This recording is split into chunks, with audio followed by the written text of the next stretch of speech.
Newsflash! Penacony's Charmony Festival has entered its countdown phase. Accompanied by Clocky's TikToks, after 12 system hours, this grand celebration will commence with much fanfare. I already told you! We can talk things out! I'm sorry, Fluffy.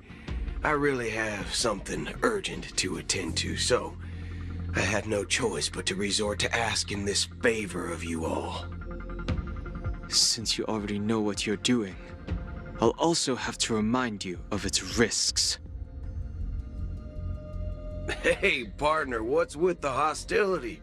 I thought pulling this thing out was just a way of saying hello. For the last time, state your identity and purpose. My name's Boot Hill, and I'm a Galaxy Ranger. A Galaxy Ranger? You look like you seen a ghost. Did you think we all went extinct? Well, that's the price you pay for being off-grid for too long. The righteous heroes of the hunt would never hijack the Astral Express. I ain't hijacked anything.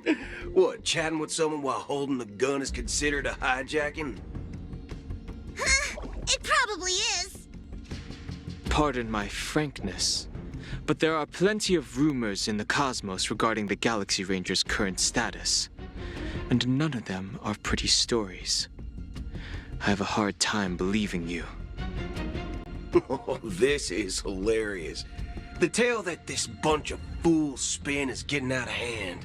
There's even a bit about the Galaxy Rangers being turned into gibbons by Dr. Primitive, and they're in some valley screwing around on swings. Of course, I know you won't believe me, which is also why, similarly, I have a hard time believing that you're the real Nameless. See the bullets in this gun? 9mm, an eternal classic. I may need the Astral Express's help right now, but if you're an imposter just like that one, then this bullet might just end up in my head. I can't allow myself to be exposed to danger. That's just the way it goes, so you all have to first prove yourselves. Huh? Where are you going?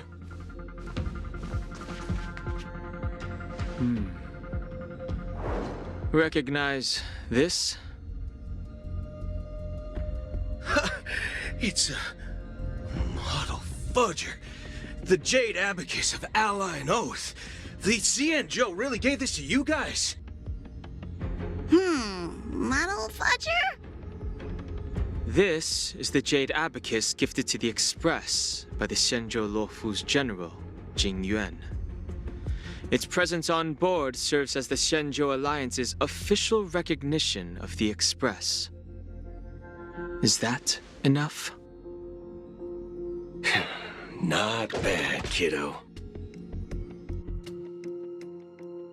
And across these sprawling stars, a gentle squeeze is all it takes to rustle up a whole legion of Cloud Knights. Now, I reckon that'd be one fudging sight to behold. Now it's your turn. Been ages since the Galaxy Rangers had the spotlight shone on them. And we ain't equipped with such fancy gadgets. But I've been around the block enough to know the way to handle these types of situations is easy as pie.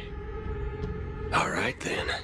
Feel free to toss any questions my way. Let's see if my answers can't turn your trust. If your gut tells you otherwise, still ain't too late to show me the door. And why would I play along? If I truly am a real Galaxy Ranger, you stand to lose nothing. All right then. Tell me, what kind of organization are the Galaxy Rangers? My friend, this question is a hard one. I don't think I can even consider us an organization to begin with.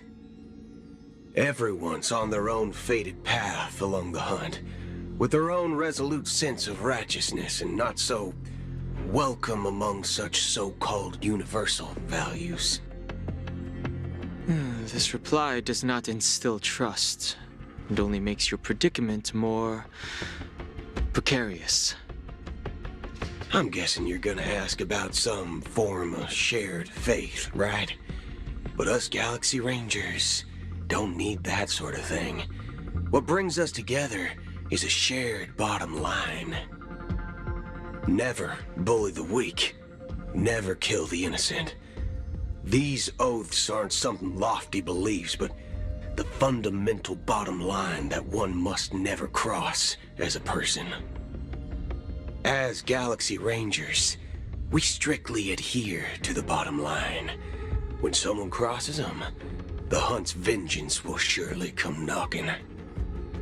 And in this moment, the other crucial meaning of bottom line comes into play. As long as you don't cross it, you're free to do whatever you please. You catch my drift? Second question. Why do you seek trouble with the Astral Express? I already said that I seek no trouble. I must go to Penacony for a matter. But I don't have an invite. And I can't even enter the family's hotel doors.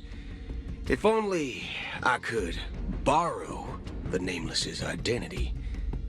The entire cosmos knows you're guests of the family. Aren't the Galaxy Rangers also esteemed guests? Well, you've hit the nail on the head. This is why I'm here. It's fine if I tell you. The Rangers are pursuing an imposter. A son of a nice lady posing as one of us. She's on Penacony right now. My informant is a memo keeper. She's the same as all mimetic organisms, appearing one moment and gone the next. Ugh, she scares the fudge out of me. Still, she gave me some vital info. That Galaxy Ranger imposter. Who is it? Is that the third question? Is it a hard question? It isn't. Just that you might not believe me. That person calls herself Acheron. And according to our informant, she could be an emanator of nihility. That's impossible. That's what I said. Don't worry. When I first received the news, I had the exact same reaction as you. IX never gives anyone so much as a first glance, and that's perfectly normal. What reason would they have to bequeath strength unto mortals?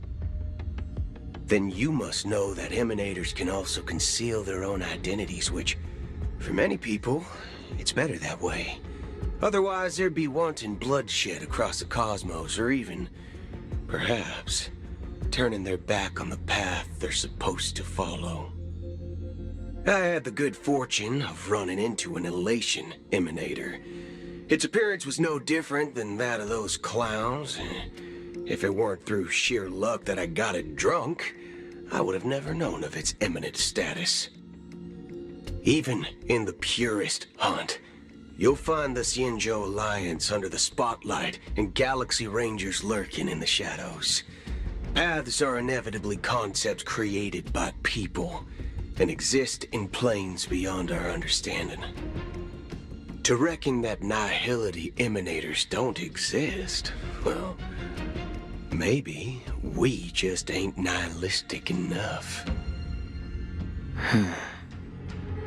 So, do you understand now? Your companions are in danger, and it's pretty harrowing.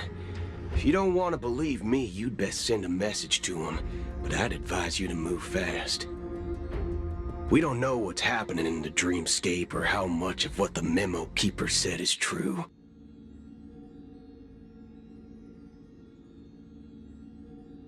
And that Acheron, who knows what she intends to do?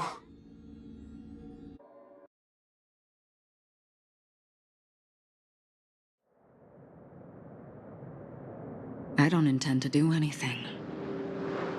That's not up to you. Did you know? People who come to the land of dreams for the first time, they'll subconsciously stop to reaffirm that they're still walking on solid ground. And then they will unanimously raise their heads to gaze at the sky.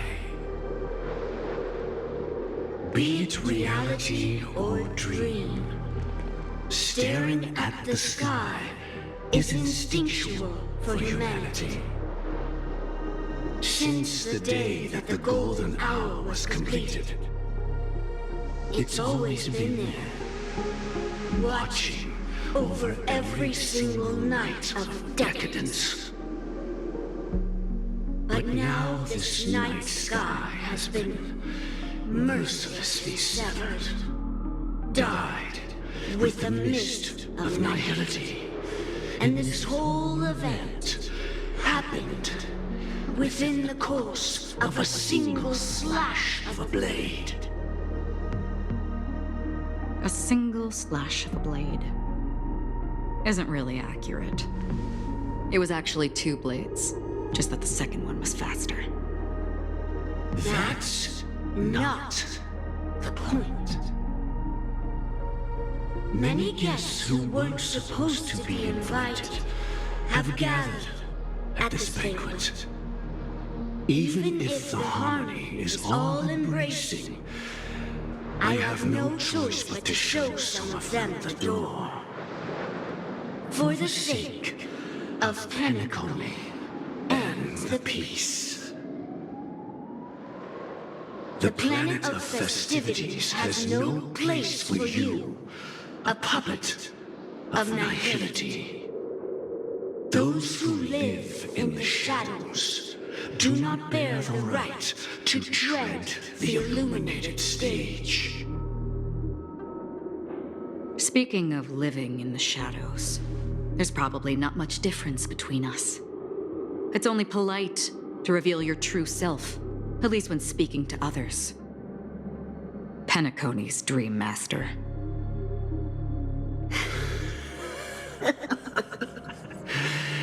That's just another reason that you can't stay. Whether you believe it or not, this is the real me. We are one.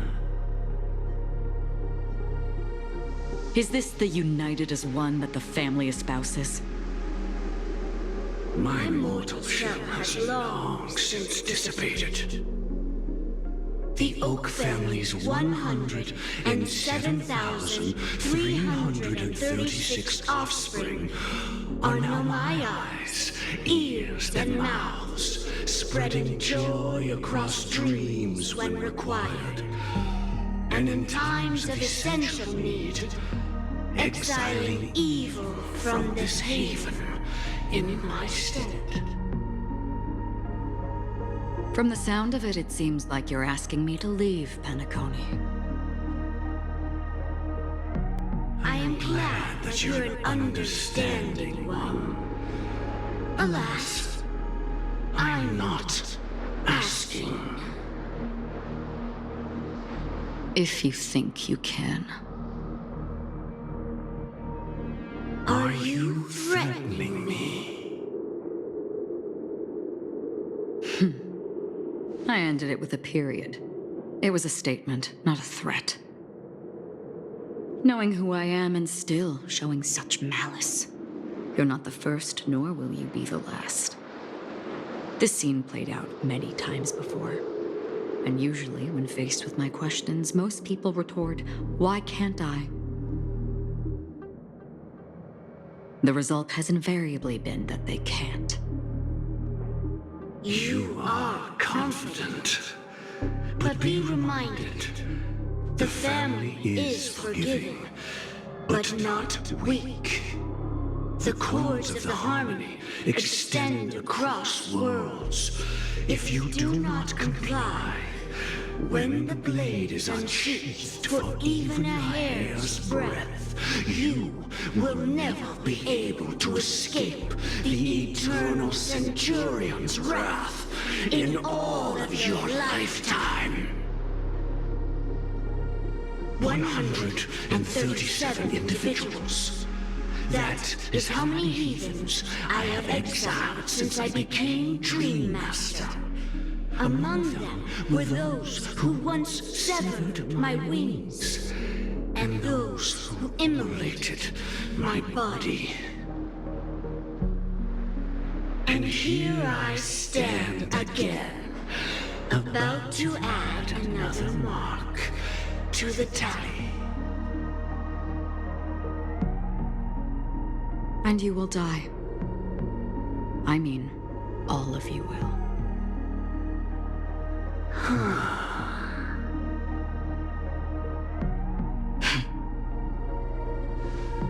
But that won't come to pass.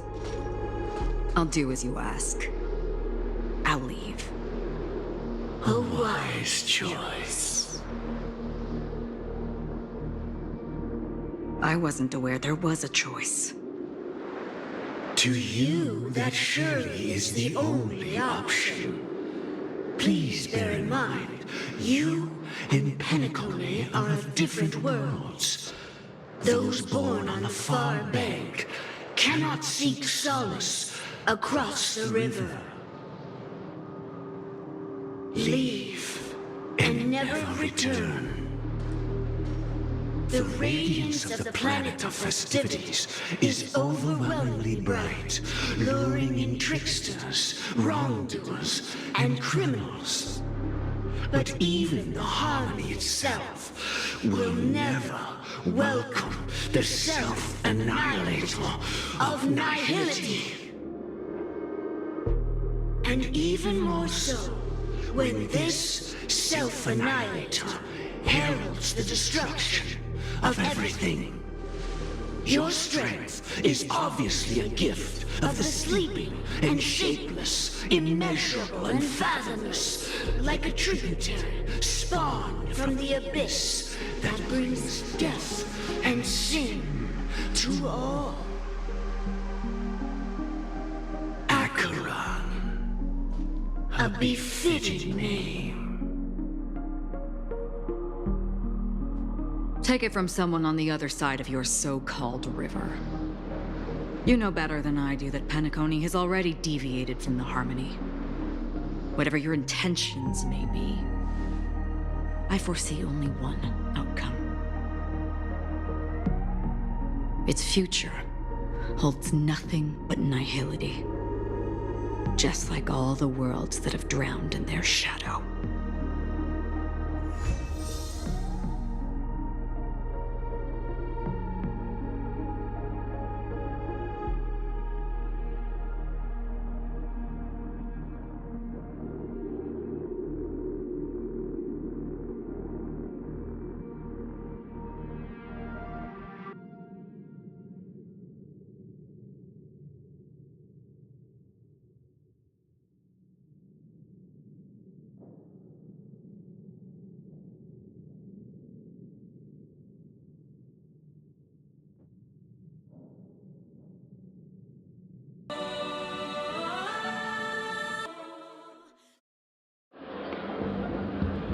Attention, please. The unusual event that occurred moments ago was due to a technical malfunction at Clock Studios theme park. The family has promptly responded to secure the area, and we're happy to report that there have been no injuries. Oh, I swear that was no movie shoot. So many chips fell from the sky, and I even caught one of them. But it vanished in an instant before my very eyes. Excuse me. Are you talking about the Clock Studios theme park incident?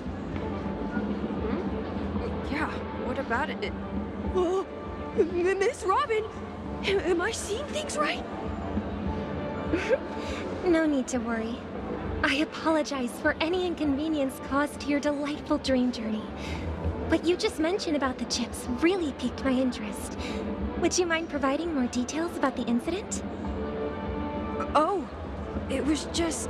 Those chips you normally see everywhere. The green ones? They fell from the sky as if it were raining. And then those chips simply disappeared. It appears to be the dream sim tech the Iris family has been developing. Huh? Miss Robin, you mean those chips were all part of a performance? But I really... Shh. This technology hasn't been made public yet. It was originally planned to debut at the Charmony Festival, but it seems it's been leaked. Can you help me keep this secret? The raining chips were supposed to be part of my act. Oh, I see. Then it all makes sense now. I'll do anything to help make the Charmony Festival a success. Thank you. As appreciation, I'd like to give you a token gift. Oh, this button is... Press it at just the right moment in the celebration, and there could be an unexpected treat in store for you. All right. It looks like there are other guests who are also confused. I'll have to excuse myself. Please, enjoy the dreamscape.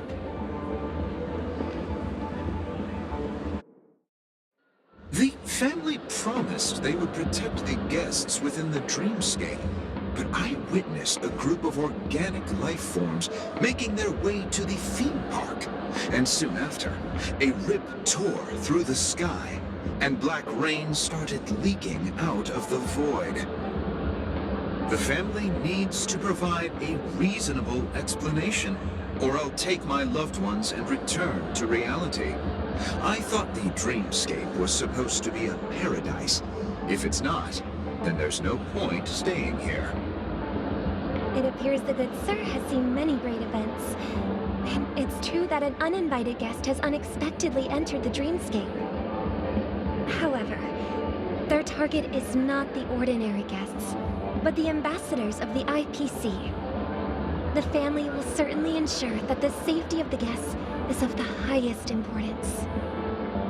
Miss Robin, I know the Bloodhound family has already sealed off the theme park and has control over the situation, but it won't resolve the problem.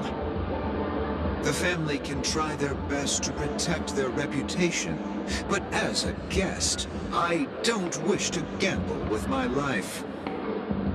But as you can see, sir, no innocent bystanders were affected in this incident. Perhaps the dreamscape is not as perfect as promised, but there's no place safer than dreams under the family's rule. I believe you know this better than I do. If this incident happened in real life, how many people would be able to walk away from it? I could stay here, but keep in mind, guests come to Penacony to enjoy the dreamscapes. They do not wish to be entangled in a conflict between the family and the IPC, so let's not have any more unnecessary incidents. Of course. With the Charmony Festival about to commence, we will spare no effort in our preparations. Rest assured. To express our apologies, the family has arranged this gift for the guests. Thank you for understanding.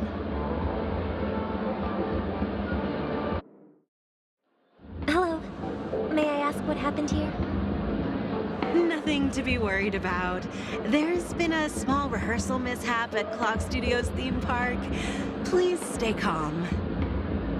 Hey, are you a fool? You don't even recognize Miss Robin? Who do you think you're talking to?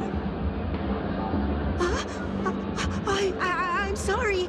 I've just been transferred to the Bloodhound family, and I'm still not too used to working on the streets. I didn't realize it was you. I'm so sorry. Hey, don't sweat it. You guys have a tough job. I know how it is. How's the situation looking? Oh, we've sealed off the theme park. Most guests are used to bizarre phenomena in the dreamscape, and so far, no threats have been detected. We can expect order to be restored soon. Rest assured, Miss Robin will intensify our patrols to ensure that no incidents occur. I trust you guys. But regarding what happened in the theme park, what do you hounds think about it? It's okay. Feel free to speak your mind. Well... Actually, I was there shortly after it happened. Is it true that the IPC's ambassadors came with ill intent? And that Galaxy Ranger who easily cut through the sky? Miss Robin, tell you the truth, everyone's been talking about it. The myriad factions on Penacony have already been causing unease for everyone. Thank you all for your loyalty towards the family. The planet of festivities has indeed run into some trouble. The representative from the IPC, he's trying to regain ownership of Penacony and is prepared for a hostile takeover.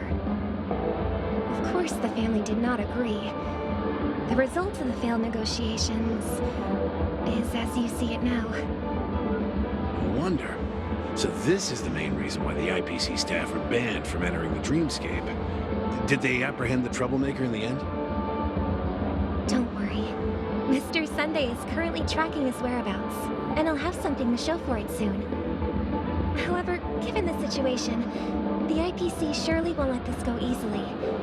Therefore, we are relying on you hounds to maintain the order and stability of the dreamscape.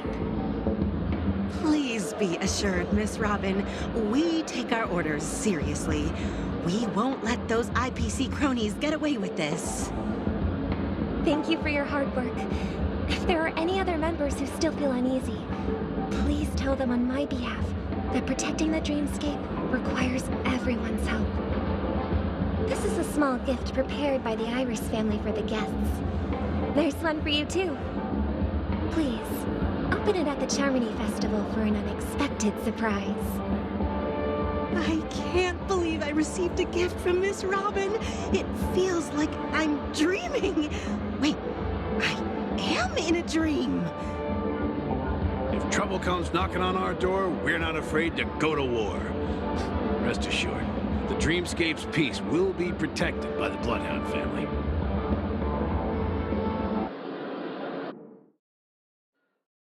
Miss Robin? That's the renowned cosmic superstar, Miss Robin! I didn't expect to meet a fan here. I'm honored. Welcome to Penacony, a world filled with wonderful dreams. I can't believe I'm actually meeting the real Robin! Shouldn't you be preparing for the Charmony Festival? Preparation is important, but the ceremony is fundamentally about sharing the Great One's harmony with everyone. If there's a chance to sing with everyone, I will not refuse. Regarding the recent mishap, I understand it negatively impacted some of our guests. As a member of the family, it's only right for me to come forward and offer my apologies to everyone. But, are you sure it was actually a mishap? Everyone saw those chips descending like rain and the red light tearing through the sky. Claiming it was merely special effects seems a bit far-fetched. Plus, I met that generous gentleman. He looked really out of it and kept talking to himself. Is this also part of the performance? Everyone, please do not panic. I believe that the family will give everyone a satisfactory answer in due time. Even if you say so, Miss Robin, it's hard to believe. Some people just never listen, do they? It's never ending. It just goes on and on. I'm getting really tired of this. Miss Robin? Still, I suppose I should keep on helping everyone. I am the epitome of joy, kindness, and goodness, after all. Huh? What was I just doing? And who might you be, miss? Here, take this, little guest.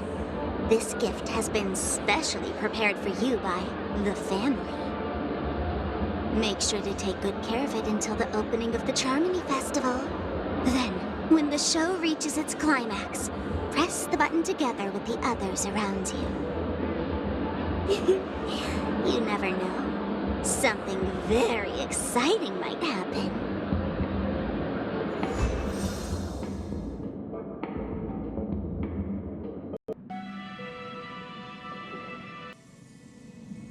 We're back to where it all began. You entered the golden hour from this place.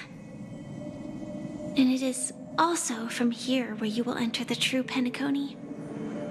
It is a pleasure to journey alongside you once more. But it's time I laid bare the entire truth before you. As you might have heard, I also go by another name. Stellaron Hunter Sam. I'm fine. Sorry, I hope I haven't scared you. I know you have many questions. Do you remember when we encountered death in that strange dreamscape? When I was caught by that meme? In that instant before it killed me? I saw the reflection of another dreamscape in its ghastly pupils. So, following the clues in the script, I came up with some theories about the meme. That's why I instructed Silverwolf to issue invitations, drawing everyone to the Dreams Hotel.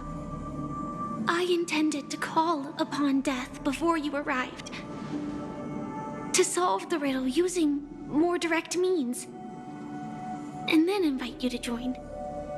However, contrary to my wishes, I couldn't defy the script. And I didn't get a chance to explain it to you. It is how you see now. I was impaled by the bladed wings of death. The heavy pressure of concentrated memoria miasma exploded in my mind as if it was actually reality. But after the momentary numbness subsided, I found that my body was absolutely unscathed. I was still alive. And it was just as I thought. I had arrived at a place starkly different from this beautiful dream. Beneath the dreamscape of Penacony lies another, more chaotic, more primal memory zone. Its name? Land of the Exiles. And so, then I returned to the hotel in the dreamscape, hoping to tell you of its existence. Yet I could not reveal my own identity. So, I could only divert your party's attention and lure you away from the battlefield. And after all my attempts proved futile, it wasn't until not long ago when a crimson blade of light shattered the high wall of the dream, causing you all to fall far into the abyssal depths of the dreamscape, that I was able to awaken you and your companions one by one. And that's it. That is all that's happened so far. I know it's tough to believe all this without reservations. I just want to say, you are very close to the final answer. Just one more thing needs to be done. And then I can prove it to you. Now, let's leave this place. Please close your eyes. Take a deep breath and visualize the dreamscape's outline in your heart. And remember, you must not open your eyes at all times. 3, 2, 1. Don't be afraid. The one who has come to greet us has arrived.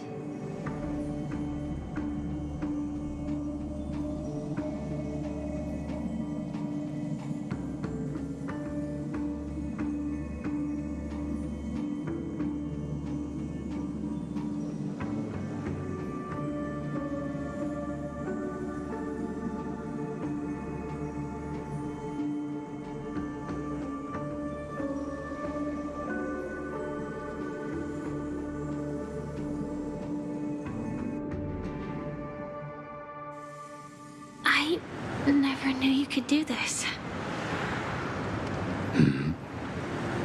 Do you have a driver's license? I do. That is surprising. Why? Because this is Japella, the city of sins? No, it's nothing. I'm just thinking that you haven't slept in 20 system hours. Are you sure you're okay? I'm fine. I'll survive. Same goes for you. I'm not so sure about that. Slow down a bit. Infiltration is over. Feel free to activate Sam anytime you like. There's still some time before the next part of the script unfolds. Let me stay a little longer in this body.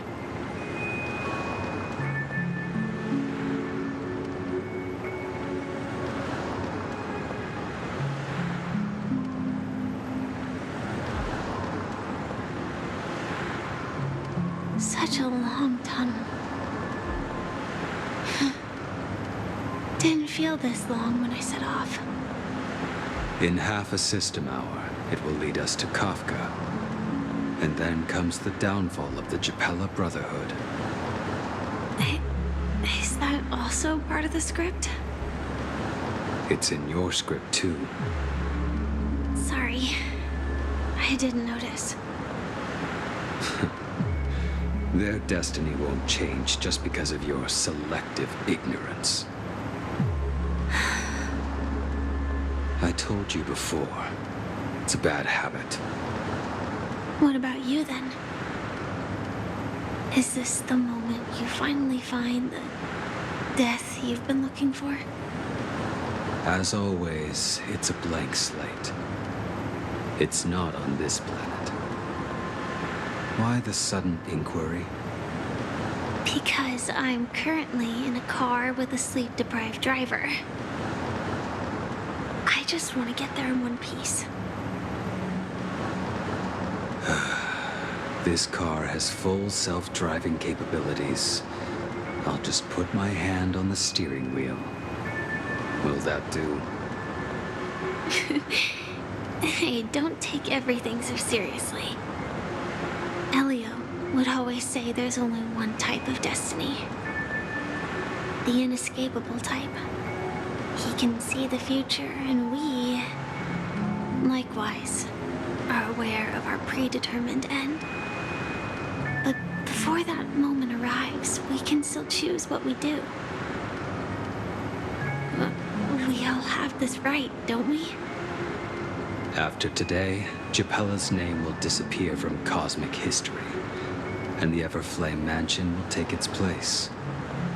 In the not-too-distant future, you'll receive an invitation. That's your next stop. Land of the Dreams. Penacony. I hope you find whatever you seek there.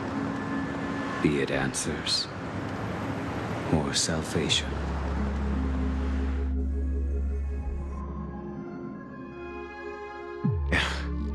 Glad to see you're safe and sound.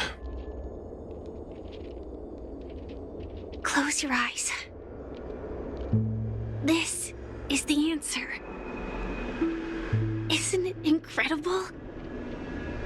The monster that we have always known as Death is actually the guardian of the land of the exiles. It abides by a certain rule, abducting people from their dreams and bringing them here. The question that has been perplexing us, does death really exist in the dreamscape, appears to be a cognitive trap. It was laid by those orchestrating events from the shadows to cover up the truth behind the disappearances and the existence of this fortress known as Dreamflux Reef. Every emergence of that meme is related to the Watchmaker. Since Dreamflux Reef is where it brings its captives, It's likely that many of our long-standing questions will be answered in this place. The atmosphere here is starkly different from the beautiful dream. There are no regulators here like the family. And they all look like they're mildly dazed. But from the whispers of the residents, I've heard a familiar name. Gallagher. It's that man again. Always in the right place at the right time. Though, that does save us the trouble of looking for him. Himiko and March have already made a move. Get ready. We're about to set off. Something on your mind? Let's talk about it. I hope you've regained a little composure. We'll move out when you're ready. I'm really sorry for waiting until now to tell you everything.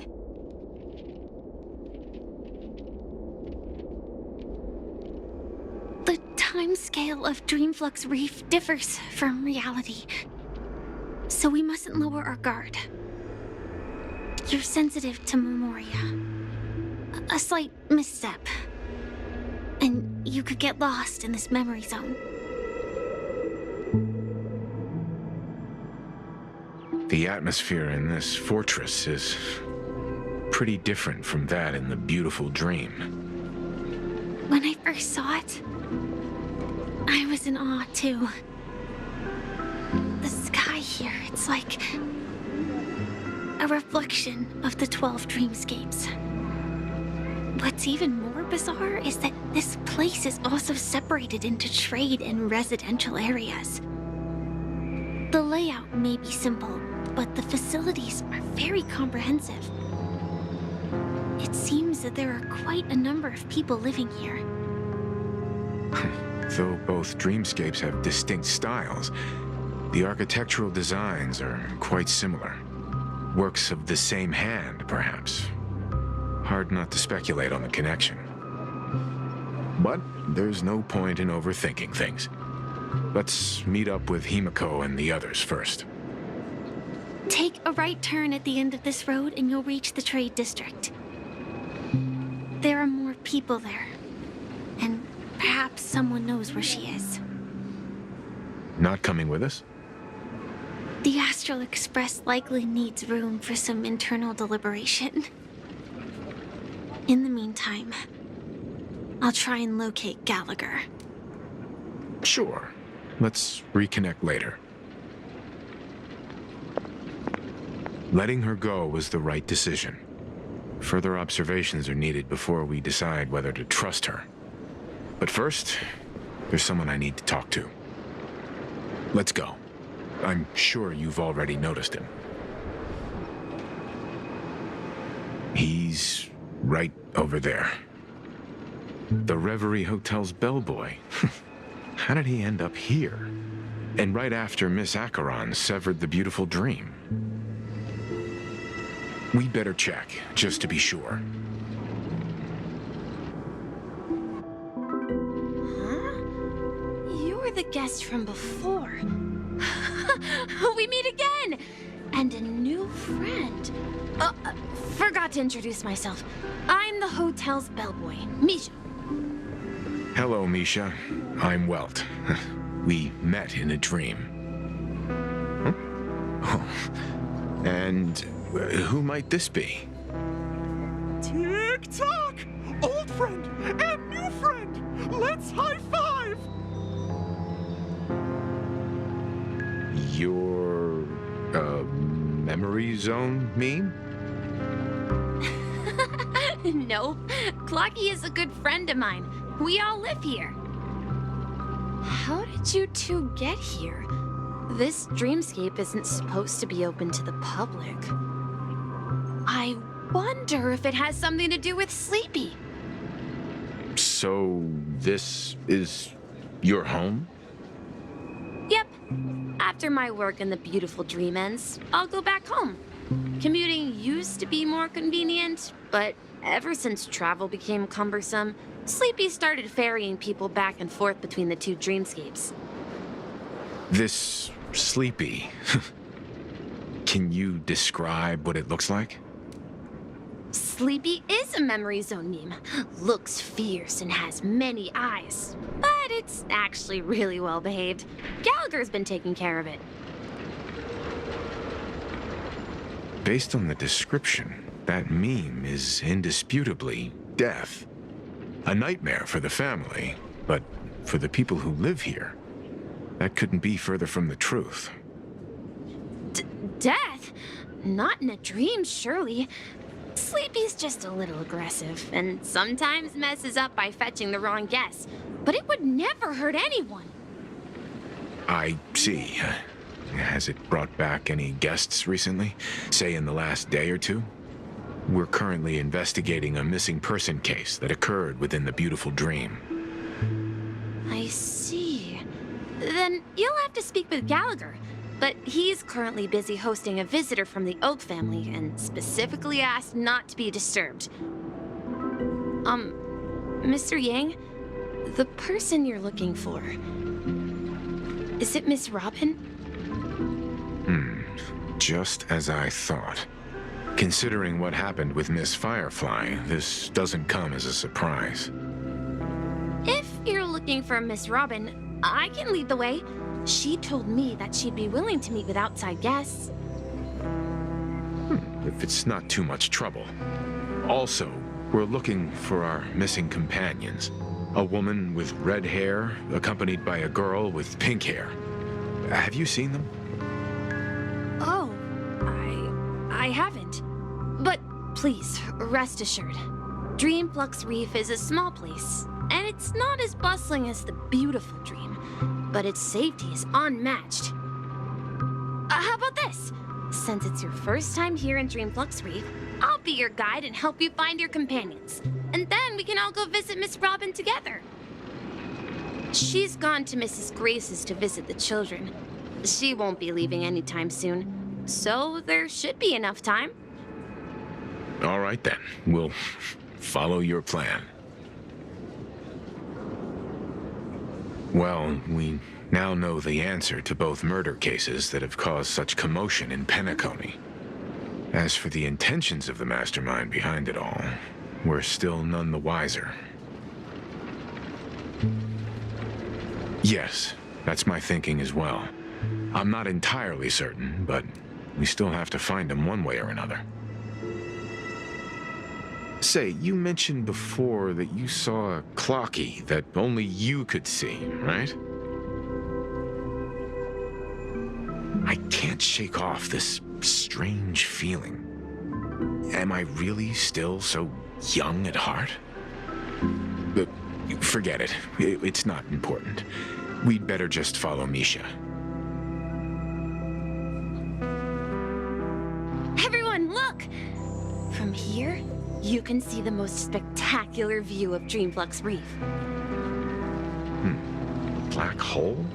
No. An accretion disk formed from consolidated memoria? Was Dreamflux Reef built on such unstable memoria? Oh, so Mr. Yang is also versed in memoria dynamics. I was just trying to figure out how to explain this huge hole to everyone. I bet you guys have a lot in common with Miss Kami.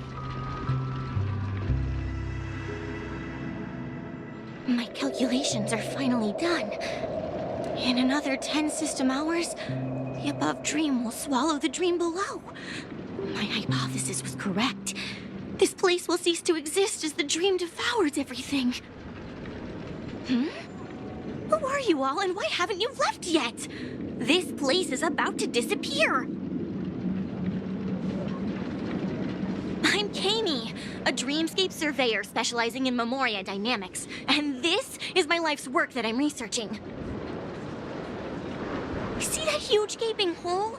It was just a narrow rift many years ago, but now it's grown into a giant hole. The surrounding memoria has been flowing towards the other end of the hole at a constant velocity, slowly but surely. But the scary part is, according to my calculations, the flow rate of Memoria has recently changed, and it's faster than ever before. It's almost as if something is sucking it in from the other side. By constantly improving upon Madame Rosalina's Memoria measurement method, I've finally obtained accurate results. After 10 system hours, the Dreamflux Reef will cease to exist. It will disintegrate like a melting glacier, and then fuse with the sweet dream fragments on that side of the void. Please don't worry. This sort of thing has happened many times before. Miss Kami isn't a bad person. She's just a bit lost in her own world. She'll probably realize she's wrong soon enough. You don't say.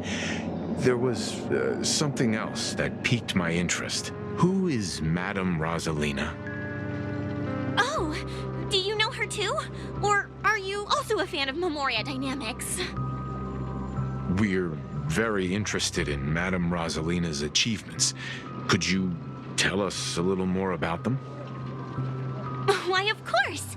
She's an excellent scholar of Memoria Dynamics, and the first person to apply Memoria rate measurement methodology on interstellar travelers.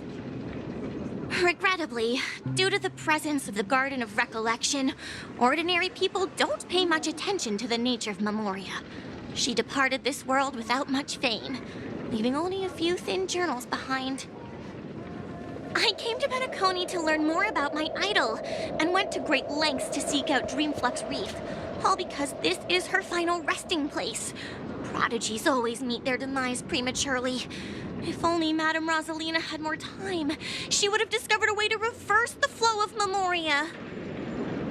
I felt it. The source is in the golden hour. There is a certain anomalous presence stirring the currents of the memory zone.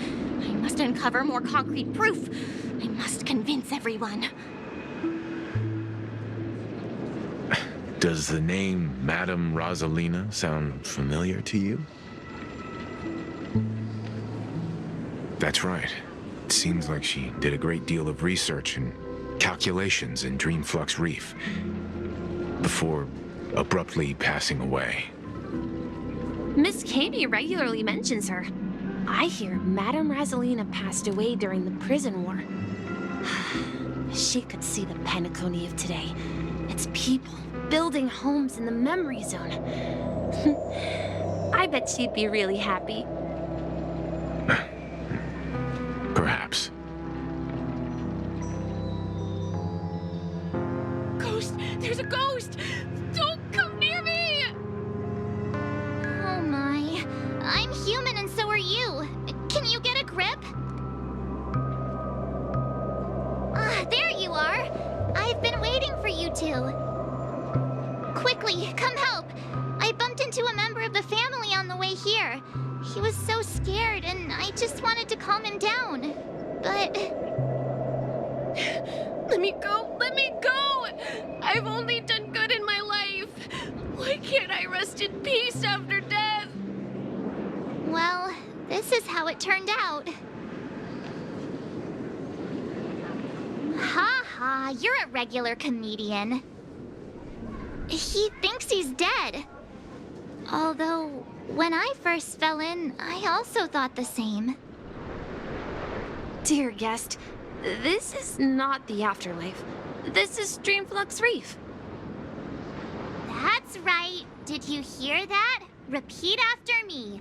Dreamflux Reef. You're talking to someone invisible. If I'm not dead, what am I? I shouldn't have pushed my luck and tried sleeping in my dream. Curiosity kills the Papeshi. Stop asking! You'll alert the monsters! All the dead are right here. All of them! You're not talking about the memory zone meme, are you? Don't say that name! It's all your fault. They're coming! passed out. His intense negative emotions attracted the nearby memory zone memes. I see. But why aren't the other people around here scared? Unlike in the Sweet Dream, people here don't see memory zone memes as dangerous monsters. And even if they pose a threat, people can easily escape by forcing a wake-up call. But we can't just leave this man here. Can we take him somewhere safe?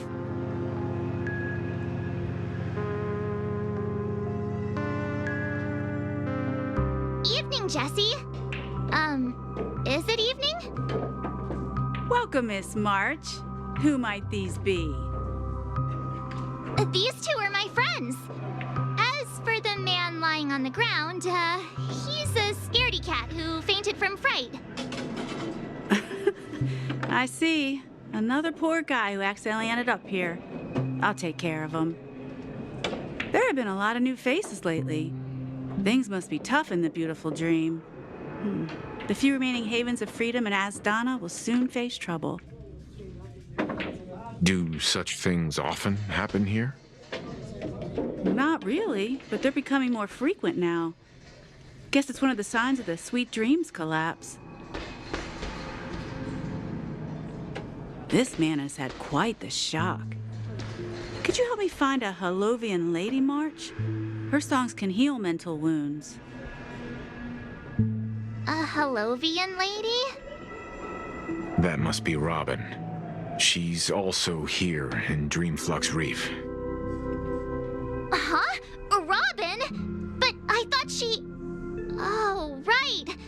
If Firefly is here safe and sound, then it means Robin must be okay too. Misha is about to take us to her to find out what happened. But before that, let's meet up with Himiko. You were with her earlier, right? We met some stowaways in the residential area. Most of them came from neighboring star systems. I heard that places like Dreamflux Reef are scattered throughout the memory zone of Asdana, like islands in the ocean. They existed before the family arrived. I also heard that when Dreamflux Reef took shape, it was the center of all dreamscapes in Penacony. If that's true, it's no wonder there are so many similarities between this place and the Sweet Dream. Himiko must be gathering information. Let's hurry up and get going.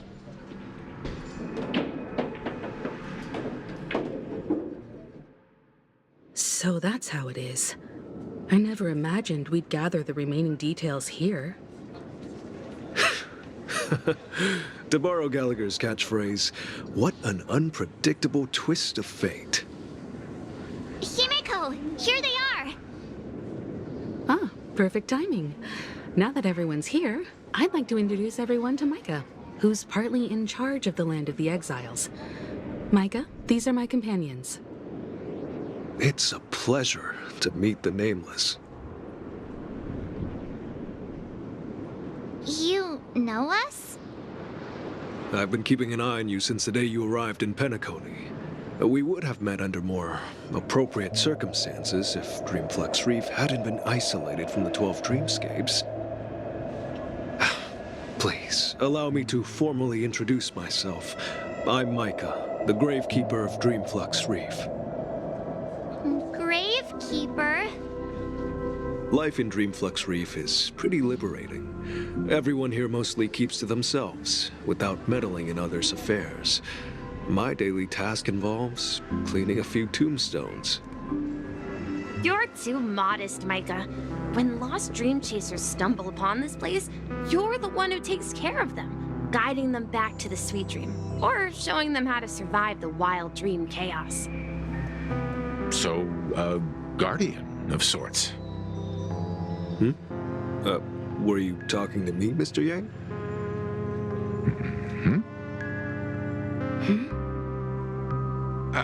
On that note, Mr. Micah, which tombstones are you referring to? We didn't come across any graveyard when we arrived. They're actually just symbolic stones.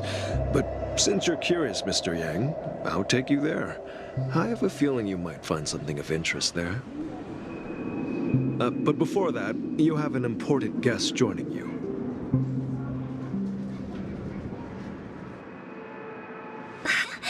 Everyone sang so wonderfully. It's not often that I tried this music style, but I've gained some valuable insights from it. Oh, I can't thank you enough, Robin. Well, these kids have made incredible progress in only a few days. It was nothing, Grace. I merely taught them how to sing. It was you who brought hope into their lives. Life must be quite difficult for them in reality, I imagine. That's right. Whenever it's time to say goodbye to these kids, they're reluctant to leave. But I've explored every corner of Dreamflux Reef, talked to everyone I met, and they all told me the same thing. This shattered dream is not worth clinging to. It seems you truly are a child of the Harmony. Emma and Andy are orphans I took under my wing. Carol there, with her blind eyes, used to work at a nutrition center in the outer ring of Penacony. And as for Gary, he's been living with autism since he was a child. They're not old enough to enter the sweet dream managed by the family. If we compare people to birds, these kids are like fledglings with impaired wings. But in this dream, well, they can fly freely. Even if they stumble along the way, well, they're still relying on their own strength. And me, an old lady with no legs. Well, without this dream, I couldn't even walk toward them. I'm glad that you found a new life here in Penacony. It's just... Don't worry, Robin. Dreams have their significance, but they aren't everything. Both the children and I understand this. No matter how long we fly through this dream, we will one day return to reality. But you know what? Emma and Gary aren't plagued by their insecurities anymore. No, and Carol is learning how to cope with her blindness. And Andy is livelier than ever. Well, even I've become more optimistic. You see, in dreams, we learn how to live. Once we return to reality, we learn how to survive. And should our feathers be damaged, then we share our wings with one another. There's no need to covet an illusory sky in dreams, because we have the right and the ability to fly towards a broader horizon. It's a relief to see you safe and sound, Miss Robin. It's nice to see you all again, Astral Express crew. I heard my disappearance caused quite the commotion out there. I'm really sorry about that. Since you're here, can we assume that you're fully aware of the situation in Penacony? Ever since I returned to Penacony, my voice started to change, until it gradually faded away. At first, I thought it was a temporary ailment, perhaps due to having been away too long. I thought maybe it just takes some time for my body to acclimate to the high concentration of Memoria and Asdana. But now it seems the root of the problem goes way beyond me. There are elements around me that don't align with the harmony. Losing my voice is just one of the signs of the Sweet Dreams collapse. Sweet Dreams collapse. That memo keeper mentioned the same thing. So it's real. While I was away from Penacony, the boundaries of the 12 dreamscapes kept expanding outward. Whenever I mentioned the anomalies in the dream, all the family heads refused to talk about it. Only my brother was willing to respond. Later, I discovered the secret letters from the IPC ambassador, which further convinced me that there are hidden secrets beneath the surface of Penacony. So, following the clues in the Oak family's dossiers, I found my way here. The land of the exiles. Concealed by the family under the guise of death. A dream within a dream, where Penacony's past is buried. Hearing you speak, it sounds as if your voice has made somewhat of a recovery.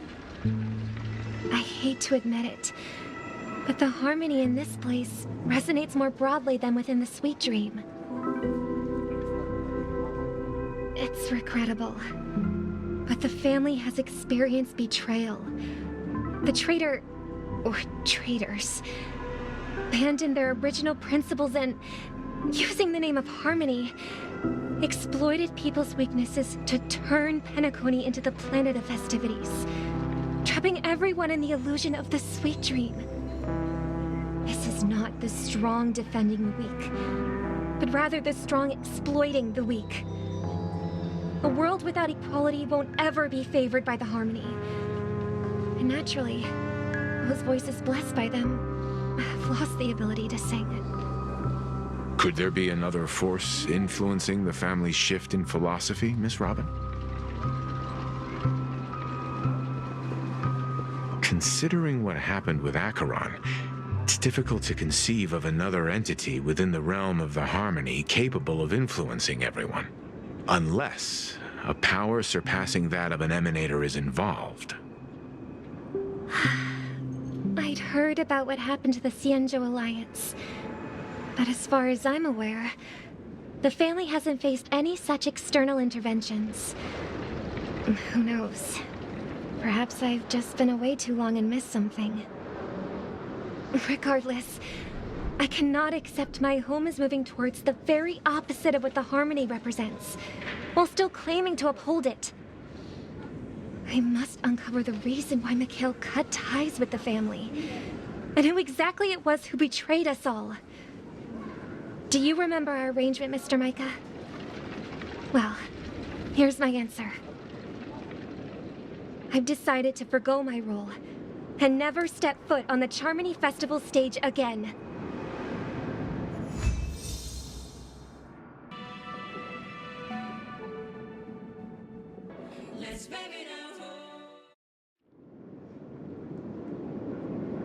Look here, brother.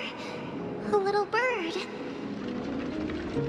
Looks like a fledgling Charmony dove. But Charmony doves don't live here. So how did this little bird get here? Maybe its parents abandoned it? It looks weak and frail. Why don't we find something soft and make a nest for it? This place is too dangerous for a fledgling. Let's take it with us. We can put it on the wooden shelf in front of your window. Okay. A bird like that must have a beautiful singing voice. But where will it live? I'll ask the family head to build a cage for it. A cage? But then it won't have the freedom to fly, right? Let's see. What is it that has captured the attention of the two best interpreters of the Great One? To the point that they've forgotten how to enjoy their dessert. Oh, poor little thing. Doesn't look like it's doing well. Do you want to rescue it? I do. But I don't want to lock it up in a cage. Why? Even if it's small and not fully feathered, and can't sing, it didn't come into this world just to be locked up in a cage. Birds belong to the sky. That's quite the romantic idea. And what about you, a young scholar? Do you agree with your sister? I think she's right. But if we leave it out in the wild, it won't survive for more than a few days at best. Ah, I see. It seems our little scholar is still a bit unsure. Well, let me tell you youngsters a story. As you probably know, Charmony doves can fly through the air. When they fly really high, the friction caused by the flapping of their feathers against the atmosphere creates amazing lights so that they look like shooting stars. We've seen this spectacle so many times that we think it's just something they can naturally do. But that's not the truth. Their radiant display is the result of countless struggles against nature over generations. Their ancestors were too weak to survive on the ground, so to escape predators, they started seeking new opportunities in the air. After countless attempts by many generations, one of them finally figured out how to fly. It soared into the sky and never looked back at the ground again. So, you mean birds aren't born to fly, but they find a way to do it through their determination, right? Well, that's an idealistic way of putting it. So, what are your thoughts, Sunday?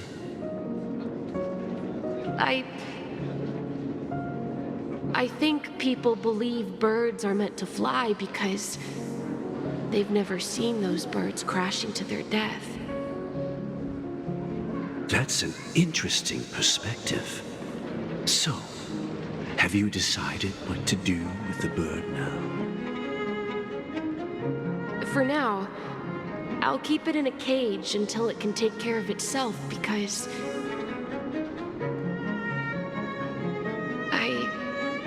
I want it to live, no matter what. Well said, kids. It seems each of you has found your own answer. Your insights are truly remarkable, and I hope they come true in their own way. We will take good care of it, won't we, brother? Yeah, but Mr. Gopherwood, there's one thing I don't quite understand. And what might that be, my son? What if this little Charmony dove never learns to fly in the end? I mean, if there are fledglings in this world that can never fly throughout their lives,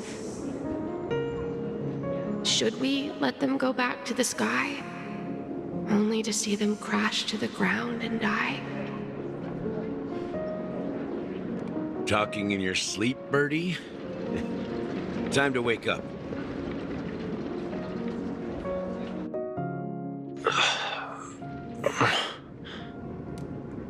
You look a little unsteady. Need a hand?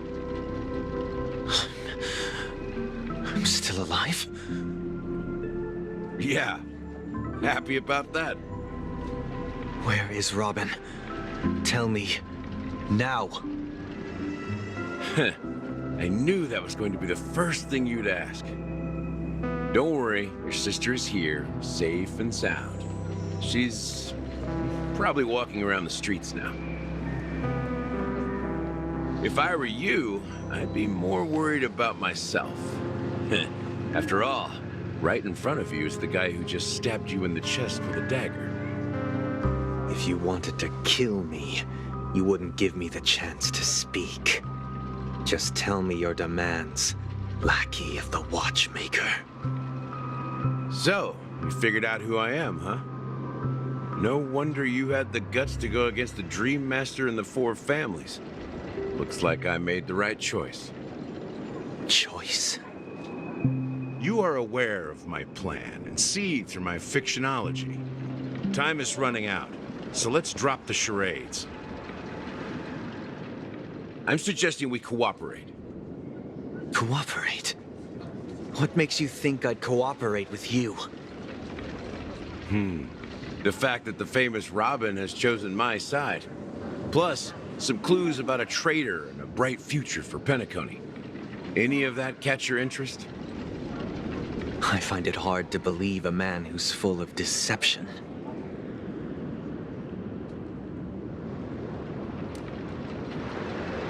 Fine. You don't have to trust me. What you should trust is the sense of justice inside of you. Show me Robin first. All right, as you wish. Here she is. Huh? What's your trick this time? Just kidding. I mean, this lady will lead us to Robin, right? And the crew, too. There are too many people who you owe an explanation. That'd be great. Please follow me, Honorable Oak family head. Now, all the actors are on the stage.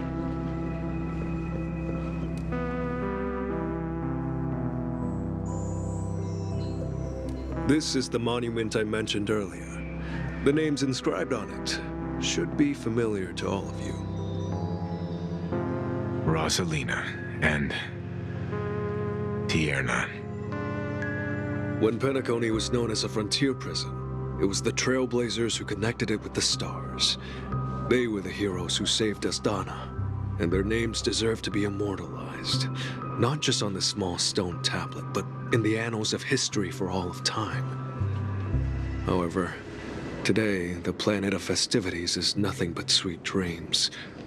That heavy piece of history is all a distant memory, just like that prison. If their names are inscribed here, then that means... According to Micah, they died long ago. Rosalina was killed during the War of Independence. She ventured alone into the heart of the star system to investigate the flow of Memoria, but she never returned. Tiernan was a skilled gunslinger, strong and reliable. He led the people through countless battles, but he didn't live long enough to witness the arrival of true peace. In the decade following the war, Penacony faced challenges internal and external. To protect Asdana, Tiernan picked up the way of the Trailblaze again, and led the Letmoth family to explore beyond the system, only to be surrounded and wiped out by the swarm.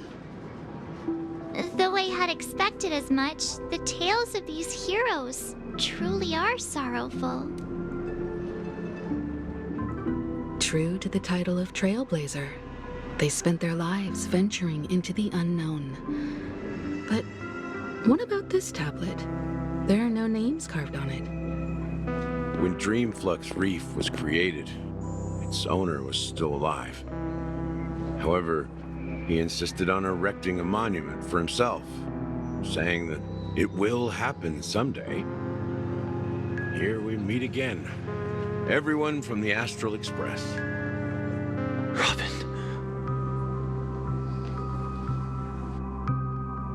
I promised to give the siblings some privacy, so let's talk about our business first.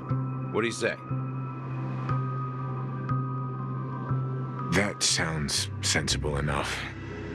Since you went through the trouble of gathering the family head, the crew, and the Stellaron hunters, I'm guessing you have something important to say, Mr. Gallagher?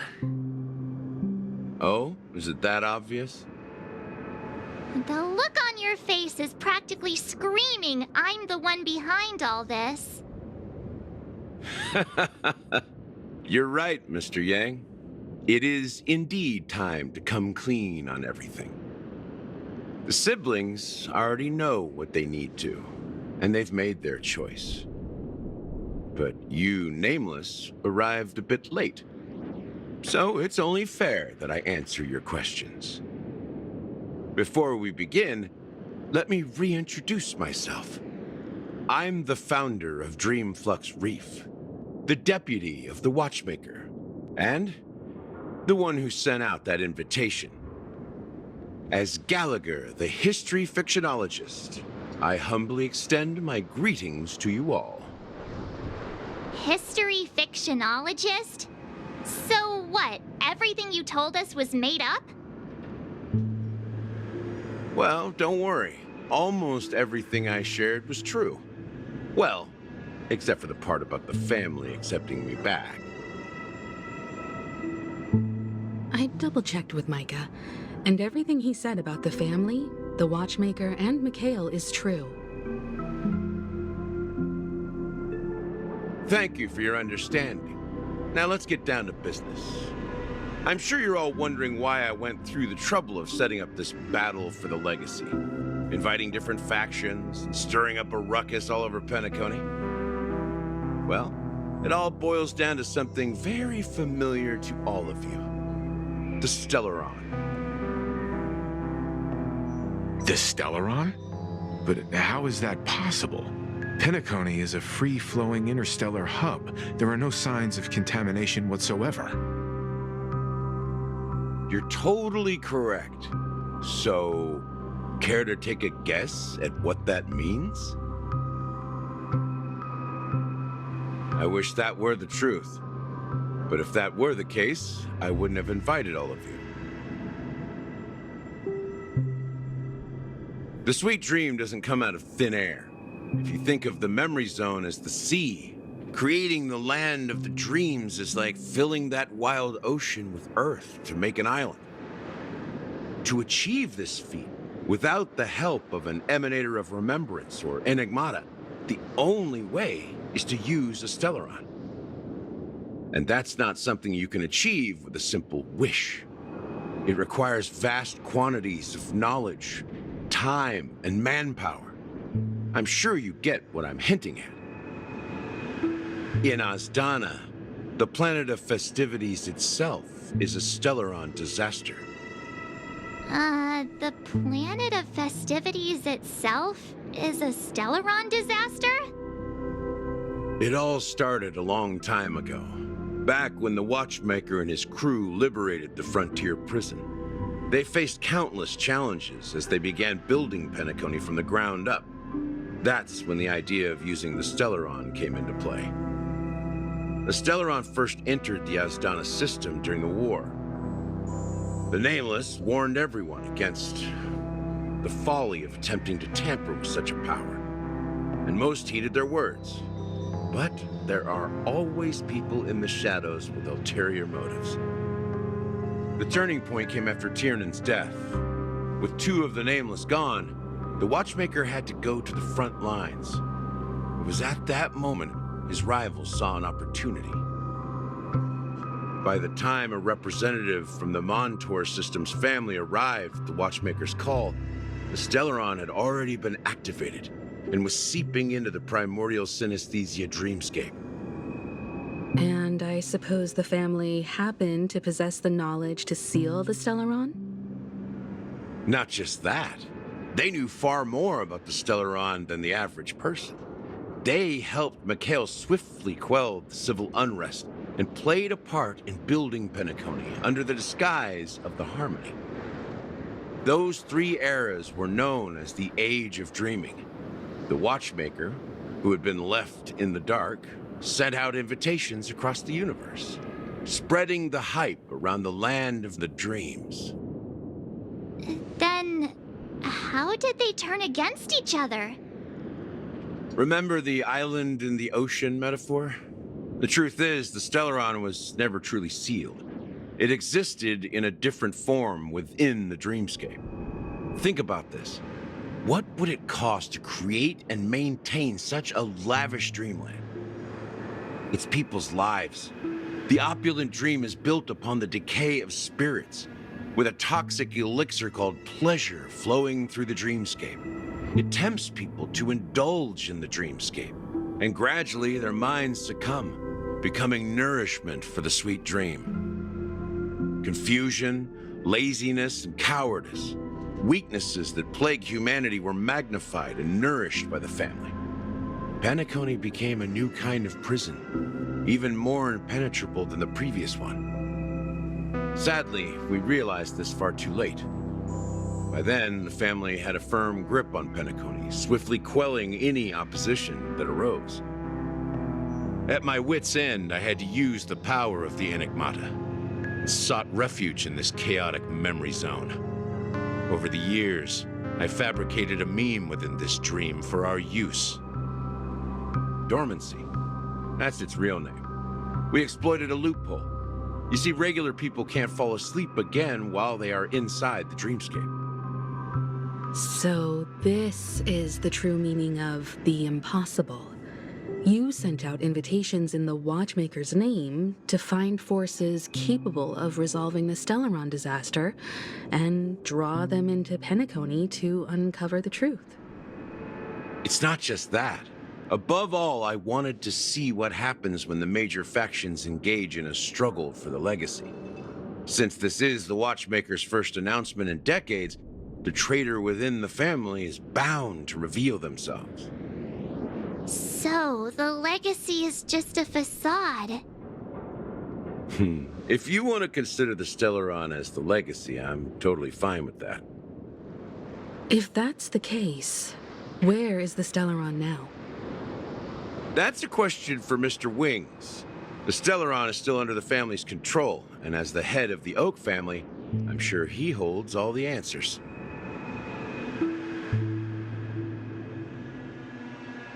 Are you done talking?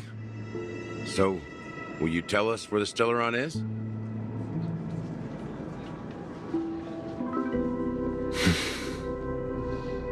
It is the Penacony Grand Theater itself.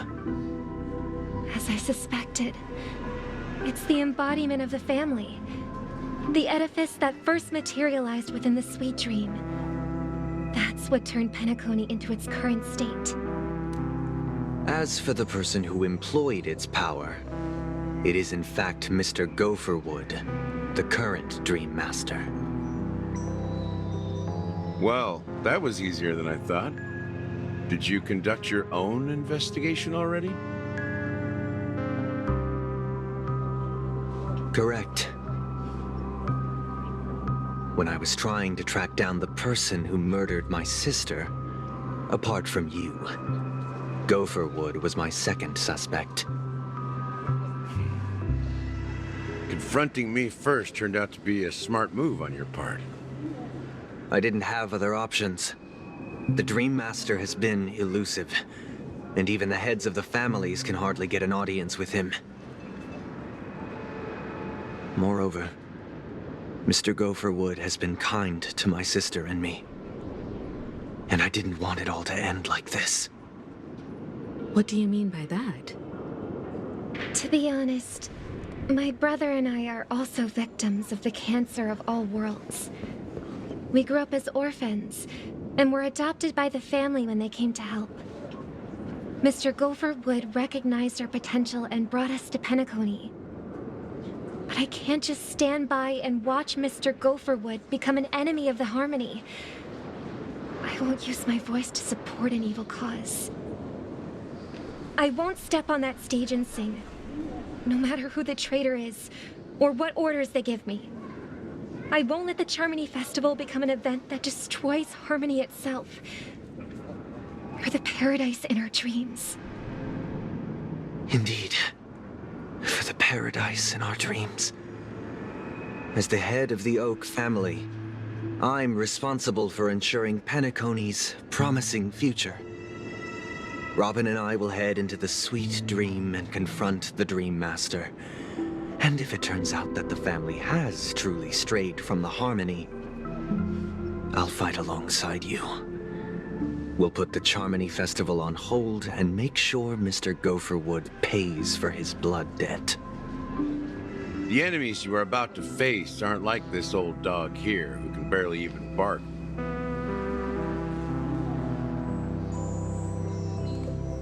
Since our interests are aligned, why don't we team up? Maybe, just maybe, we'll have a shot at success.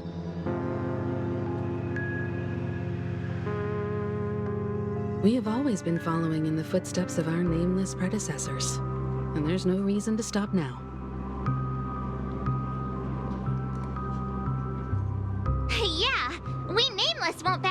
a challenge. Isn't that right, Miss Trailblazer? That line actually makes me a bit nervous. Rest assured, sitting on the sidelines isn't in our nature. Mr. Sunday, Miss Robin, I'm willing to accompany you on behalf of the Astral Express. Having a third party present should help with negotiations, and could make all the difference if things get ugly. Thank you, Mr. Yang. Thank you all very much. The Charmony Festival is about to start, and time is against us. We must hasten. I may have been quick to step up to the plate, but confronting the Dream Master could be a very dangerous affair. Huh? Even you're saying that, Mr. Yang? How powerful is that Dream Master? He's the leader of the families of Penacony, and he has the entire power of the Harmony behind him, not to mention the Stellaron in his possession. We must proceed with great caution. Maybe you can just stay behind this time, Mr. Yang? No, that won't do. Even if we count Robin as an ally, something felt off about Mr. Sunday just now, although I can't quite put my finger on it. I have to make sure he won't turn against us when things start to get dicey. You're still carrying the keepsake the IPC envoy gave you, right? May I borrow it for a moment? I knew it. As I suspected, this chip Aventurine gave to you is actually a miniature transmitter. If I'm right, he intends to use it to track your location or contact you when needed. As it so happens, this may actually be of some use in the current situation. Aventurine? Is he still alive? And what does he have to do with our mission to confront the Dream Master? Remember what I said earlier. Working with the IPC is a way to keep the family in check. If negotiations go south, and the family show their true colors by going after the Stellaron, I'll use this transmitter to send a message to the IPC. It'll be just the opportunity the IPC ambassador was hoping for. The only question mark in all this is Aventurine's current status, but the IPC is always listening, especially senior strategic investment department heads like him. Getting the message across shouldn't be a problem. Good luck to you, Welt. Well, you take care too. If anything goes wrong, don't worry about me. Just make sure to seal the Stellaron. Spoken like a true hero. Even if the Dream Master is innocent, the family's corruption runs deep. I won't make the same mistake Mikhail did. Let's wish him the best of luck. Don't you have something else to tell us, Gallagher? Why would you say so? Before we departed, the conductor asked us to inquire about the three nameless in Penacony. We've already collected intel about Rosalina and Tiernan, so the only one left is legwork. If I'm not mistaken, we've already met him somewhere, haven't we? It's not enough to say meet, but the answer is pretty obvious. After all, I've hinted at it in quite an evident way. I've been watching over you ever since I received the reply from the Astral Express, and I've seen the great effort you all put into linking different realms together across the cosmos.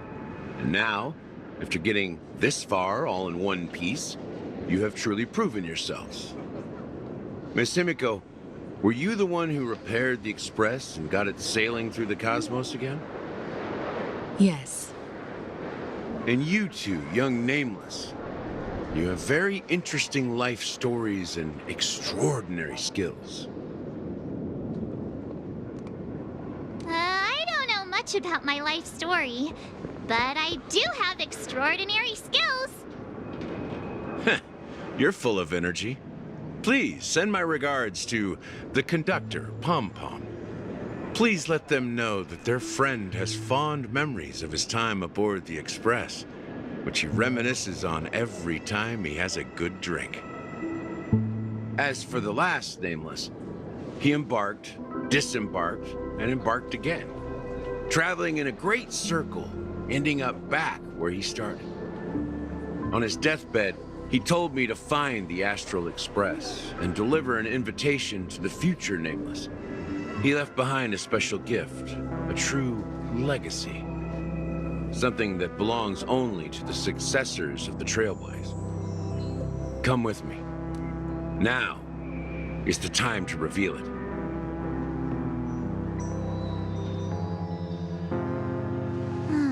Back here again. Sometimes I feel like you're still alive, old friend. Like you've still got so much to say and do. I've kept my promise, brought the future Trailblazers you've waited so long for. I don't know why you were so obsessed with that train, but I remember your last words. Don't let us down, old man.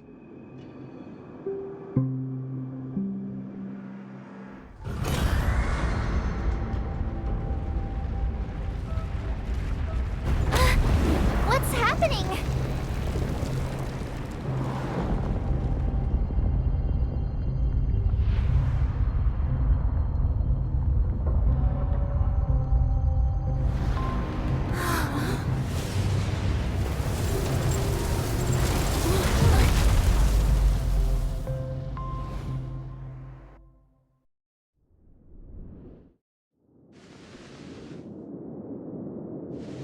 Go ahead.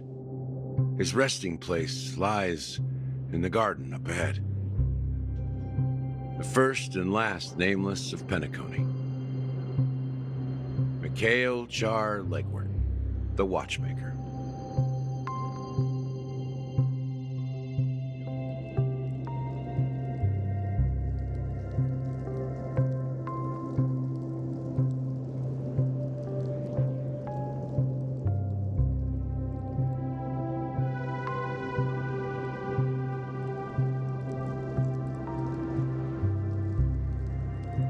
Sure enough, the Watchmaker is the third nameless. Even I could guess that one. The legacy he left behind was a dream bubble. I believe inside that bubble, there's something that holds meaning only for the nameless. After all, when I checked its contents, I found nothing inside. Maybe some Trailblaze runes? Even more enigmatic than me. Well, let's have a look.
Wait, what's going on?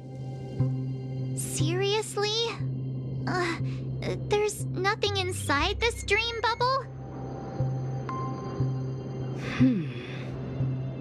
How could a dream bubble be empty? Just as I suspected. That old man always had this strange belief in the nameless and the Trailblaze. And I never understood where he got that confidence from.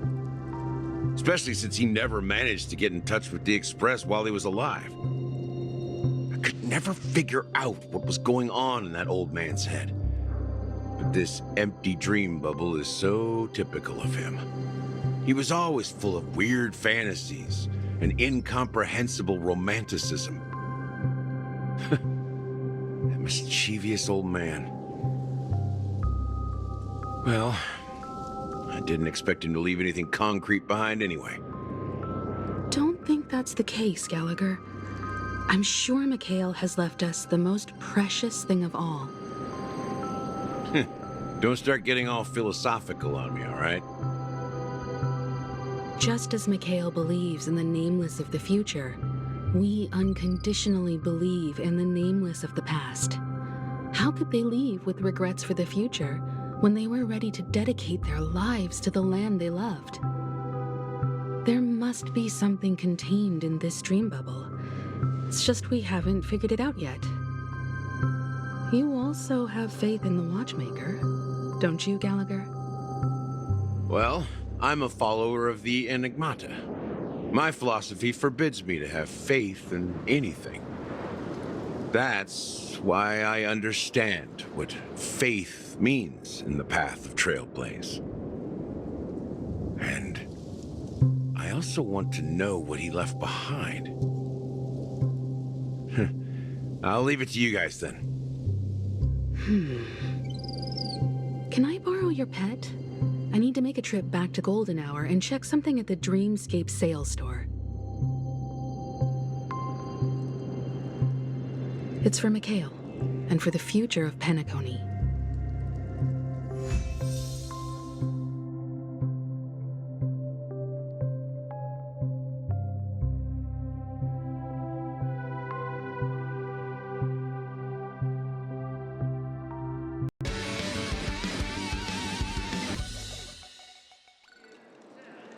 Welcome to the Reverie Hotel.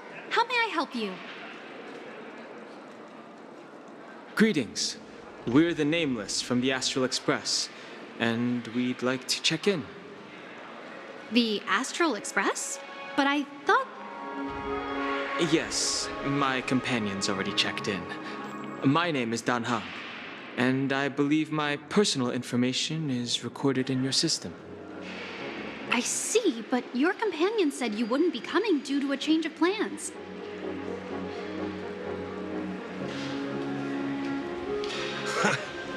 Now the plans have changed again. And you are... Me? I'm Pom Pom, a new Nameless who's also with the Astral Express. He's my fellow trailblazer. We responded to the family's invitation before he boarded the Express, so he wasn't registered in your system. Is it possible to accommodate him as well? Oh, I see. Another one of the Nameless had a similar situation. Seems like a lot of people are joining the Trailblaze these days. Since there's a precedent, it shouldn't be a problem. Just give me a second to contact your companions.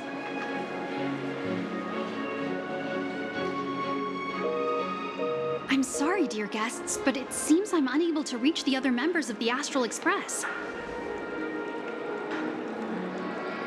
What do you mean by unable to reach them? My apologies. This is the first time I've encountered a situation like this.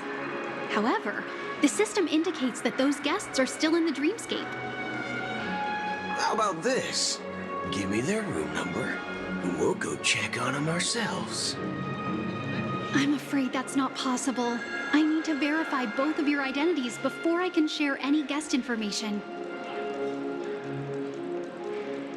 How about you just wake up someone? Let's say, Welt? I'm sorry, but there are strict rules regarding forced awakening. It cannot be done without the proper clearance. So nothing works, huh? What's your solution then? Are you saying we sleep here? At the reception? Please be patient. We need to contact your companions in order to confirm your identities. And now it seems you need to confirm our identities before you can contact our companions.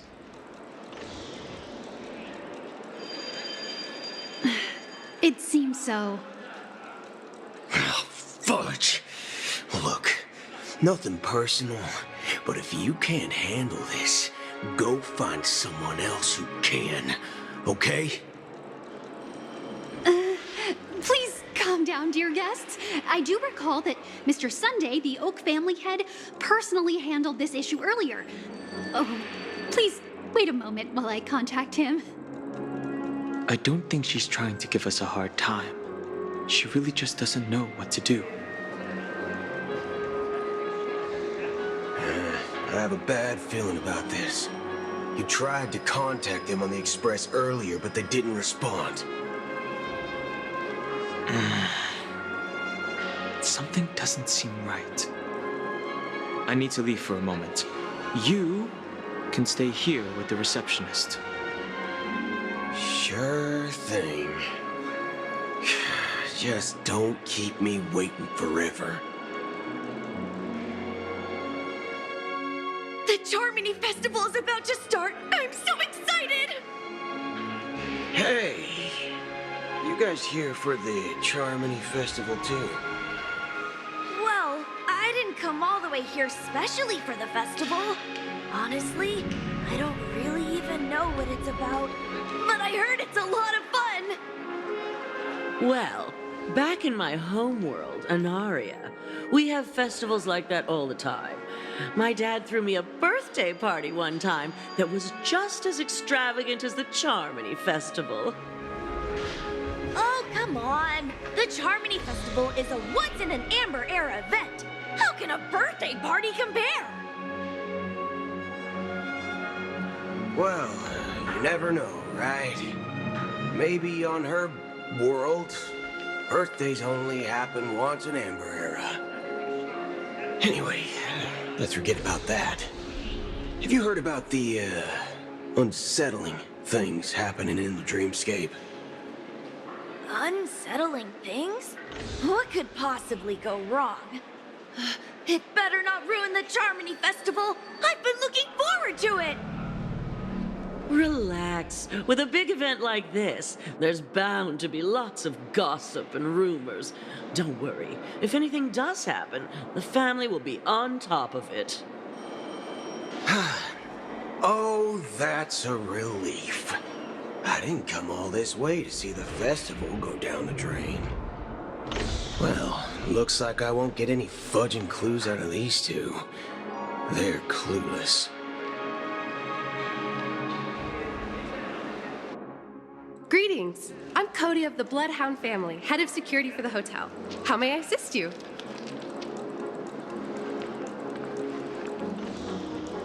Hello.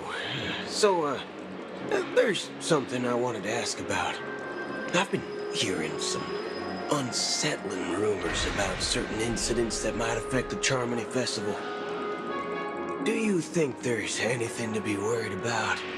I've traveled all the way from the Hawaii Federation, and I don't want my trip to be ruined. What do you mean? Wait. You haven't heard? I'm not sure where you heard those rumors, but they're completely baseless. I can assure you, as a representative of the Bloodhound family, that everything is going smoothly for the Charmony Festival. At present, all of the families are focused on making sure the festival starts on time. Even the Dream Master himself has arrived. So don't worry, your trip won't be in vain.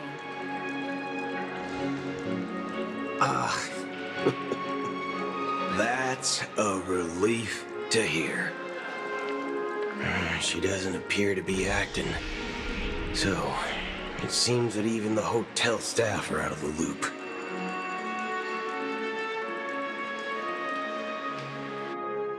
Back already? Hasn't she returned yet? Nope. I'm starting to wonder if sending her to contact Sunday was a good idea. Neither the staff nor the guests seem to know anything about what's happening in the dreamscape, and wherever we go, all we see is people enjoying themselves. Definitely not a good sign. I agree. Another unusual thing is that the Oak family is supposed to be in charge of organizing the council and managing everything inside and outside the dreamscape. However, I walked around the hotel but didn't meet a single member of the Oak family on such an important day. Well, I'll be forked. If I remember correctly, the head of the Oak family is that Sunday guy, right? We shouldn't linger here too long. Let's go back to the Express for now. Not so fast. Have you ever robbed VIPC, bro?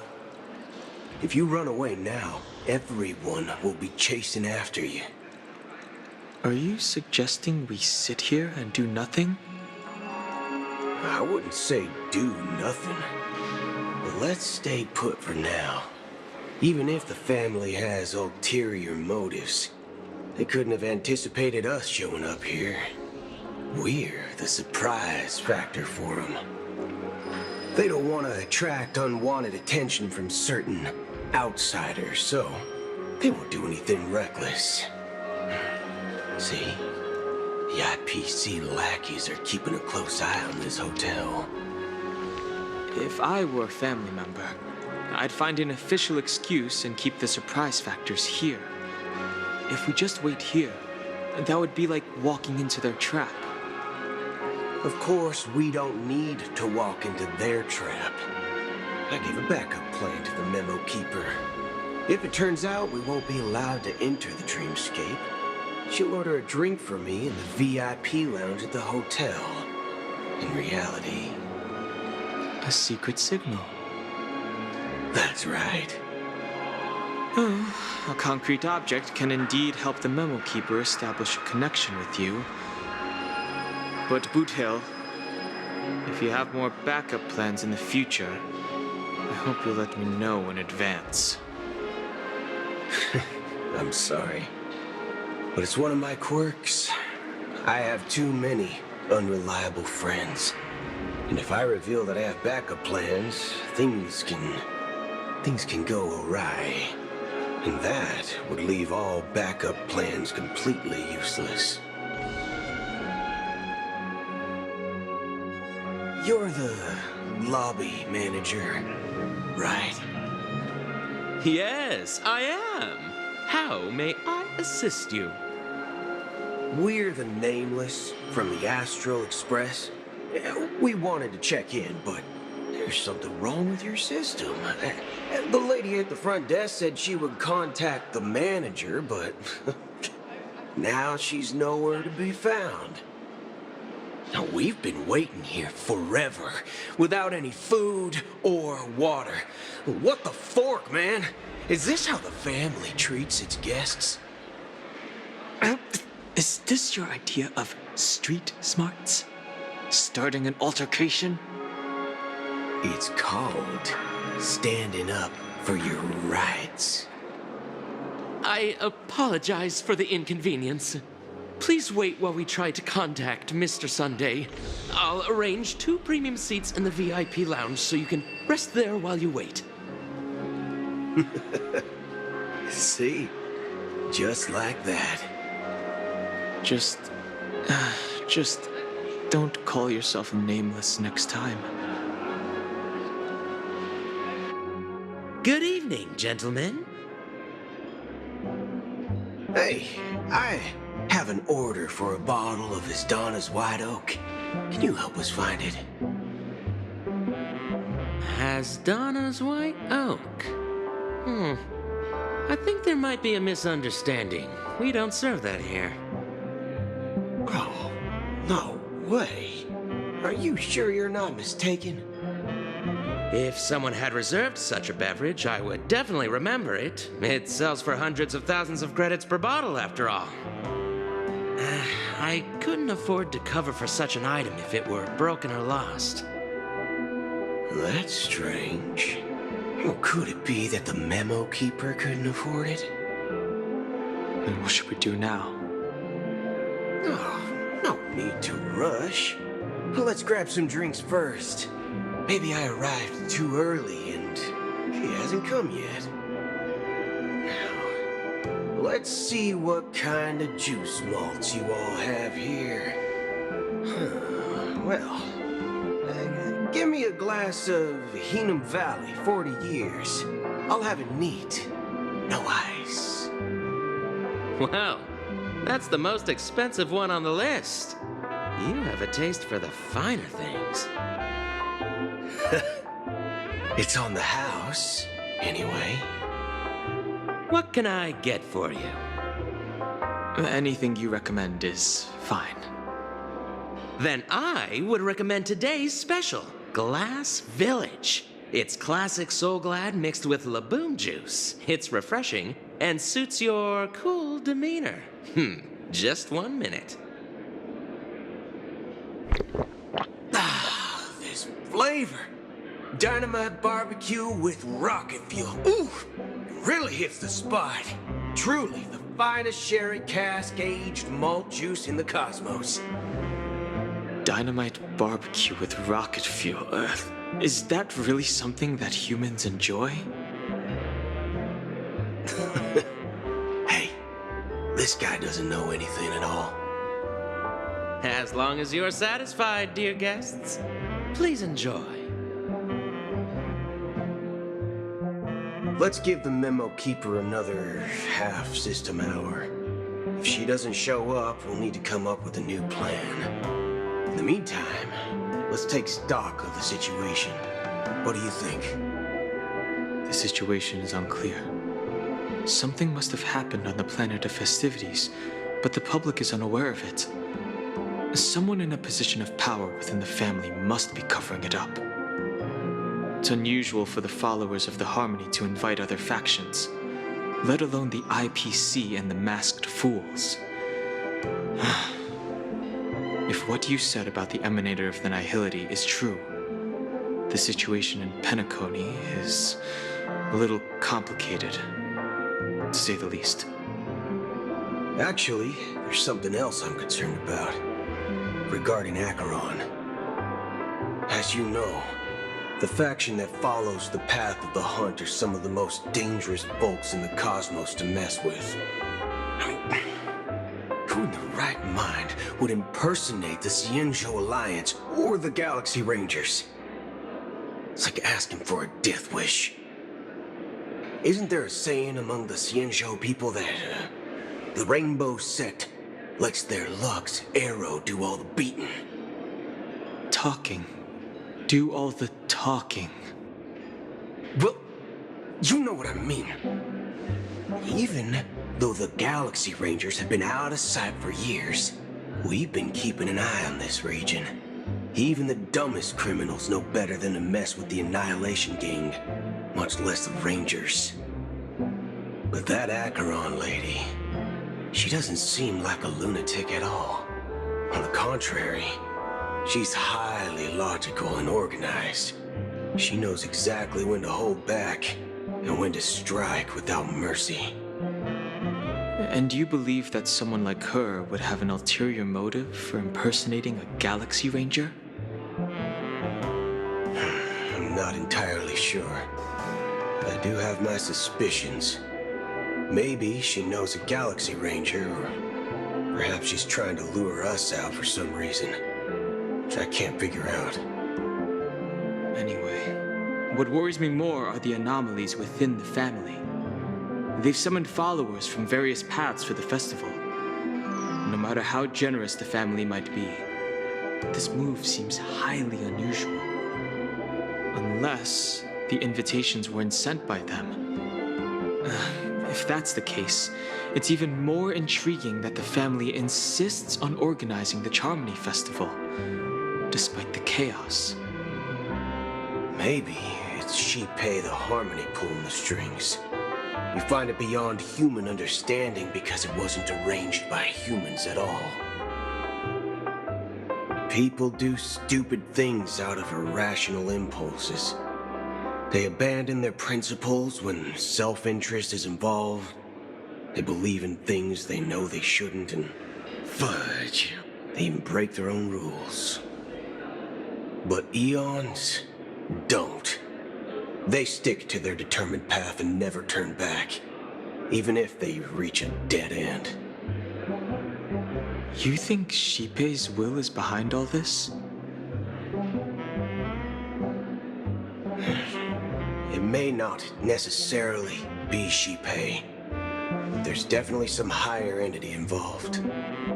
I know it may sound pessimistic, but if human free will were reliable, why would we even need Galaxy Rangers? It's much simpler when you boil it down to the eons and paths. Like how Lon always follows the path of the hunt, or how the Express stays true to the Trailblaze despite Akavili's disappearance.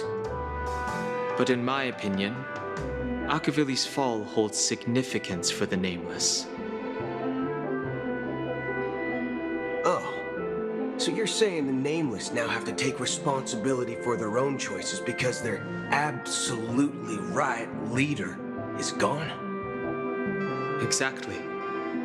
I believe the purpose of the journey isn't just about following a path that's always considered absolutely right. It's more about doing your best to choose the right path for yourself among countless possibilities, even with limited insight and judgment. I don't know what you've been through, but I agree that people must take responsibility for their choices, because no one else can do it for them. That's why the Galaxy Rangers need to uncover the imposter and figure out her true intentions.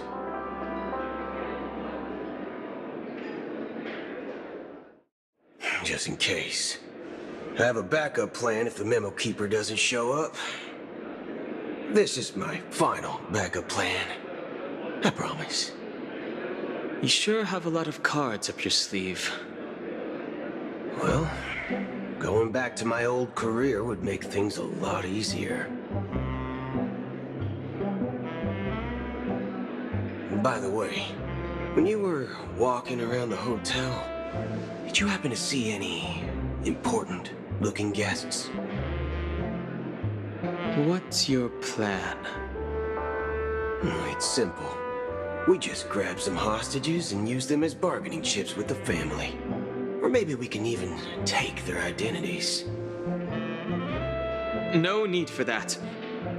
We'll return to the Express now. Wait. Are you getting scared? Draw your weapon. Let's make a big scene. Are you leaving, esteemed guests? Would you like to cancel that Asdona's White Oak you just ordered? Huh? Asdona's White Oak? But didn't you just say... Ha ha. Looks like you are a bit intoxicated, esteemed guests. You ordered a bottle of Asdona's White Oak just a moment ago. Looks like your Memo Keeper friend has finally arrived. Oh, right. Sorry, my memory's not the best. You know, too many modifications and all. Anyway, let me check. Well, fork me. It says Donna's White Oak, all right. And there's a note. I'll be waiting for you on the Astral Express. No mistake. That's her message to you. She knew the hotel wasn't safe, so she suggested we find another place. Well, looks like we took a detour, but now it's back to the Astral Express. So, what are we waiting for? Let's go.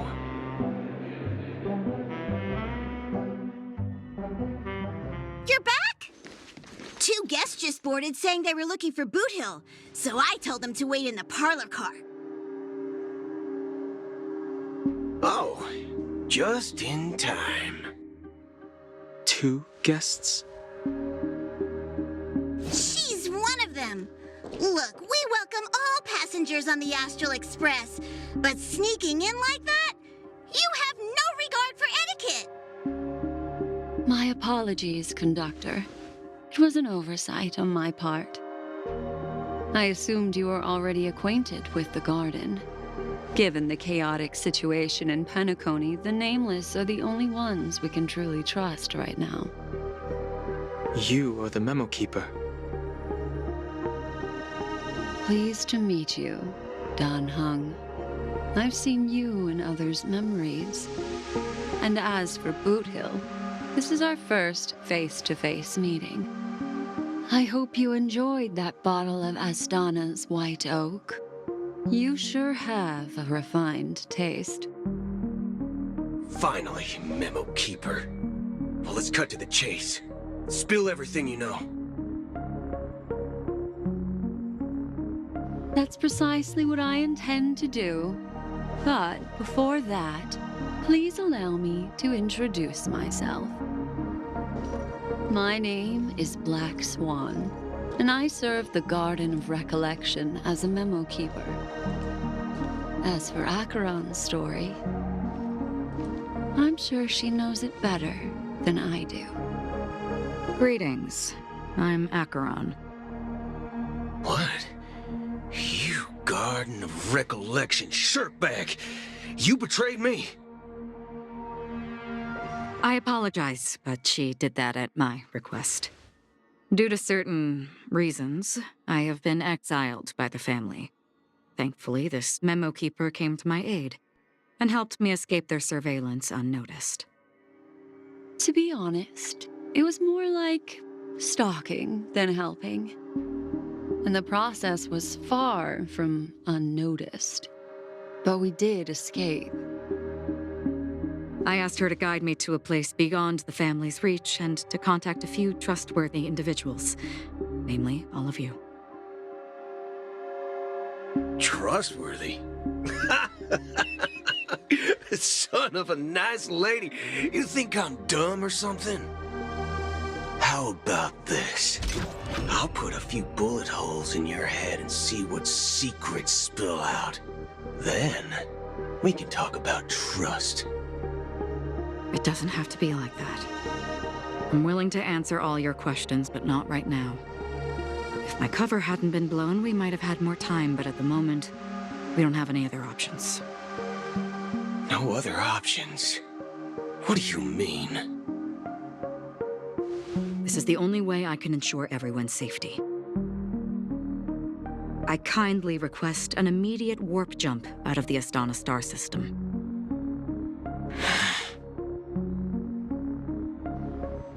This passenger is requesting...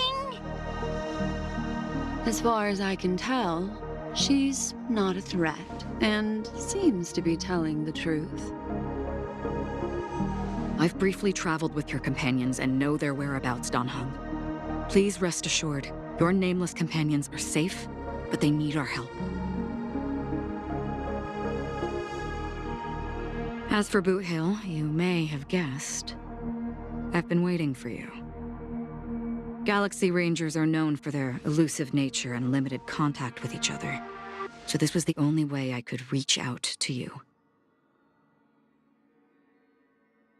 Only by doing this can I find a true Galaxy Ranger and fulfill a long-standing promise. To return his relics to their rightful owner. Someone once told me that every rainfall is like a gift from the heavens, a sign of their mercy upon the world. Raindrops are said to be the tears of the gods, shed in response to the sorrows of the world. Their constant pouring is a reminder that the gods haven't abandoned us yet. So, how long has this rain been going on for?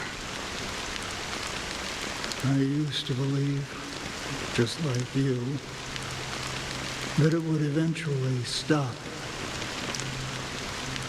Years and decades passed. And in the end,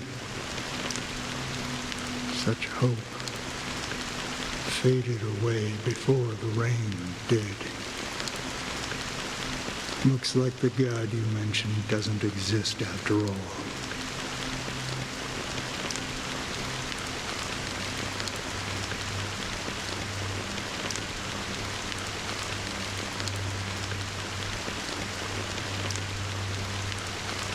Well, let me share a story with you. Mortals who walk the paths are like sailors on a vast ocean, leaving behind a trail that creates countless ripples of possibilities. These ripples last longer than the fleeting lifetimes of humans. And for some, their presence leaves such a strong mark that it's reflected in the waves. Like those shadows on the ocean. Sin-thirsters, the obsessions of the Pathstriders, they emerge from the depths of IX, seeing themselves as masters of their own destiny, unknowingly repeating the actions of their past lives. They emerge from the nihility and head toward it, leading purposeless lives. However, these hallowed phantoms, they were once my dear companions. A group of Galaxy Rangers. Are you watching over them? Watching over them? No. I'm guiding them toward transcendence. It was a brutal war. A crusade that shook the universe. The universe witnessed the fall of Zulo, the Lord Ravager, but it came at a price. A price so hefty that only those who were there still remember. The unwavering determination of the Hunt followers persists even in death. So someone must guide these lost souls to their life beyond. They were heroes in their time, and they shouldn't be reduced to mere puppets of nihility. As for me, I've suffered too many losses on that battlefield to advance any further. And that makes me the most fitting person to carry out this task. But you know, these sin-thirsters, they're not who they used to be. Does this seem pointless to you? Well, some tasks have to be done, even if they are pointless.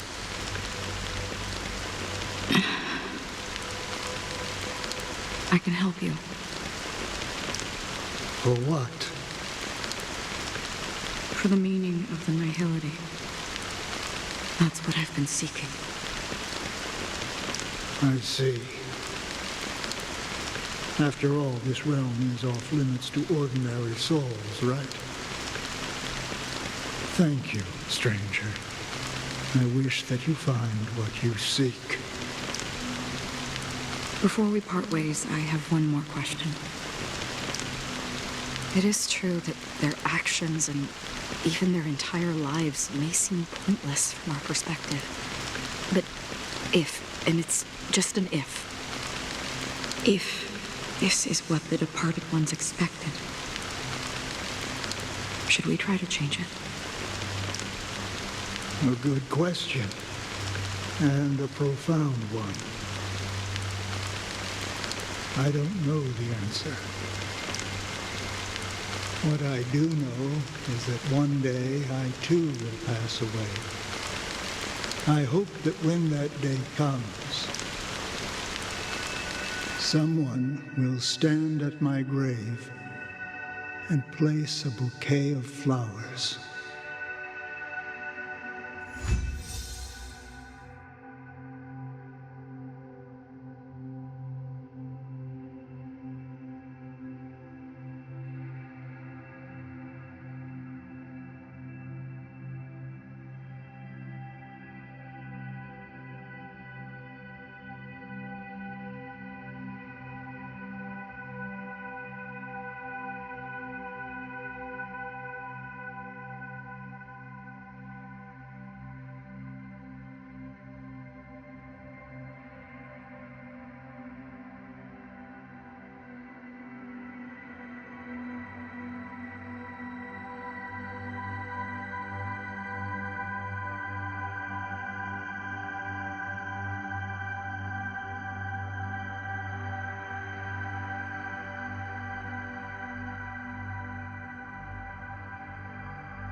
When I appeared as a child, my speech, mindset, and soul reflected immaturity and innocence.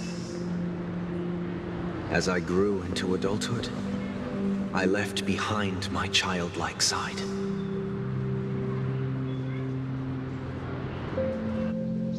I humbly request your blessings, esteemed advocate of Shipe. Come to me, my kinship. I have sought their presence with us. As you wish. I have faithfully served the Alfalfa family for nearly a decade, promoting the path of the harmony to the best of my ability. However, I made a mistake yesterday. While I was preparing dinner for the family head, I accidentally dropped a prepared dish on the floor. Out of laziness, I lied and claimed that everything was ready. Although the head has dismissed me as punishment, it has been tough to sleep with the guilt still gnawing at me, as I worried that the seeds of evilness may have taken root in my soul. So, I confess to you now to seek atonement for my sins. Do you sincerely repent and vow to change your ways? Yes. Have you examined your soul and confessed all your sins?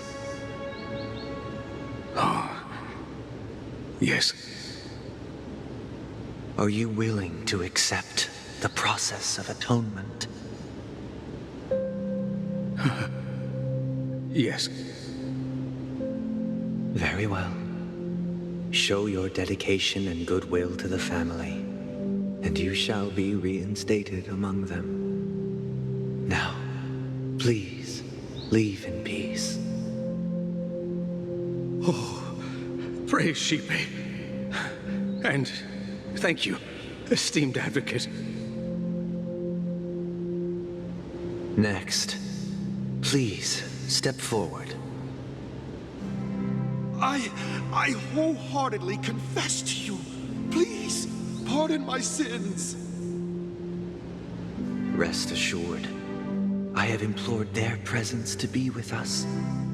As long as you are sincere, absolution will be granted. Oh, great. You know, I arrived in Penacony as a stowaway. I sold everything to get a ticket. My house, my land, and my 2 children. I see. Please, go on. My children were starving, and I hoped they'd have a chance at survival if they became slaves here.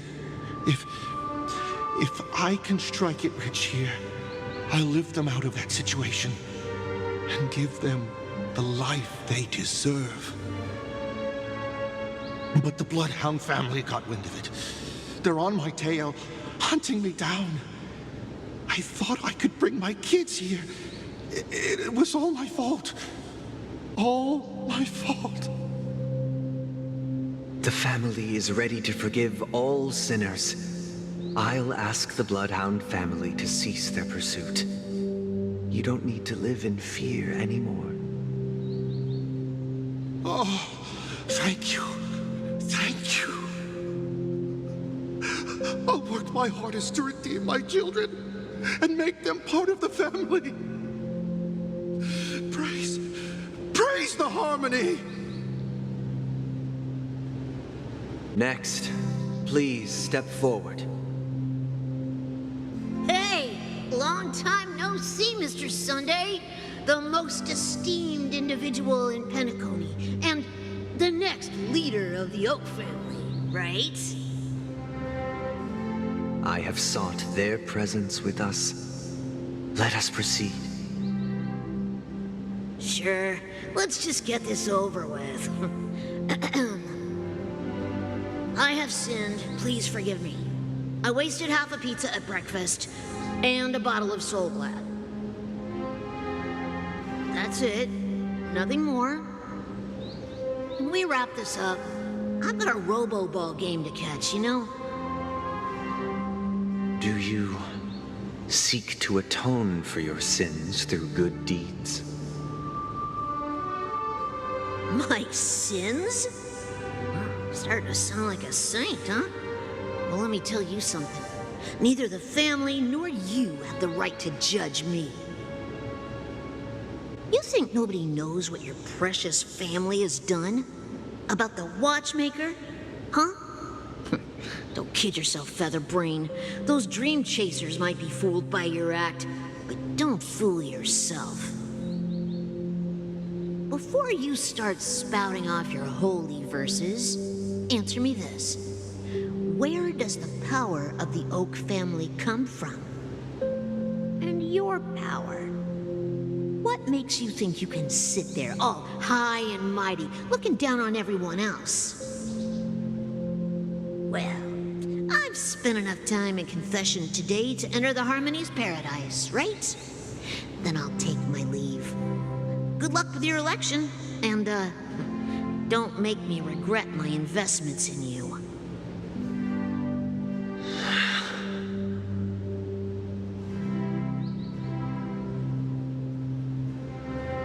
Oh, revered triple-faced soul, hear my doubts. Who can judge the strong when their power hides their crimes? Who can vouch for the weak when they will pay any price to survive? Who can comfort the purest souls when even they get led astray? If the strong defending the weak is truly the foundation of paradise, then who is responsible for the suffering and anguish in this wretched world?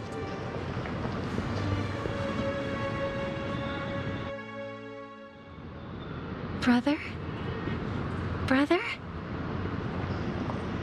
Brother, are you all right? I'm fine.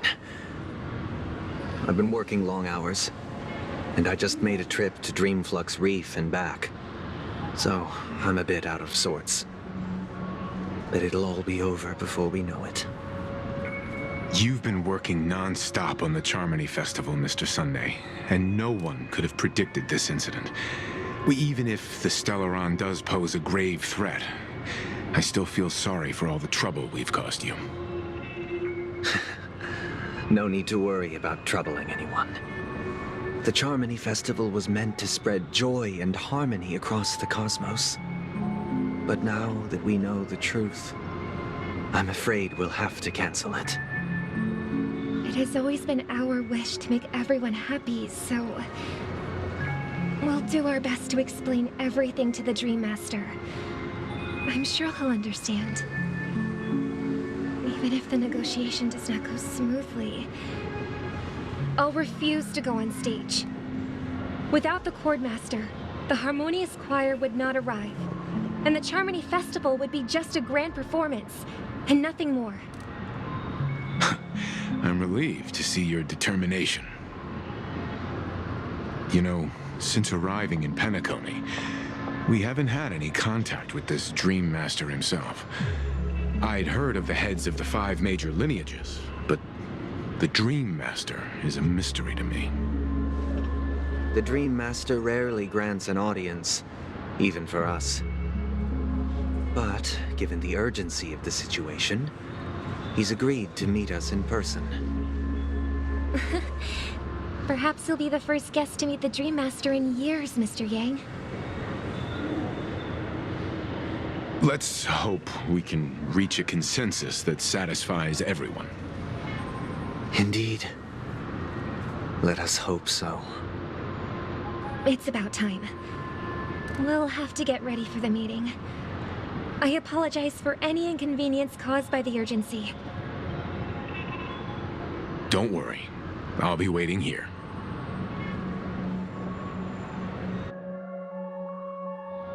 Mr. Sunday. Hey there! Okay, see the moon in the sky?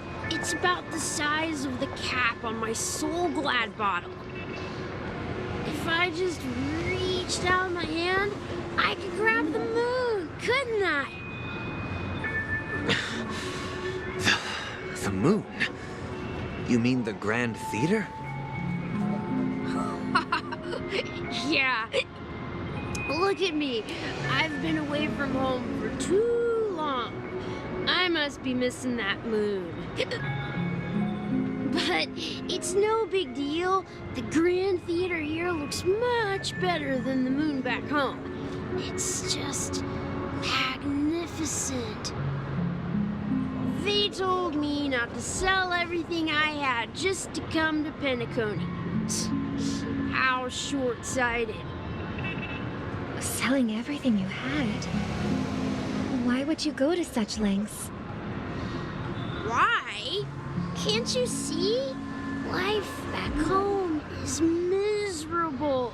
It's not really living at all.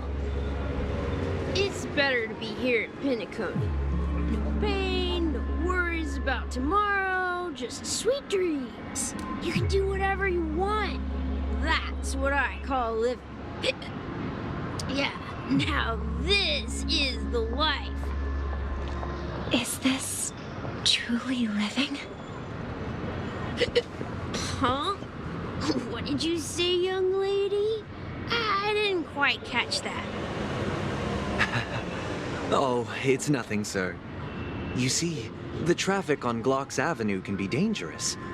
How about I ask a Bloodhound family member to escort you to Ideen Park over there, so you can continue enjoying your sweet dream? Oh, yeah, that's a great idea. Wow, no wonder you were the leader of this sweet dream. You're totally a lifesaver. See you around, Mr. Sunday, and it was nice chatting with you.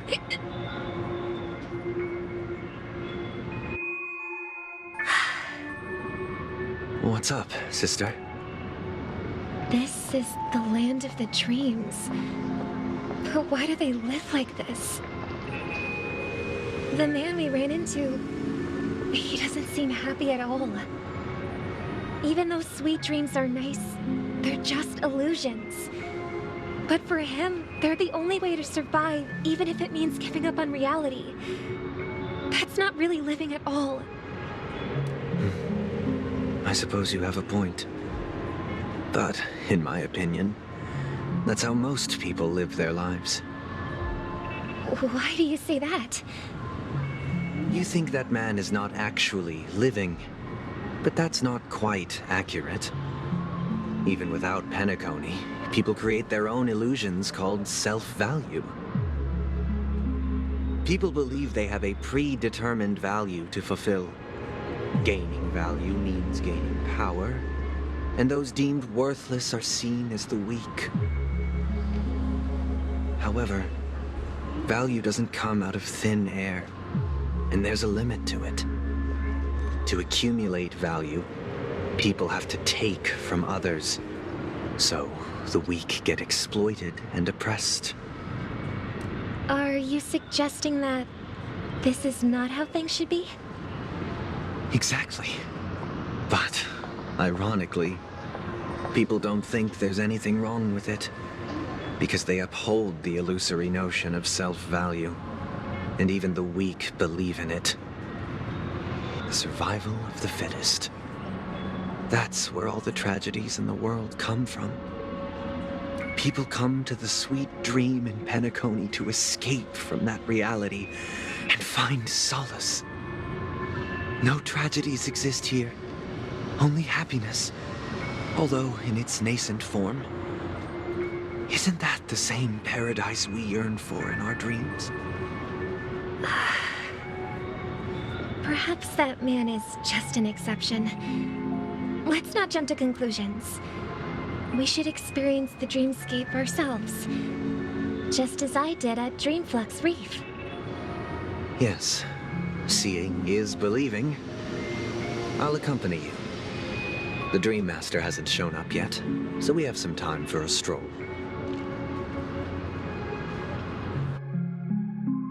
Glad to meet you again, Robin. How are the preparations for the Charmony Festival coming along? We're all so excited about it. It's going smoothly. Thanks for making the trip to join the festival. You're too kind, Robin. It's a pleasure to have guests from all over the universe celebrating day and night. I can't stand being lonely or bored, so this jubilant dreamscape is perfect for me. But if this went on forever, would it get boring too? Not at all. Who would get tired of having so much fun? Every day, you get to wear fancy clothes, explore all sorts of dream bubbles, indulge in delicious food without gaining weight, and you never get old or sick.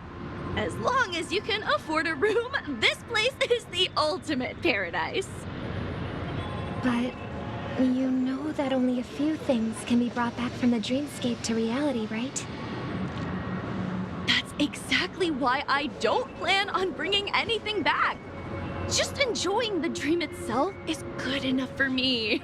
I mean, I'm not one of those long-living species. I only have around 60 or 70 years in this lifetime, and there's so much to worry about.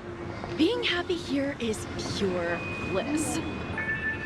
Only in this sweet dream can I truly feel like I'm in control of my life and fate.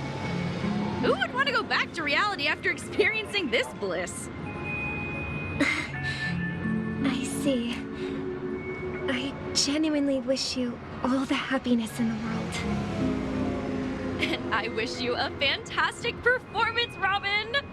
I'm off to the Blue Hour for the ball. See you later.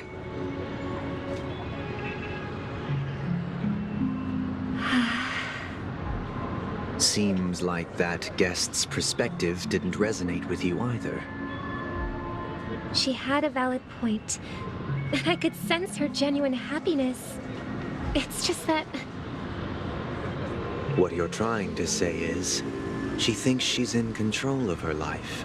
But in reality, she's just escaping from reality and seeking solace in this sweet dream. Once she steps out of this sanctuary, everything will be lost. Well, she did make mention of being able to afford a room. Didn't she? However, the paradise in our dreams, it doesn't have to end. No.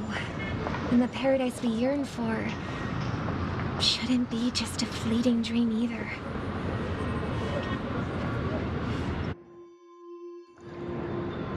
The scenery in this dreamscape is truly breathtaking, isn't it? Oh, Robin. Can't believe I'm meeting you in person here. What an honor. You're right. Even though time stands still in this dreamscape, it always feels fresh. I find something new every time. A philosophical mind. I hope I'm not intruding. Oh, not at all. No. With little time left, I yearn for meaningful conversations, especially with someone as esteemed as you. Do you mind if we chat? It's my pleasure. No need to be formal. Just speak your mind. You said, with little time left. Please, forgive me for being blunt. But is that why you came to Penacony? Yeah. I was part of a war, and while escaping from the Sikosian mothership, I got exposed to some radioactive materials. And then, all my comrades died, and my hometown was wiped out by neutron bombardments. I couldn't bear to live with everything I knew gone. That's when I heard about a possible solution here, so I came. How heart-wrenching. I hope the family has been able to help you. They have, and I'm truly grateful for that. They provided me with a comfortable room, the most advanced life support devices in the cosmos, and a stellar team of caregivers. My physical body is now in the dream pool, sustained by life support. The me you see here is whole, rational, and no different from any other person. But I can't say the same for the me in the hotel room. My true appearance? No. I hope you never have to witness it, Robin. So, you'll be living forever in this dreamscape, right? Just being able to live at all is good enough for me. Whether it's in this dreamscape or not, well, I don't really have much say in the matter. My world has been torn apart, and my life could end any second. So, even if this whole place is an illusion, it's still my paradise, and I'll treasure every moment I spend here. How I envy those everlasting things. That old man's story. It's so tragic. Fortunately, this sweet dream gives him joyful memories to hold on to for the rest of his life. That's precisely why this sweet dream in Penacony exists. However, even the sweet dream has its limitations. While it provides solace to the disillusioned, it can't completely eliminate pain in reality. There will be a way out. Penacony is already on the right track.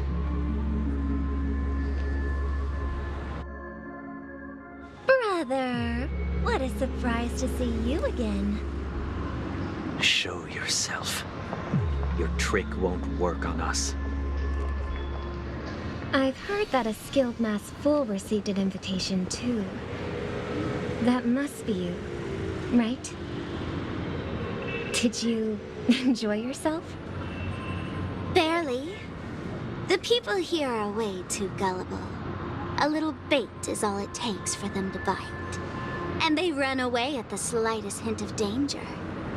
In other words, they're naive and cowardly.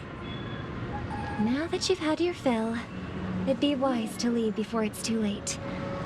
The music of the harmony doesn't tolerate discord. What? Now that you have the real Robin, I'm useless? Oh, how disheartening. I've done so much for the family. You should be thanking me, because if it weren't for me cleaning up this mess, Penacony would still be in shambles. Don't you think? That was a personal request from the head of the Iris family, and it has nothing to do with us. Step aside and stop causing trouble for the Charmony Festival.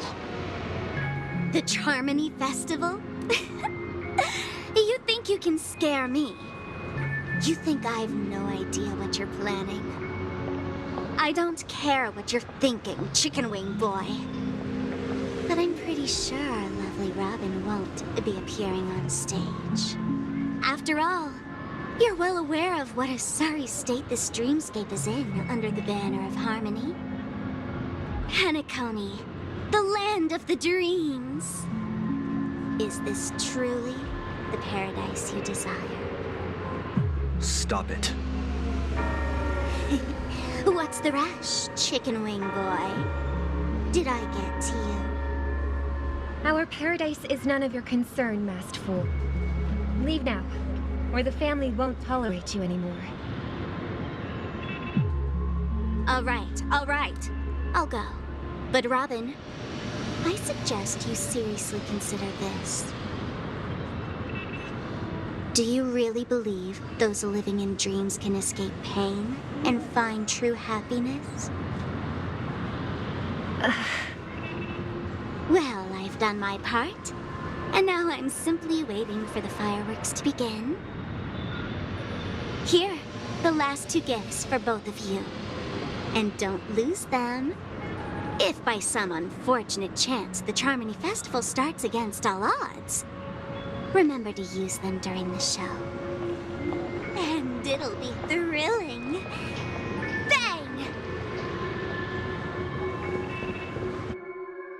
Let's wait here for the Dream Master to arrive.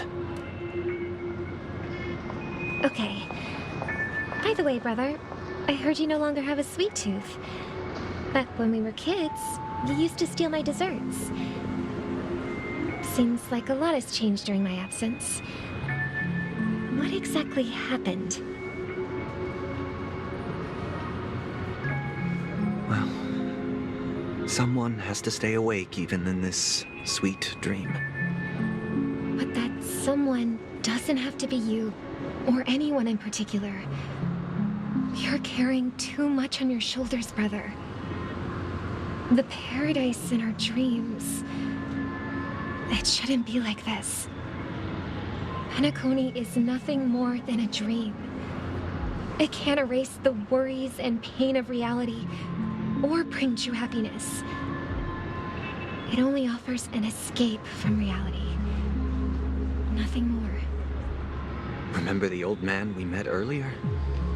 Without this dream, he might have completely lost himself. That might be true, but even without Penacony, he could have chosen another path.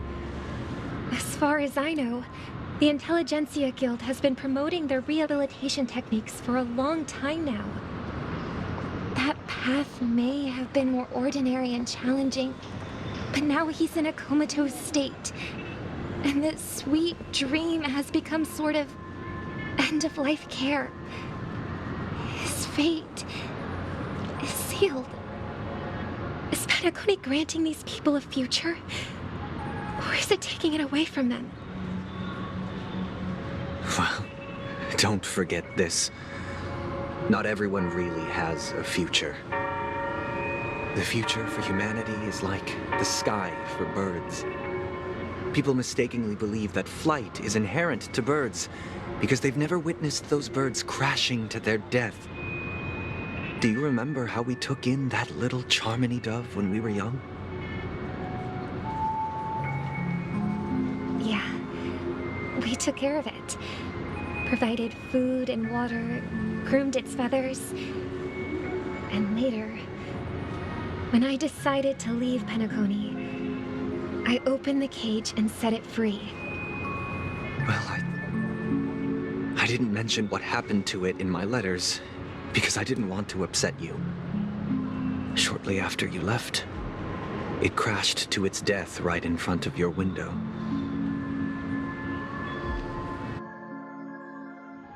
I had surmised as much. I knew you wouldn't have avoided mentioning the bird for no reason.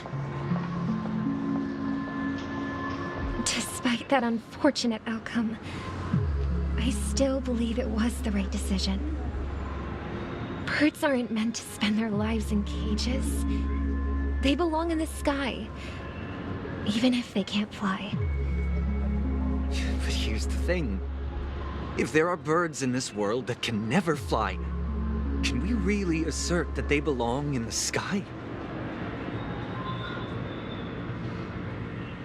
Are you implying that the same goes for humans too? Let's take the Astral Express as an example. The Nameless made tremendous efforts to bridge worlds, gaining fame across the universe. However, only a few extraordinary individuals can endure such a perilous journey. That's because the pursuit of the Trailblaze exceeds the capabilities of ordinary humans. Otherwise, why would this path be filled with broken rails, an abandoned express, and even a fallen Eon? That's just sophistry. If that were true, then only the powerful would have the right to determine the future. Unfortunately, that's exactly what happens. Another name for the future is self-value. While this world has its fair share of heroes who inspire people and garner admiration for their heroic deeds, the majority of ordinary people will never become heroes in their lifetime. Some are born weak and vulnerable. Some find themselves trapped in unfortunate circumstances. Some fall victim to malice and cowardice. When it comes to survival, everyone is equal. And the weak can only watch as their value gets constantly diminished by external forces. That's why we should care for the weak and support them as if their suffering were our own. That's what the Odes of Harmony have always taught us.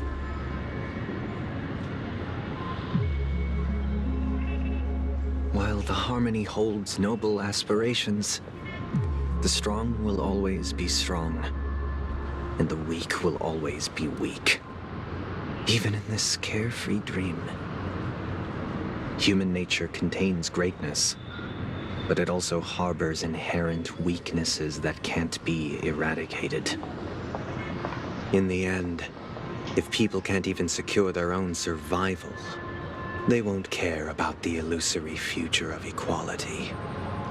As long as the law of survival of the fittest prevails, there will always be fledglings crashing to their death. But if people don't live for the future, do they merely exist for survival? If even you, my brother, don't believe that the Harmony will save the weak, then which Eon can make our dreams come true?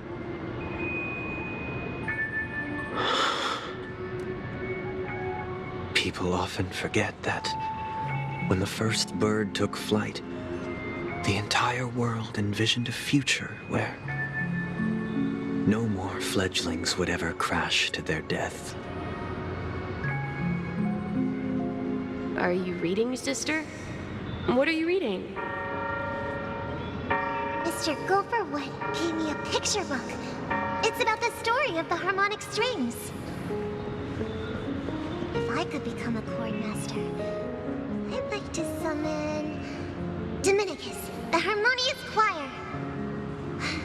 I want to sing with everyone and spread our wishes so that all can feel happiness and joy. I see. Then I would summon the harmonious choir too. Don't you have a wish of your own, brother? Of course I do. It's just that it includes your wish and everyone else's. I long for a true paradise where everyone can find peace.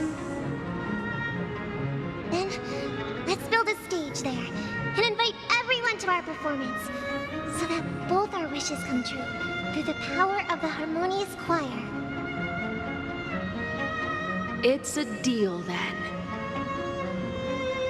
Yeah, it's a deal. But how can I become a chord master?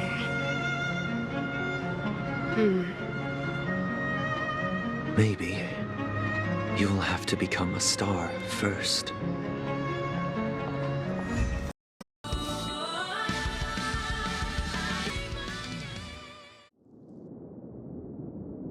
You're back sooner than I thought. Any results? Yes. And now, it's up to us to forge ahead. Since his last will has now been conveyed, my final mission is complete. But pardon me if I sound curt. It's good to have determination. The path Mikhail left for you is not an easy one to tread. Why else would he have chosen to sleep in solitude, staking everything on some nameless in the future? But you have the numbers, and in numbers comes strength. So that might just delay your inevitable a little more. Got any more encouraging words?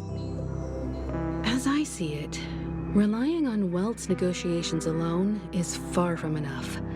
Regardless of whether the other party will be compliant, negotiating simply allows us to meet them as equals and won't grant us an upper hand. Penacony is our rival's home turf, and we already have very few chips left to play with. Rather than idly sit around while the family's got us blocked off, an offensive approach might be a wiser course of action. We're more familiar with the Stellaron's properties than most, and since it's the key to stabilizing the sweet dream, it's vital to the family's interests. By attacking their core interests, they're bound to retaliate hastily. And as the saying goes, haste makes waste. That's right. As long as we pose a threat to the Stellaron, either with words or otherwise, we have a chance at gaining the upper hand. But the problem is, on the eve of the Charmony Festival opening, how exactly are we going to get close to the theater? Family security will be airtight, and if we brute force it, even if we succeed, it's too risky. So, no one's gonna say anything? Then I'll raise my hand. I know the answer to this question.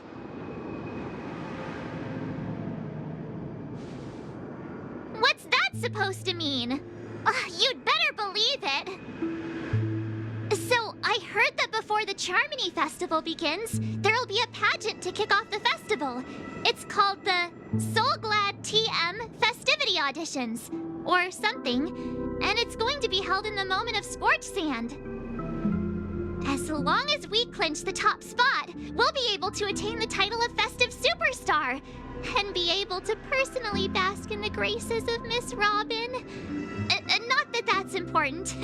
What's crucial is that we can enter the Grand Theater before the audience arrives. So, how do we go about participating in these festivity auditions? I've already procured special invite tickets from Miss Robin's fan club. To tell you the truth, I had been preparing to join the auditions all along, but now it looks like even if I scrape through, I probably still won't have the chance to shake Miss Robin's hand. So they're still running this thing, huh? It was originally just a publicity stunt, set up by Mikhail to drum up attention. But it looks like it might be worth a shot. We'll follow Marge's plan. Mr. Gallagher, will you be joining us? I'm afraid I won't have the time. As a virtual character, I've already completed my final mission. Whether Penacony can awaken from this dream is all down to you. Should we ever cross paths again? I'd love for you to visit the Express. All right. I'll have to add to that databank of yours you've got on the Express. And Miss Firefly, we thank you for all your support. We're faced with a formidable enemy. As long as the Astral Express and Stellaron Hunter's objectives are aligned, we're willing to cooperate with you. We've already come this far together. I'd like to join you for the rest of your journey on Penacony. I'm pleased that we can finally fight shoulder to shoulder. I couldn't ask for a better ending. This is also the spirit of the Trailblaze. Now, everyone, let's prepare to move out.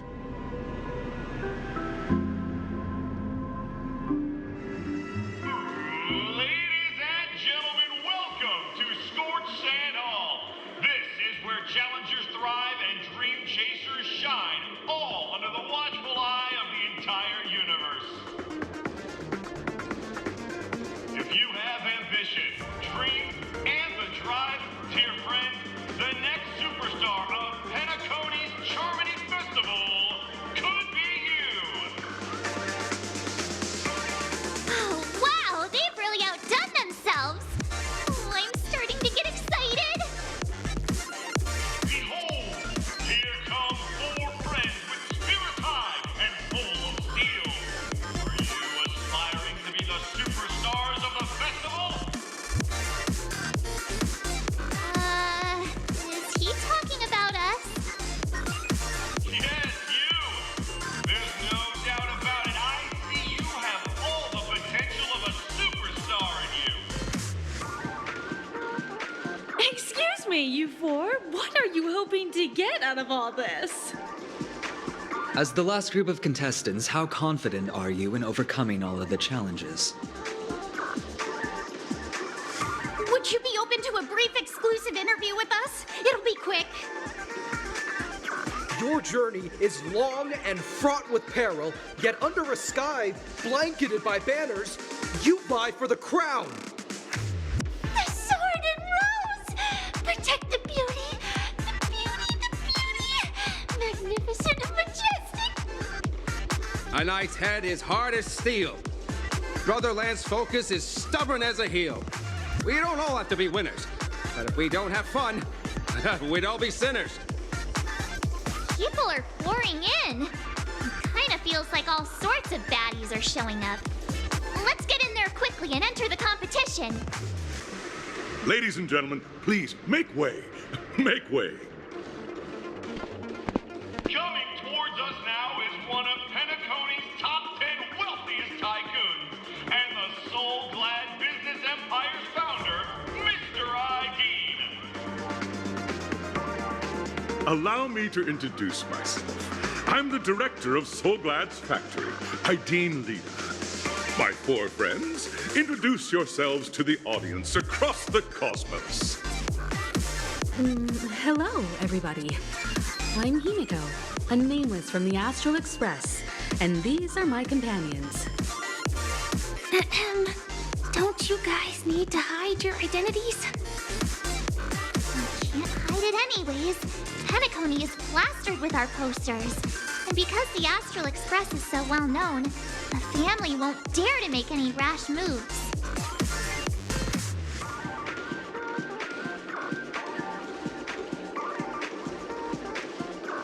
Hello, everyone! I'm March 7th. I'm an ordinary girl who loves adventures.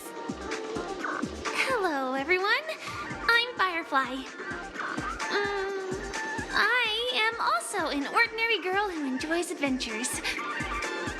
So it's a bunch of nameless guests. This final face-off is bound to be spectacular. Time is precious. My four friends, come with me. Grab a bottle of Soul Glad and make your dreams a blast.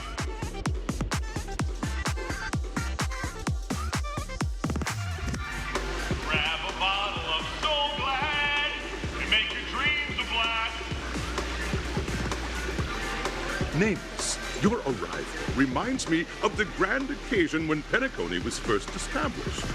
I was still a young, bright-eyed lad back then, lured here by the watchmaker's ads, full of zeal and ready to make my first fortune in life. Once, during a particularly grueling day, I passed out and was resuscitated by a drink from Mr. Sousa. That sweet taste has since been etched in my mind, and that was what drove me to create the Soul Glad that we all know and love today. The dream-chasing era was truly a wondrous time. Oh, I miss those days, and the watchmaker. Scorched Sand Hall is my homage to that time of boundless possibilities. I wholeheartedly hope you make it to the finish and emerge as the next superstars of Penacony. Now then, is there anything you'd like to say before the competition officially begins?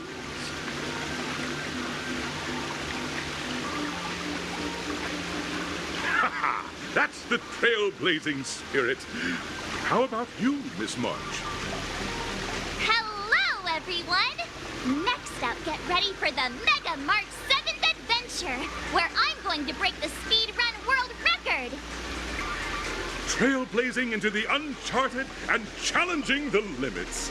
That's Miss March 7th for you. How about Miss Firefly? I hope that by the end of this journey, everyone will have achieved the outcome that they hoped for. Ah, a wonderful wish.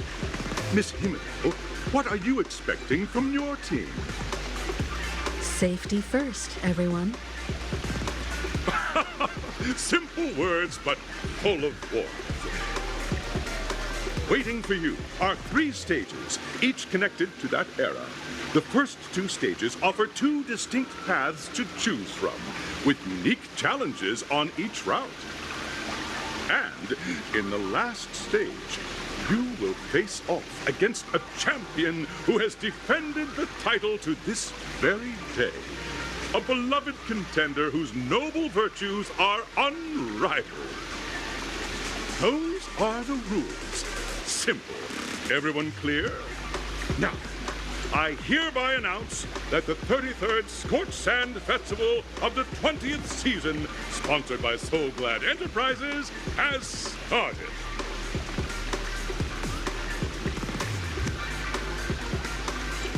Everyone, as the Charmony Festival is drawing closer, we must reach the end as quickly as possible. Factoring in efficiency and safety, splitting up into 2 groups is the best choice. March and I haven't known Miss Firefly for too long and aren't overly familiar with her. It'd probably be better if the 2 of you paired up. Fine by me. Let's do it. All right. I don't have a problem with that. We'll split into the assigned groups then. Let's not waste time. Welcome to the first stage of Soul Glad Enterprises' 33rd Scorched Sand Festival of the 20th season, Dream Play Fantasia. In this stage, you can choose between 2 challenges, the School of Acting or School of Action. In the School of Acting Challenge, you have to complete 3 performances from 3 scripts and move the panel judges. In the School of Action Challenge, you have to defeat 3 groups of enemies convincingly and reach the end. Now, make your choice.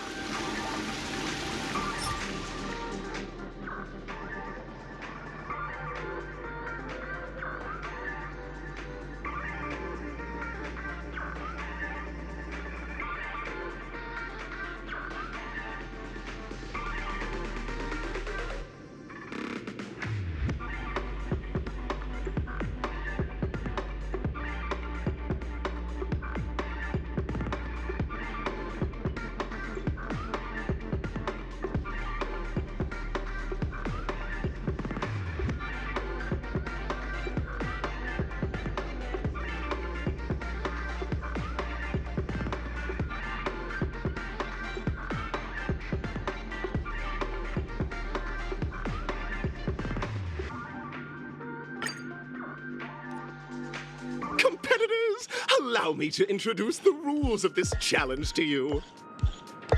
There are 3 stages up ahead. On each, you will find an outline of a script. These 3 scripts were written by the legendary filmmaker, The Watchmaker, and depict various stories from Penacony's era of pioneering. Your task is to bring those moments to life, find the right words, and act convincingly to make the judges feel the script's intended emotions. Oh, I wish you a successful performance. Also, a bit of trivia. The record score for this stage is held by a participant with fiery red hair. His exceptional performance brought even the strictest judge to tears. It's like he wasn't even acting at all. We are running out of time, so let's get this over with quickly. Just take a look at this pair! Such star quality. Since you come as a pair, I'll prep a 2-person scene for you. You two, are you ready?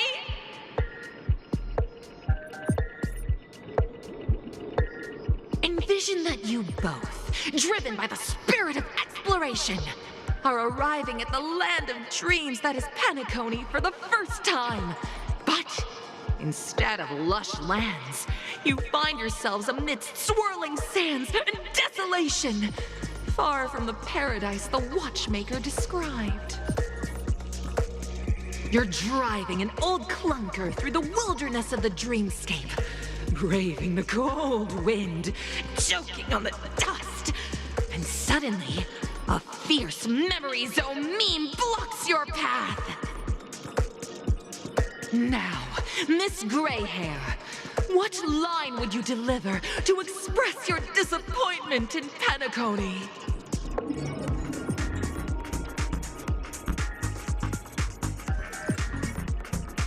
Very good.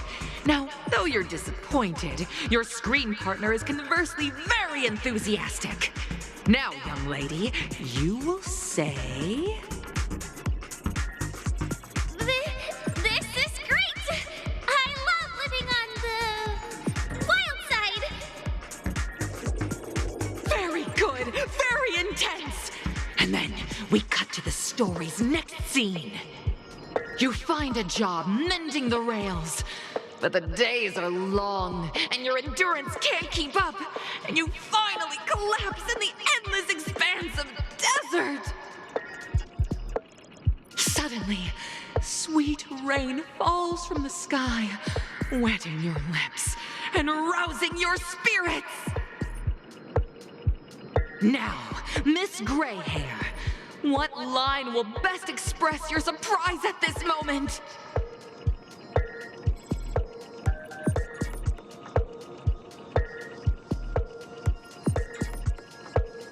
But at this moment, your partner yet gazes into the sky, both her eyes closed. The raindrops fall, blurring her vision, and she tragically says... Perhaps we were never meant to succeed. Right? Fantastic! Both of you have an incredibly solid foundation in dialogue delivery. However, lines aren't everything in a performance. Please continue this story on the second stage. Up next, you'll be challenged with a body language test. I hope these tests won't take too long.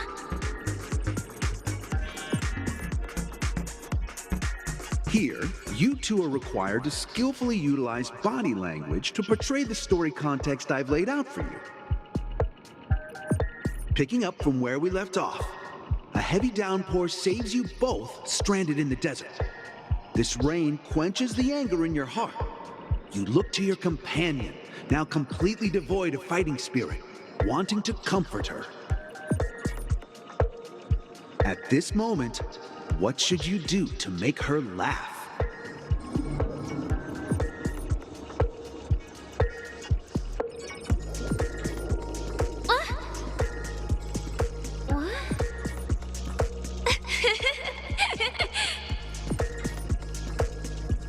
right answer. Your companion sees you rolling about in the sand and thinks about the arduous obstacles along this journey. She can't help but let loose a laugh, rekindling hope in her heart. And so this girl... I'm gonna get back on my feet and keep moving forward. A tug at the heartstrings! The story continues to develop. The heavy rain leads you both to sense a business opportunity, so you start venturing into the umbrella industry. But just as the business begins to pick up, competitors start flooding the market with low-priced goods, squeezing your market share. You have no choice. The goods you stockpiled at high prices have to be sold at a loss. This is a pretty self-destructive move, which drives your business to the brink of bankruptcy. At this moment, what would you, who refuses to admit defeat, decide to do?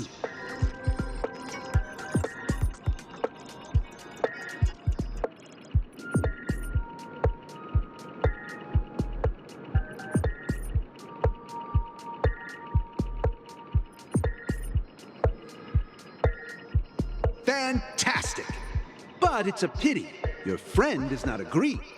Seeing that you're up to your eyeballs in debt, she sees nothing but despair in her future. And then... I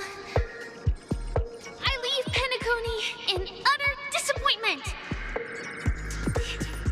Is that okay? Of course! Absolutely! I was this close to tears! Both of you possess exceptional acting talent! However, the true test is yet to come. You're about to encounter the harshest judge this show has ever seen.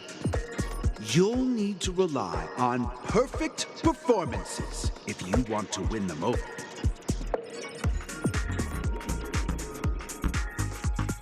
Welcome to the final stage. Actually, all the scenarios that you previously encountered were all from the film Once Upon a Time in Dreams. Two companions arrive on Penacony with nothing but a dream. Their desire for achievement is met with continuous setbacks. Ultimately, one continues on, despite spiraling into debt, while the other concedes defeat and leaves. Many years later, their paths cross once more in the thriving Penacony. Yet, they refuse to acknowledge each other because...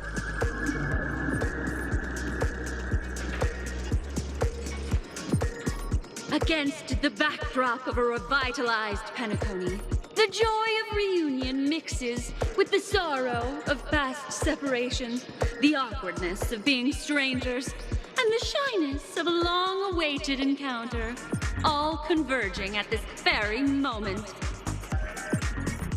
Give it a shot. Try and convey this bittersweet scene to me. Bring it to life with precise and emotive acting. This is never going to end. I know.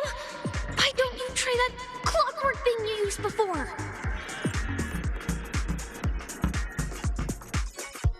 Congrats to both of you for clearing the stage, but more importantly, are you having fun? Fun is more important than success. Look at the time! You finished much faster than that red-haired contestant did. That red-haired contestant. Who is that exactly? You'll find out eventually, but only if you clear the next test first. Welcome to the second stage of the 33rd Scorched Sand Festival in the 20th season, sponsored by Soul Glad Enterprises. Gunfire time! You have the option to choose gunfire and undergo Brother Hanu's trial, or time, where you'll face Clucky's trial. And now, make your choice!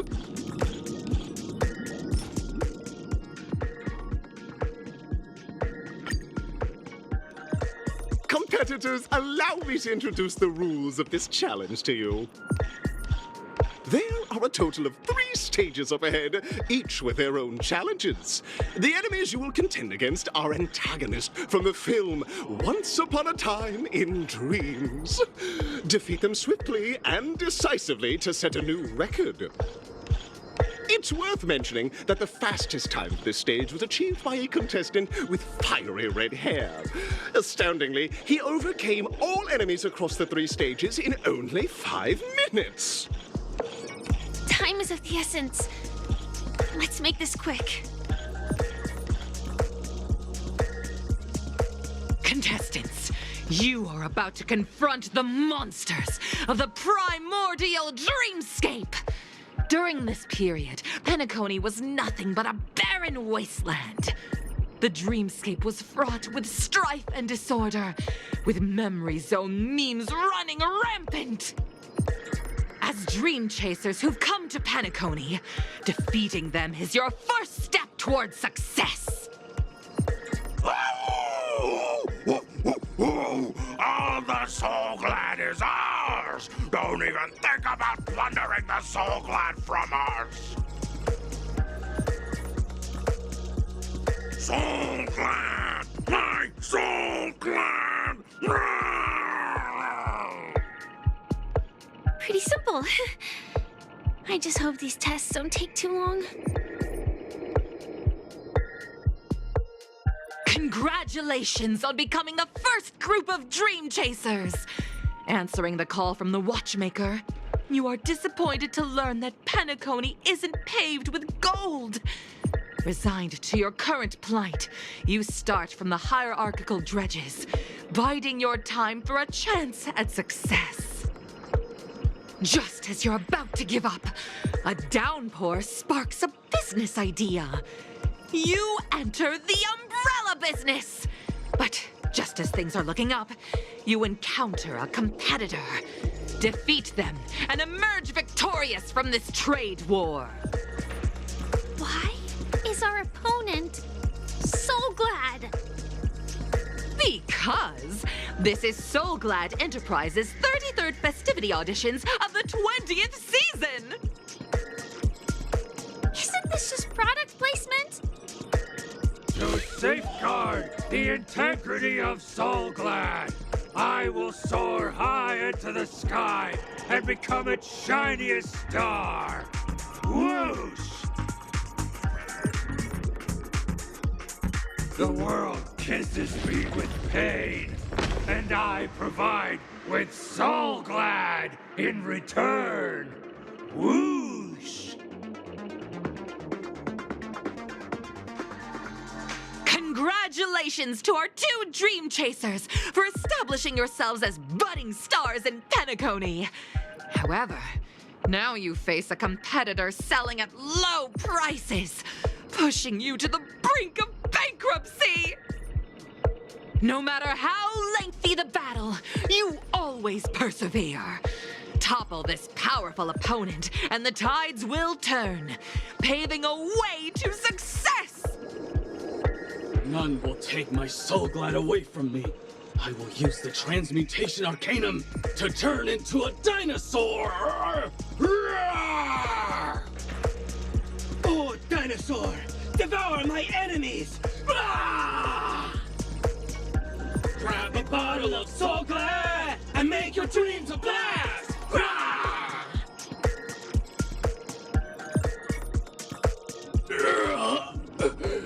The body withers, but the Soul Glad name shall not. You truly are a beast, more than I can ever be. That should do it! Okay. Let's go. Mr. Yang is waiting for us. Isn't this fight way off from the actual storyline? Transforming into a dinosaur isn't imaginative enough for you? This is the sort of magic only seen on Penacony. Anyway, let's get back on track. Where were we? Oh, that's right. After an extended battle, you finally emerged victorious! But the companion who journeyed to Penacony with you chose to leave, having lost all hope. In the years that followed, you encountered each other once more on the prosperous streets of Penacony, but dared not call out to one another. Perhaps akin to the lingering regret of every dream chaser. Ah, well done! You brought to life the thrilling action scenes from Once Upon a Time in Dreams with your fighting skills.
Dear friends, welcome to the wonderful world created by the Watchmaker. Awaiting you ahead is the titular character from the beloved Clocky animation, Clocky! It's said that the Watchmaker dreamed up the idea of Clocky when he was just a boy. Back then, he was merely an apprentice in a clock shop. And one night, he dreamt that all the broken clocks started sprouting arms and legs. Like a skilled pilot, he steered them towards the right path. As a classic figure who grew up with many, Clocky truly shaped a generation, solidifying the Watchmaker's pivotal role in popular culture. Contestants, may you have a wonderful time with Clocky. The trial of time. I hope it won't waste too much of our time.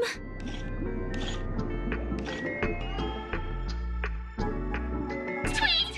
Help, help, help! Tweet! This man's body is boiling hot! Tweet! Is anyone there? Tweet! I can't take it anymore! Tweet! Oh dear! It's an origami bird! What's it doing in beyond Overcook's tail? Is that Clocky? Tweet! Please save me, Tweet! I'm being roasted alive, Tweet! A roasted bird? Oh! This is horrible! Let's save it, quickly! Congratulations to both of you! Oh, you've overcome all obstacles and proven yourselves. But, unfortunately, there is only one who can be Penacony's festive superstar. In the final stage, you will face the defending champion. If you fail, you will lose the opportunity to become the festive superstar. Welcome to the 33rd Scorch Sand Festival's third stage in the 20th season, sponsored by Soul Glad Enterprises, Superstar Showdown.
Dear friends, welcome to the enchanting universe created by the Watchmaker.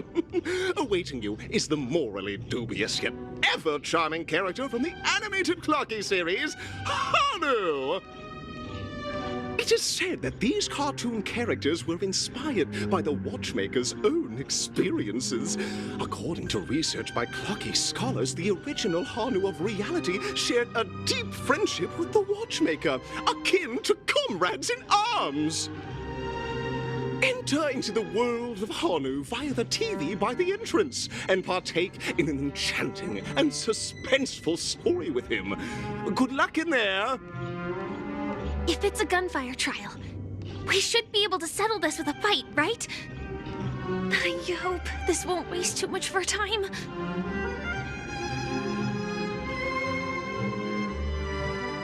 Long time no see, Hanu. You look pretty stressed out. How about an intense and thrilling game of Dream Jigsaw to blow off some steam?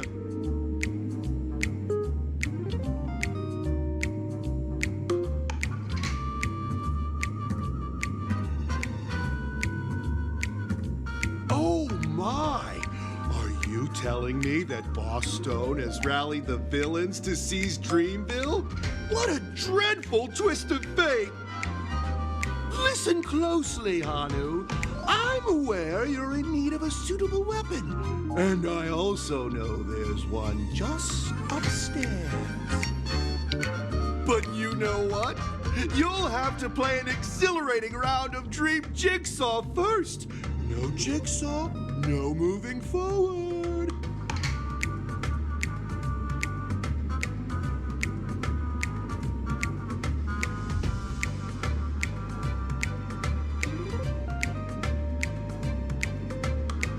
Now scurry along, Hanu, but tread carefully. Two ne'er-do-wells are also eyeing those jigsaw pieces. Either outsmart them with the quick knockout, or ensure they don't catch you in the act. I can't wait to see you finish the dream jigsaw. Best of luck, Hanu.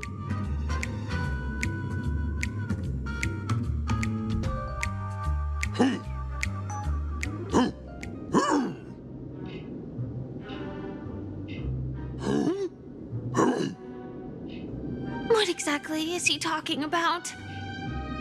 Tick-tock! It's time for me to make an appearance! Clocky? I can also see him. Is this character part of the show? In Dreamville, Clocky is everywhere and can do anything! Like right now! I can be your translator! Tick-tock!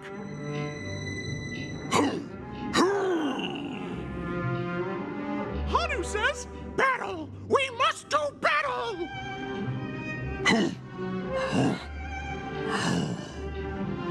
The enemy is at our doorstep, and we have no path of retreat for the future of Dreamville! Touch that suspicious-looking TV right now! So they just jumped inside that TV. Sheesh. Logic in this plot and dialogue is really being pushed to its limits.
Please wait, my beautiful ladies. By the glorious light of beauty, I never thought I would see you again. In such turbulent times, your kind faces are as spring's gentle breeze, bringing solace to my scorched heart. Are you a knight of beauty? You've already heard of my humble title elsewhere? I am deeply honored. Upon hearing of the impending festivities, I commanded the one and only to bring me to Penacony with full haste. Alas, in a cosmos unguarded by the beauty, disorder prevails. Thus my passage was delayed by tending to the sick and injured. Fortunately, the mini-rabbit mech pilot, stray cat duelist, galactic ninja, and quad-drive Intellitron, along with 32 other souls in distress, all emerged from their predicaments safe and sound. I then led them all here to revel in the harmony with the countless other splendid beings. I do not deserve such praise. Unfortunately, that dashing IPC ambassador, whose radiance matches that of a beautiful peacock, remains in a woeful state. Ugh, how I wish he too could partake in this splendid occasion. Okay, let's get back to business. Since fate has brought us together, it stands to reason that you both seek the accolade of the audition's victor, correct? Though upon arrival I was once mistaken for a towering silver-armored fugitive with fiery red flames for my lack of eloquence. It matters not, for all these trials stem from the land of the dream's beauty. What matters is that I now stand before you. Our paths have crossed.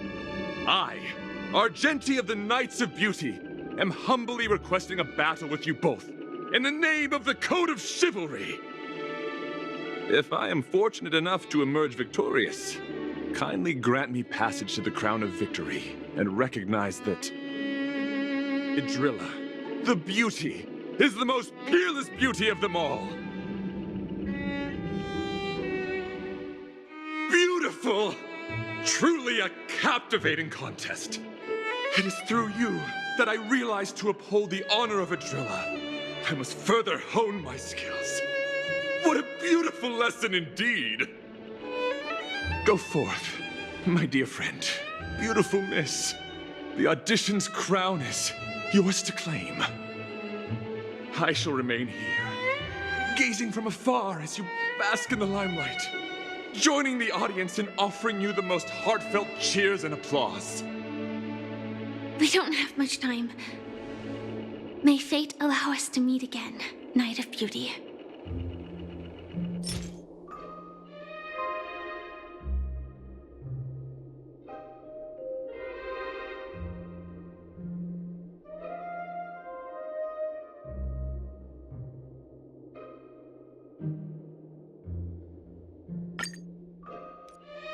Please wait, my beautiful ladies.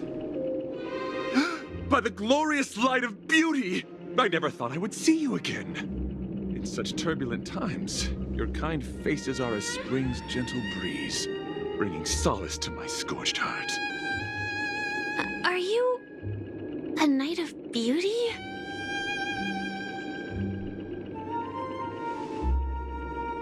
Hear ye! The rosy glow of the beauty has rendered you speechless. What an honor. Upon hearing of the impending festivities, I commanded the one and only to bring me to Penacony with full haste. Alas, in a cosmos unguarded by the beauty, disorder prevails. Thus my passage was delayed by tending to the sick and injured. Fortunately, the mini-rabbit mech pilot, stray cat duelist, galactic ninja, and quad-drive Intellitron, along with 32 other souls in distress, all emerged from their predicaments safe and sound. I then led them all here to revel in the harmony with the countless other splendid beings. I do not deserve such praise. Unfortunately, that dashing IPC ambassador, whose radiance matches that of a beautiful peacock, remains in a woeful state. Ugh, how I wish he too could partake in this splendid occasion. Okay, let's get back to business. Since fate has brought us together, It stands to reason that you both seek the accolade of the audition's victor, correct? Though upon arrival, I was once mistaken for a towering silver-armored fugitive with fiery red flames due to my lack of eloquence. It matters not, for all these trials stem from the land of the dream's beauty. What matters is that I now stand before you. Our paths have crossed. I, Argenti of the Knights of Beauty, am humbly requesting a battle with you both, in the name of the Code of Chivalry. If I am fortunate enough to emerge victorious, kindly grant me passage to the Crown of Victory, and recognize that Idrilla, the beauty, is the most peerless beauty of them all. Beautiful! Truly a captivating contest. It is through you that I realized to uphold the honor of Idrilla, I must further hone my skills. What a beautiful lesson indeed! Go forth, my dear friend, beautiful miss. The audition's crown is yours to claim. I shall remain here, gazing from afar as you bask in the limelight, joining the audience in offering you the most heartfelt cheers and applause. We don't have much time. May fate allow us to meet again, Knight of Beauty.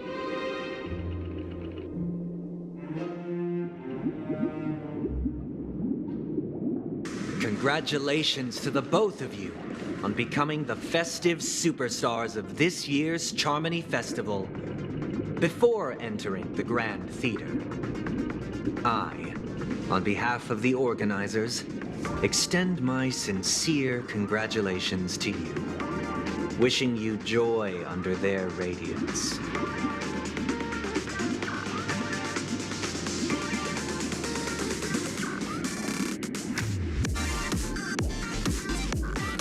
As previously promised, my sister, Mr. Yang, and I have met with the Dream Master.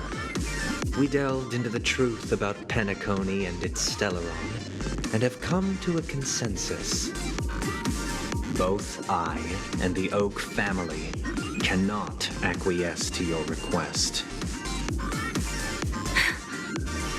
Just as expected. We acknowledge the perspective of you, Nameless. Penacony does require change, but not as you propose. The planet of festivities cannot and will not revert to a place characterized by chaos, disorder, or anarchy. Through your journey of overcoming obstacles, you must have glimpsed the essence of that era. The vulnerable ruthlessly eliminated, equality non-existent, common folk living precarious lives, eking out a dreary existence. Ultimately, only heroes like yourselves manage to achieve success. But I would dare ask, if you did not possess the special status of having a Stellaron, and you were but an anonymous and frail member among the masses, which Penacony would you prefer? A dystopia for the survival of the fittest, or a sweet dream paradise for all?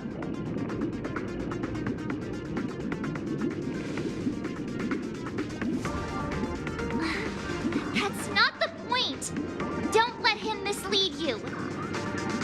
Mr. Sunday, even if the members of the Oak family can't fully agree on what to do about the Stellaron, now's not exactly the time to be holding an extensive discourse about Penacony's past and future, is it?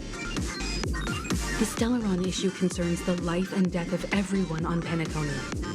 If anyone has a better suggestion, the crew is more than willing to listen. Also, it'd be best to tell us the ins and outs of that meeting. This way, we'll at least know what Welt and Miss Robin are dealing with, and the reason why they failed to make our appointment. Ah, Navigator. That is precisely my intention. With all present, let's begin by discussing the details of that meeting. Let's talk about our tribulations and choices, our ideals and beliefs, and our final course of action. The only path to take.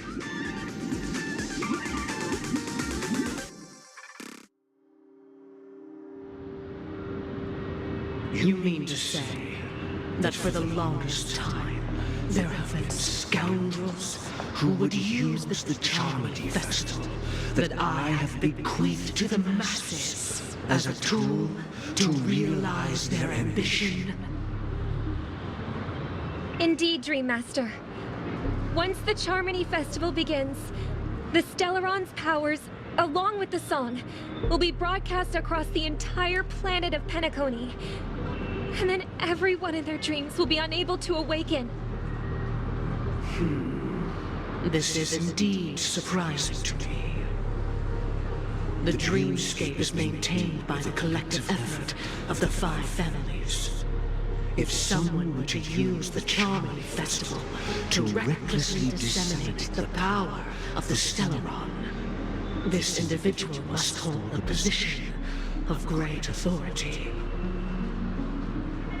Do you have any suspects? Yeah, I'd like to ask. Did you really not know of the Stellaron's existence? I would have never thought that this nameless would point the spear at me. Quite astonishing indeed. If I have offended, the Astral Express extends its sincere apologies. But the current circumstances are dire and leave no room for meticulous inquiry. We're doing this out of concern for the dreamscape's safety, so if you could, please alleviate our concerns. Dream Master, it's just to prove that the Charmony Festival has nothing to do with the Stellaron.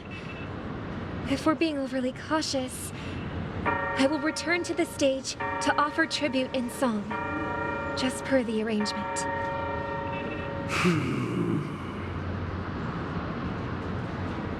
Sunday, Robin.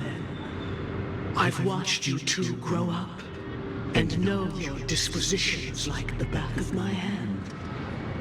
Both of you, right now, can surely be lauded as their most devout advocates. I already know your resolve. The magnitude of this matter is enormous and cannot be taken lightly. Since Mr. Yang has asked with such earnestness, I will personally respond in kind.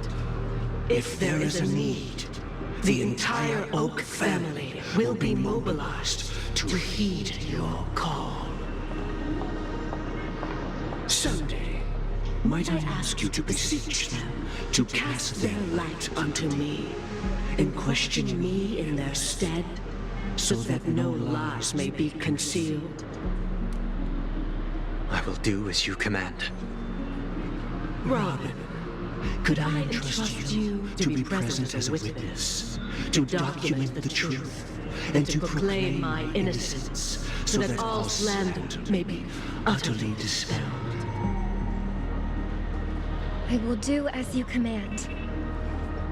May thy will be carried out on earth, just as it is in the heavens.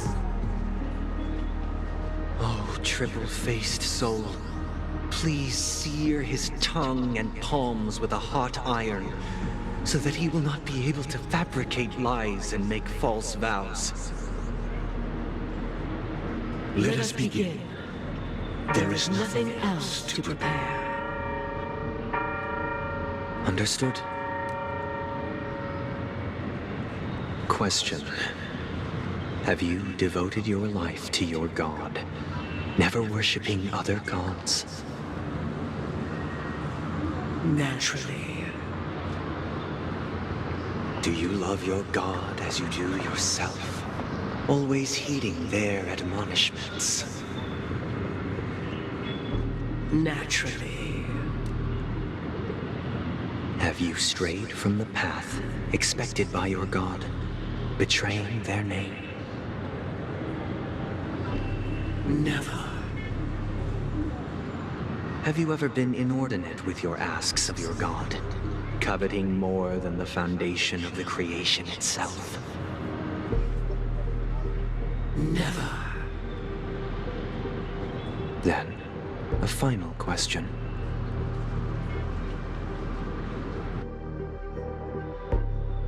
Do you swear to fulfill all vows, past, present, and future?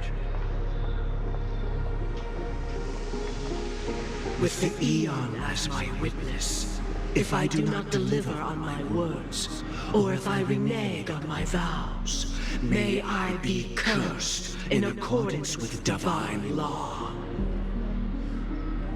They have seen your faith, and have endorsed your faith. With this, it can be evidenced...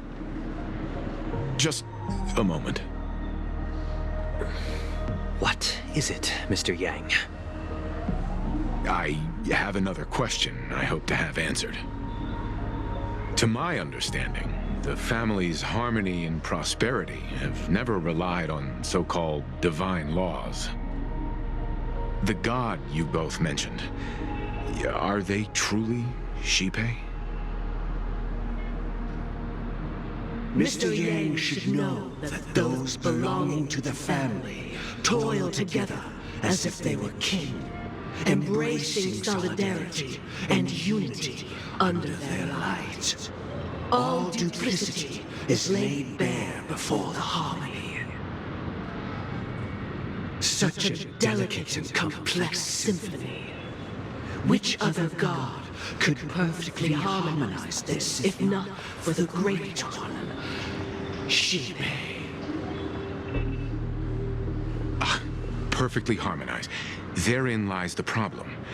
It is not an outsider lurking in the shadows who changed the harmony, but a dissonance that has surreptitiously emerged from within this very symphony itself. In the distant past, there existed an Eon. With one flick of the wrist, they crafted the laws of the cosmos. Their followers formed the Beyond the Sky Choir, spreading solemn and reverent hymns throughout the universe. Later, they fell. The route traversed by this Eon clashed with the harmony, ultimately being absorbed and fused into it. The chorus that once reverberated across worlds fell silent, and when it echoed anew, it was transformed into the hymn of harmony. Though an Eon may perish, paths with no masters still linger. In the all-forgiving harmony, echoes of bygone dissonance may subtly arise. Mr. Yang, being overly astute can be a detriment, especially when you find yourself alone and without allies. So this is how it is. For the sake of our grand cause Sunday, please afford these two an opportunity to rest. What?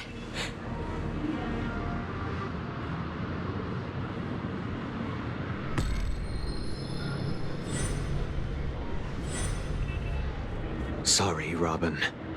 It's just you. I did not wish for you to know this. It's a pity that things have turned out this way. So, this is the true reason I can't sing? The shadow that envelops Penacony is actually... We were never children of the harmony. Our ideal paradise could not have been crafted by Xipe. True bliss can only be guaranteed by the one who transcends the many.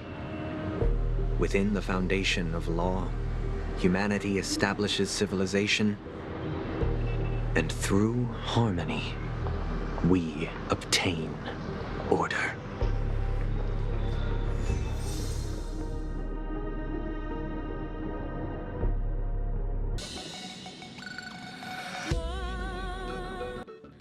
Unbelievable. To think that there would be remnants of the Order on Penacony. What have you done with Mr. Yang and Miss Robin? Don't worry. I just gave them some time alone to ponder their fates. You should know that these actions make you an enemy of the Astral Express. Should we need to stand against the Nameless, it would only be myself and the Oak family involved. But we haven't reached that point yet, have we? Your efforts for the justice of Penacony are evident to everyone and have been widely observed. Smart kid. You're just as sharp as the other one. If it is the Order that drove you to imprison Welt and Robin, and you're using them to coerce our compliance, then there'll be no point in entertaining any type of discussion. You're mistaken, Miss Himiko. They are in very safe hands, and just as the family has always proclaimed, no one can be harmed in the dreamscape, least of all in the beautiful new world belonging to the Order. Penacony and the entire universe have witnessed far too much innocent bloodshed. The strong wield their blades against the weak, and the victors push the vanquished to the brink of life. Natural selection. The world abides by this principle, establishing the well-being of humanity atop the corpses of the downtrodden. Only we, or rather, I, possess the power to put an end to this farce. So you've decided to resurrect a dead Eon? No one's ever done such a thing. If Miss Himiko is interested, let's draw back the veil and speak candidly. I've always firmly believed that people can understand one another through peaceful means. I'm willing to divulge the unembellished truth as to the intentions of the Order's Pathstriders, so that you will make better judgment for the Astral Express, for Penacony, and for this stretch of the universe. Words can hardly do justice to the beauty of that ideal. So, come with me, everyone. Let us retrace our steps and see once again where this road leads.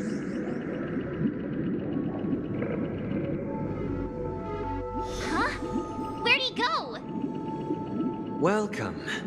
This isn't any location in Penacony's dreamscape. It's my inner world. The reason the scenery before you remains unchanged is because your consciousness has drawn on similar concepts to fill in the gaps. Did you do the same to Welt? It's a tuning process.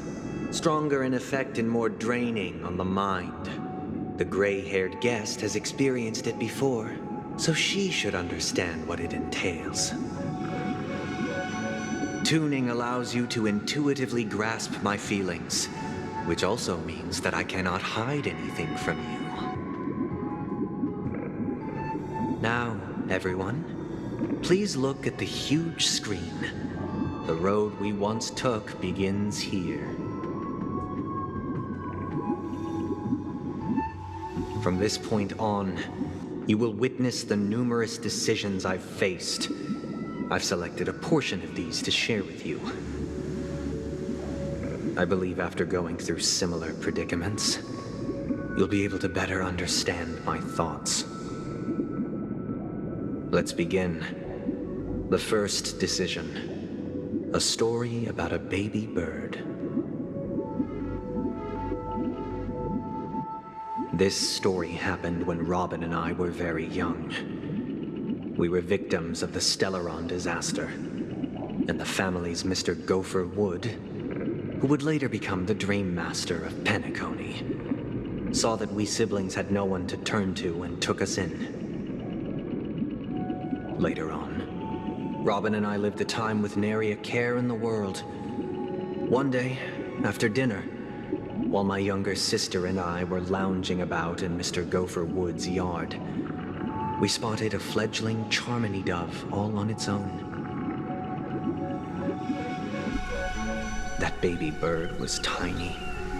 It didn't even have all of its feathers, and it couldn't sing. When we found it, it was already on its last breath, having fallen into a shrub, probably abandoned by its parents. We decided to build a nest for it right there and then. However, thinking back, that winter was unusually cold, with fierce winds at night in the yard, not to mention the many poisonous bugs and wild beasts in the vicinity. It was clear that if we left the fledgling in the yard, it stood no chance of surviving until spring. So, I suggested we take it inside, place it on the shelf by the window, and asked the adults to fashion a cage for it. We decided that when it regained its strength enough to spread its wings, we would release it back into the wild. The tragic part, something that we'd never considered, was that this bird's fate had already been determined long before this moment. Its destiny was determined by our momentary whim. Now, I pass the power of choice to you all. Faced with this situation, what choice would you make? Stick to the original plan and build a nest with soft net where the Charmony dove fell. Or build a cage for it and feed it, giving it the utmost care from within the warmth of a home. I eagerly await your answer.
Interesting. Since you've made up your mind, allow me to reveal what fate this choice will bring to the fledgling. From what I've observed, there are at least 3 predators in that yard that prey on small birds. The Vosicle scorpion, Asdana wolverine, and the Huntington winged snake. Even if they shy away from humans, these animals are still near apex predators in a fenced location like a yard. In such a location, only one fate awaits that little Charmony dove. A painful death. As for the choice you made, I am deeply sorry. Now, let us advance to the second decision. This time, it's the story of a dream chaser.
I'm happy to see that you made a choice similar to ours. If your mind is made up, let me reveal the outcome of this choice. We passionately nursed it back to health, preparing only the best food for it every day. We even preened its feathers. Later, on the day that Robin left Penacony, we opened the cage door and let it fly back into the sky. I watched it for a long while by the window, probably about 3 or so days. In those 3 long days, the little Charmony dove tried again and again to spread its wings to fly into the sky, but fell to the ground, only to keep trying. Finally, on the 137th attempt, it succeeded. But its attempt did not go perfectly. After flying unsteadily for a while, it fell to the ground, unable to grasp the direction of the air currents. The fall shattered its wings. It writhed helplessly in my embrace. But it was all for naught, finally succumbing to a painful demise. And in that instant, our tender care, our given love and hopes, they all became the inevitable push that sent it to its death. I deeply regret the choices we made. Next, let us head to the second decision. This time, it's the story of a dream chaser.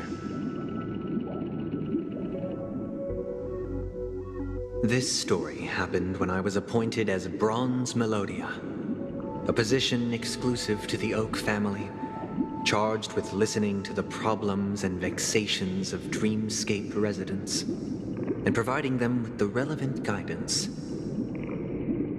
It was during that period that I had the opportunity to hear voices from all corners of the Dreamscape. Joy, sorrow, arrogance, regret. The complex tapestry of human nature that formed the world. And I was fortunate to catch a glimpse of it. He was a dream chaser and an illegal stowaway. Just like the rest of them, he came to Penacony in search of a better life. Except that, to most people, the price he paid, I suppose you could say it was everything. He told me, I sold everything I could at home. The house, the land, even his 2 children.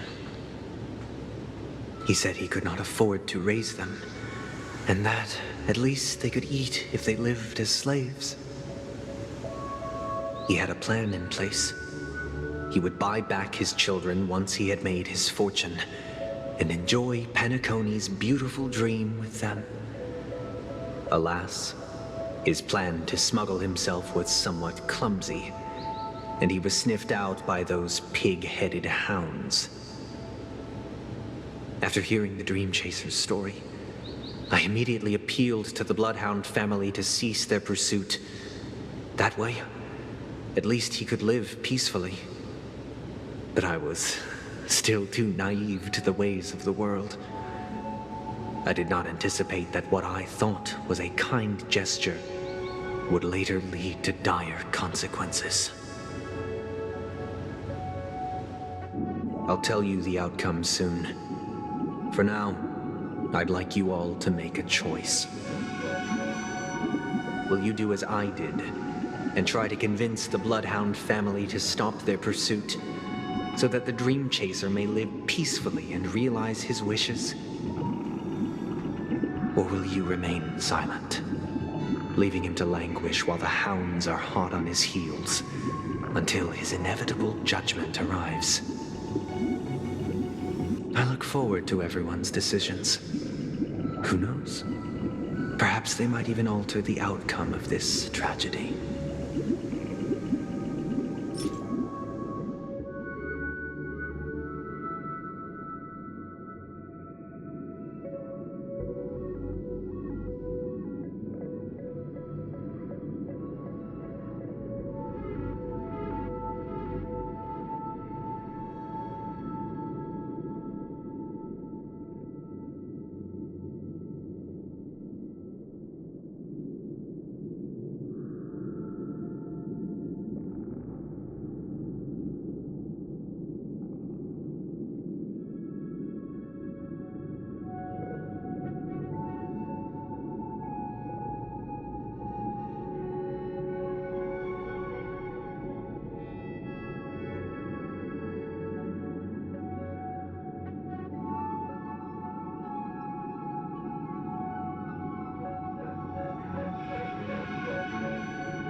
It seems you, like me, are pondering whether a different choice could have led to a better outcome. Sadly, his fate would only be more tragic. Say he never gets caught. He would only die from delirium. The methods with which illegal stowaways enter dreams are unorthodox, not flawless like the hotels. Living in the dreamscape would be a mere pipe dream. Should he be apprehended? Could the hounds afford to turn a blind eye? The answer is a definitive no. They couldn't bear the resulting consequences, and thus wouldn't dare extend a helping hand. As to your choice, I once again offer my heartfelt apologies. Next comes the third and final decision. And the story this time is my own.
I'm honored to witness you arriving at the same decision. Out of respect, I'll share with you the dire consequences that my choice back then brought about. First, the outcome. He attained major success. After avoiding capture, he ran a business for a few years, very quickly making a name for himself, elevating his status. He might not have become a tycoon like old Audie, but he was considered a character of excellent repute.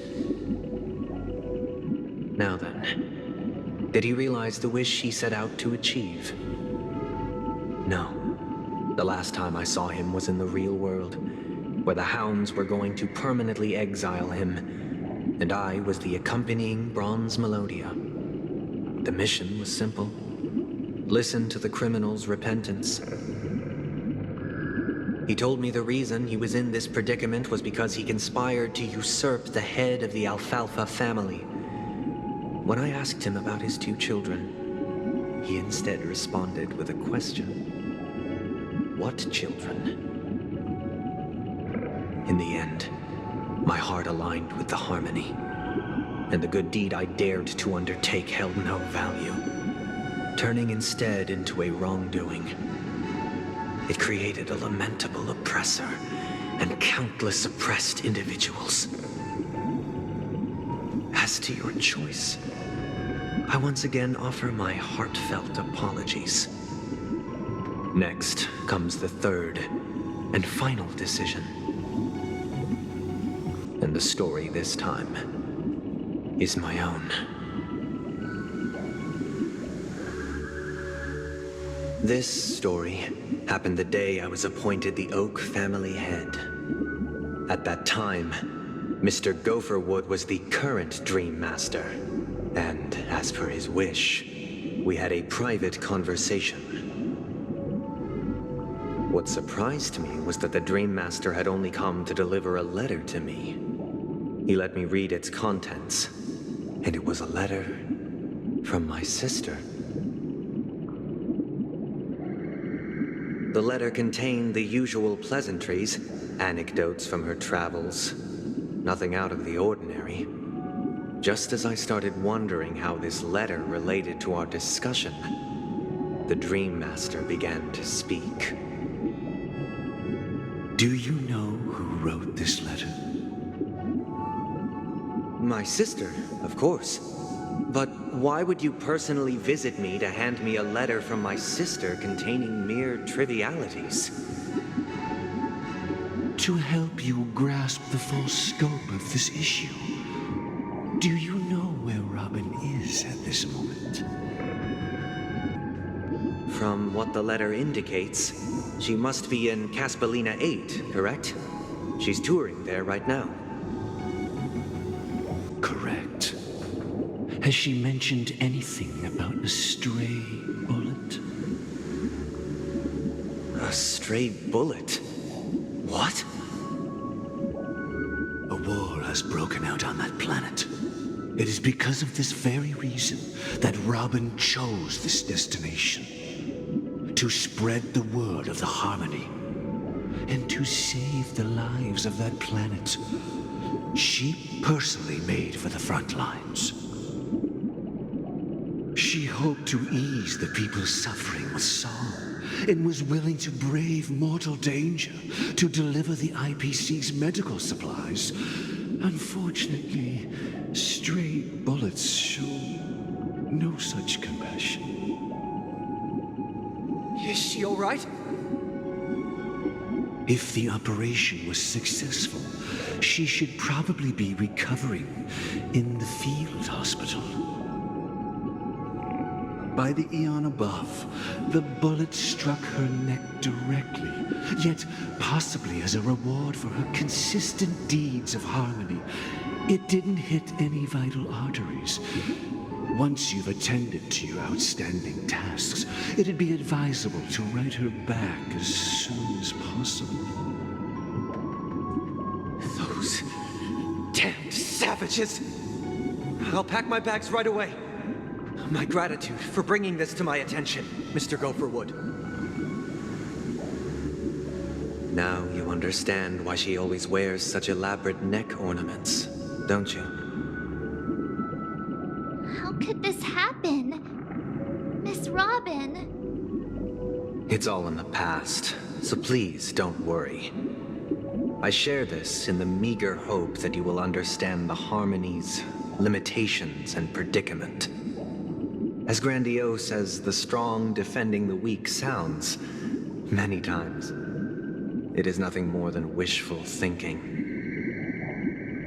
Likewise, I've prepared one last question, one last choice. But rest assured, this choice will not have any grave consequences. Because this is merely a figment of imagination, a nightmare that has haunted me through countless nights. If you ever had the opportunity to make a choice like I did,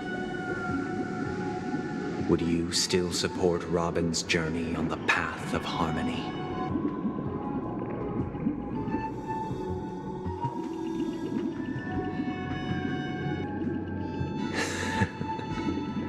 I see.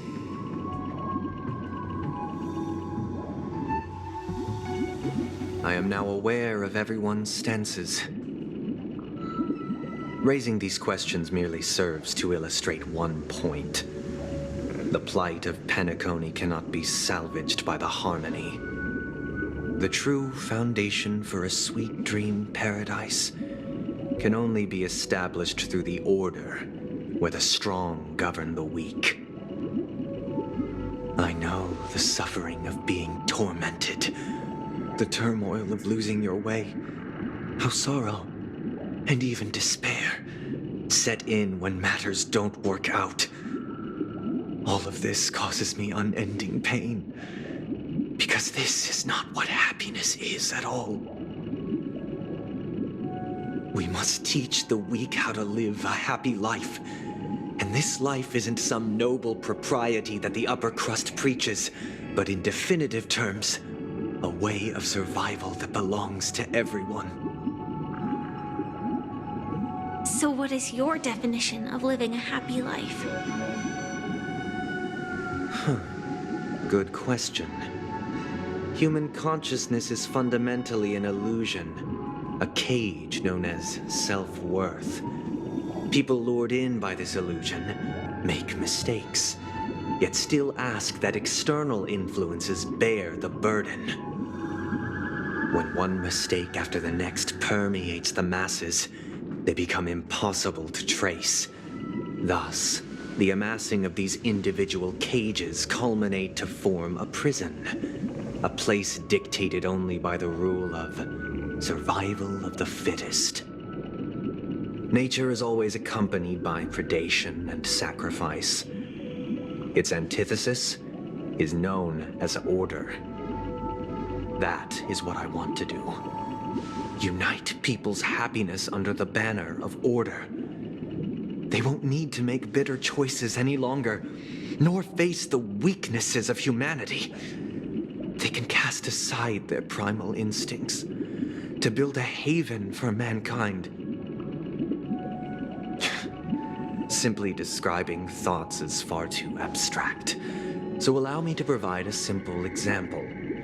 As you all may know, there are societal norms like weekends and long weekends that exist on some worlds. During these hard-earned rest days, people are given the chance to extricate themselves from the stresses of everyday life, allowing a certain tranquility to return to their souls. And it is only on these days that people do not have to adhere to the law where the strong prey on the weak. They can live out their lives happily during these brief intermissions. It's just a pity that 2 or 3 days are still too fleeting compared to the span of a lifetime. From where I stand, society's ideal system should be 7 rest days. Following Sunday, there should ensue a second, a third, and indeed an infinite procession of Sundays. This should be the face of the new world. Idyllic, eternal, peaceful days. And thus, every person can return to their base selves in this utopia. Some gaze in reverence at the stars, pouring their whole beings into calculating the distance between us and the isolated world of Pagana. Meanwhile, some seek refuge in quiet corners, holding one another, unencumbered by the chains of unwelcome obligations. There would be no need to bear the hardships of reality. Only in this way can humanity face the inevitable end with the purest of spirit, living a life of dignity. This is what it is to live in bliss. Miss Firefly, you who are stricken with entropy loss syndrome, you of all would surely understand this.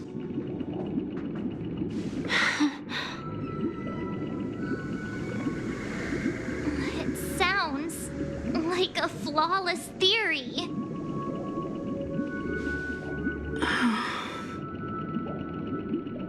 But what is the price to attain all this?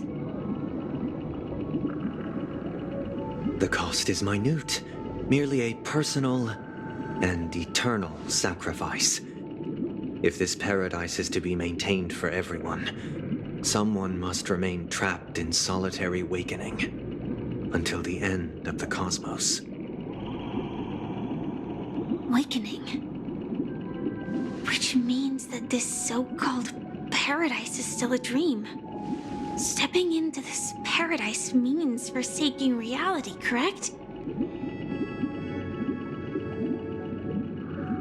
It is not forsaking, but transcending. Flesh, blood, sorrow, weakness. If the physical is the root of spiritual suffering, it is only logical that we defeated. But in this supposed bliss, people won't have defeated their demons. The chance to overcome their tribulations would be forever lost to them. In other words, it is an escape. That's another way of understanding it. But there is no shame in escape. On the contrary, the seeds of escape exist in everyone's hearts.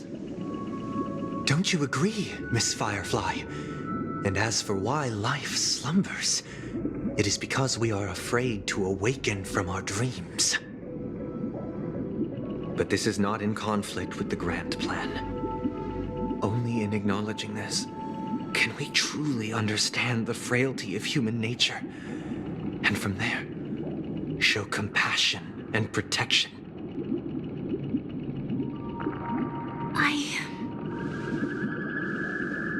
I admit that you are a born leader. Your perspective on humanity brims with pessimism. Yet you express compassion for all, even when your heart pities them. But unlike you, I live for the self. From my perspective, individuals making choices for themselves is their birthright. The want to escape may be innate in the weak. But whether they are weak or not, it is not up to another to decide.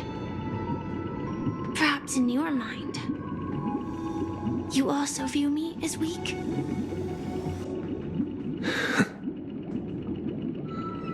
Because I don't think so. Since Miss Firefly has said her piece, the Astral Express will also naturally give you our answer. We'll leave it to you, just as Mr. McHale instructed before. Tell him our choice.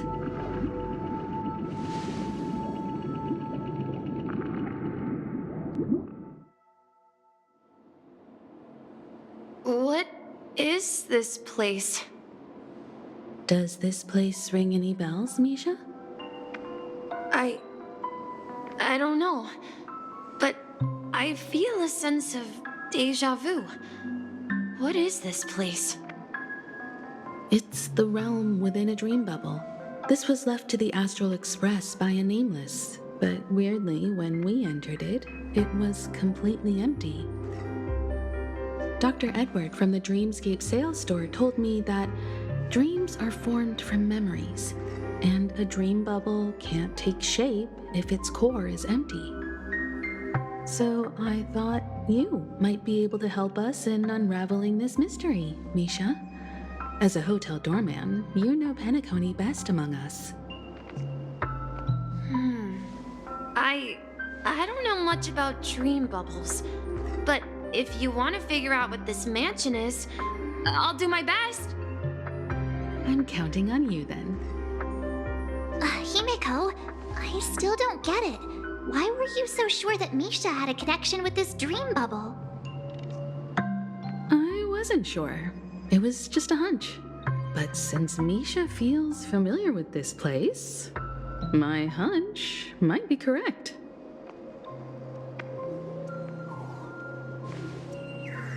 Exactly. This is where you and Firefly encountered death, which we now know as dormancy. Considering its connection to Dreamflux Reef, it's not surprising it appeared here. The question now is, who brought you here? Based on the clues we have so far, it's unlikely to be that masked fool. So identifying them is crucial to us. We're drawing closer to the truth once more. Let's give Misha some time, as I believe he'll unveil the secret of this dream bubble. All right, but there are doors all over the place. Which one should we choose? Do you have any idea, Misha? I guess... maybe this way? Weird. This place is quite different from the hotel. But I feel like I've been here before, and even lived here for a while. If I remember correctly, there should be a fireplace down that hallway. Clocky and I used to sit by the fire, listening to the crackling of firewood. And the room on the other side was the toy room. I loved spreading out all the toys from the box on the floor and making up stories for each of them. Hold on. This doesn't make sense. Didn't I grow up in Dreamflux Reef? So, what is this place? This could be a case of amnesia. Don't worry, Misha. It's common for everyone to forget certain aspects of the past. Those memories haven't vanished. They're just lying in the depths of your mind. We can surely get them back. Since this place seems familiar to you, why don't we explore a few more rooms and see if you can recall anything more? Yeah, then let's check out the rooms I just mentioned. Mikhail, that's the name. Now we all know him as the Watchmaker. So, who is he talking to? Do you know anything about it, Misha? I'm sorry, I don't know much about the Watchmaker, but Mikhail... Anything special about that name? Mikhail is Grandpa's name. Grandpa? Do you mean you're the Watchmaker's grandson? But we haven't heard anything about the Watchmaker having descendants. And the name Mikhail is not rare. Perhaps it's merely a coincidence. Could you tell us more about your grandpa, Mikhail? Yeah, sure. He was a seafarer who fearlessly ventured into mysterious seas and storms. He was always on the sea and had lots of friends who accompanied him on his travels. He didn't want me to call him Grandpa because that would make him sound old. He believed he was still young. The name Mikhail was given to him by his parents, Mihaly and Elise, both renowned seafarers. Every time he came back, he'd share his logbook with me and tell me about his adventures at sea. I want to become a great adventurer, just like him. It appears that the seafarer has nothing to do with the Watchmaker. So, perhaps it's just a coincidence? So, where is your grandpa now? He went off on a new journey, and it's been quite a while since I last saw him. I heard some noises from the room. Origami Bird? That's a friend of mine. You and Origami Bird are friends? Yeah. It's a member of the Compass crew, just like Clocky and Miss Mirror. And there's more than just one Origami Bird. They are a big family with lots of brothers and sisters who look the same. They follow Miss Mirror's orders and handle all sorts of jobs on the ship. They're the best sailors. Sailors? Can Origami Birds be sailors? Could you tell us more about the compass, Misha? The Compass is a ship bound for the New World. Clocky and his partners travel through layers of fog to the depths of the sea. Whenever there is danger, Clocky will use a compass and guide the ship in the right direction. That's a great story. But in the Penacony cartoon, Clocky and his partners have always lived in Dreamville and never ventured out, right? Huh? Oh, that does seem to be the case. Weird. I clearly remember Clocky arrived in the New World in the end. Perhaps Clocky has a hidden past. The water resembles a precious jewel, embedded in the dreams of all seafarers. Every time I gaze at the shimmering lights beneath the waves, it feels as though I'm back in this place, standing by your side. Have you recalled anything, Misha? Yeah, I saw these sentences in Grandpa's logbook. He used to say that despite the perils of the sea, whenever he stood on the deck in the afternoon, overlooking the sparkling waves, he would think of this fountain in front of his house. He often said that those moments felt like returning to his family's side, and the difficulties at sea didn't seem quite as challenging. You know, I quite understand such sentiments.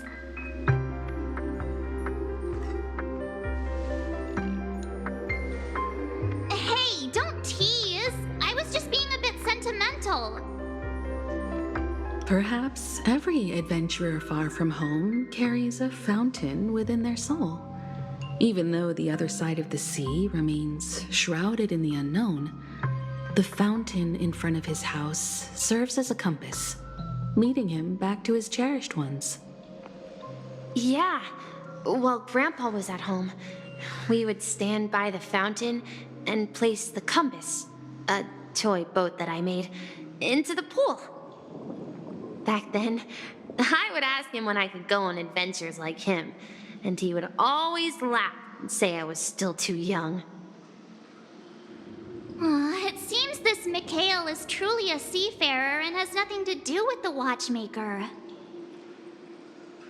Yeah, based on Misha's recollections, the scenes in the dream bubble appear to be his childhood memories. But this raises more questions. According to Misha, he was clearly born on an oceanic planet and led an ordinary life, with no connection to Penacony at all. Could this be some sort of metaphor? Perhaps the sea refers to the memory zone. I'm sorry. I don't know, but my memories keep pouring out uncontrollably, like water flowing from a fountain. Perhaps I'll remember more things if we go further. The atmosphere in this room feels totally different. Misha! You finally come! Clocky! You're here! Yeah. This is the room where we first met each other. Are those books on the bookshelf logbooks left behind by that seafarer? Yeah. Whenever he came back, he placed a logbook on the bookshelf in his room. They contain records of his expeditions to every corner of the world. He described our world as a fountain. At some point, the sea started to gradually swallow up the land where people lived. To ensure that everyone had land to settle on, he had to continue exploring the sea and search for the source of the rising seawater. On that day, he called me to his study, telling me that he was embarking on another journey. However, I could sense the gravity in his expression. It was the same look I had seen on my father's face before his final voyage. I asked him if I could go with him, but he said that my adventure lay elsewhere and told me to stay home and patiently await a certain sound at the door. What sound? He told me about a vast ocean in the sky, an ocean of stars. He spoke of a train that transports children with a desire to venture far away. traversing the sea of stars without ever stopping. He said that he knew the crew on the train, and that he had asked them to take me along. He said the journey I had always dreamed of would start there. A train? Could it be? It's the Astral Express. I remember now. Grandpa's friends are a group of nameless who came to this world to resolve a disaster caused by a star. Then, he gave his pocket watch to me. It was his cherished treasure, appearing in every one of his adventure tales. He explained that difficult times were ahead, but assured me that the watch would guide me. He said, as long as I kept moving forward, I'd eventually reach my desired destination. And then, it was as if I heard the distant sound of a train whistle, echoing throughout the room. Exactly, Misha! And then we followed that whistle, didn't we? Yeah. I think I can still find the way we took back then.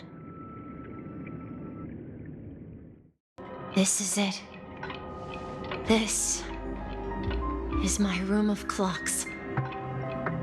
While I spent my time waiting for Grandpa to return from his voyage, Walter gave me this workshop, and it became my secret base. Here, I learned how to repair clockwork and gears out of my fondness of precision mechanics. In my dreams, I was the captain of the compass, embarking on adventures with my companions, Clocky and Miss Mirror, in search of the new world. I was born and raised here. So, this building in the dream bubble is your childhood home? Yes, but not exactly. To be more precise, this dream bubble itself is my home. Looks like you've remembered everything now. Wait. Why does it feel like everyone else knows something I don't?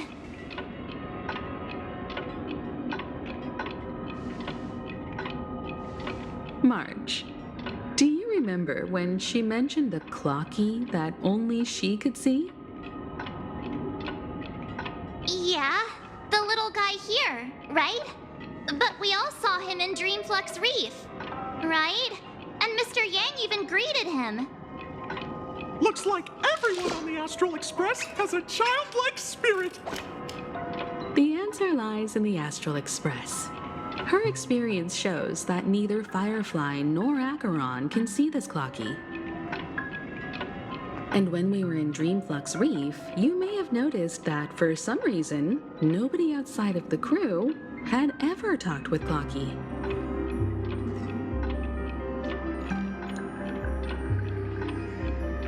A mimetic life that can only be seen by a select few. It's just like a hidden message left by someone for the nameless. But Misha can see Clocky too, right? They even grew up together. But Misha hasn't started the way of the Trailblaze yet. That's the key to the mystery, March. Now take a moment to recall. Have you ever seen anyone outside of the crew interact with Misha? Wait. No way! That's the answer, March 7th. This dream bubble is the place where I was born. And I'm a dweller in this dream. Just like a memory zone meme. I should have stayed here and waited for you. But when reality and memories merged, I unconsciously pushed open that door and left the bubble with Clocky. So it's not that the Watchmaker's dream bubble is empty. empty, but rather the stuff inside ran away? And the whistle you heard was the sound of the express arriving at Penacony?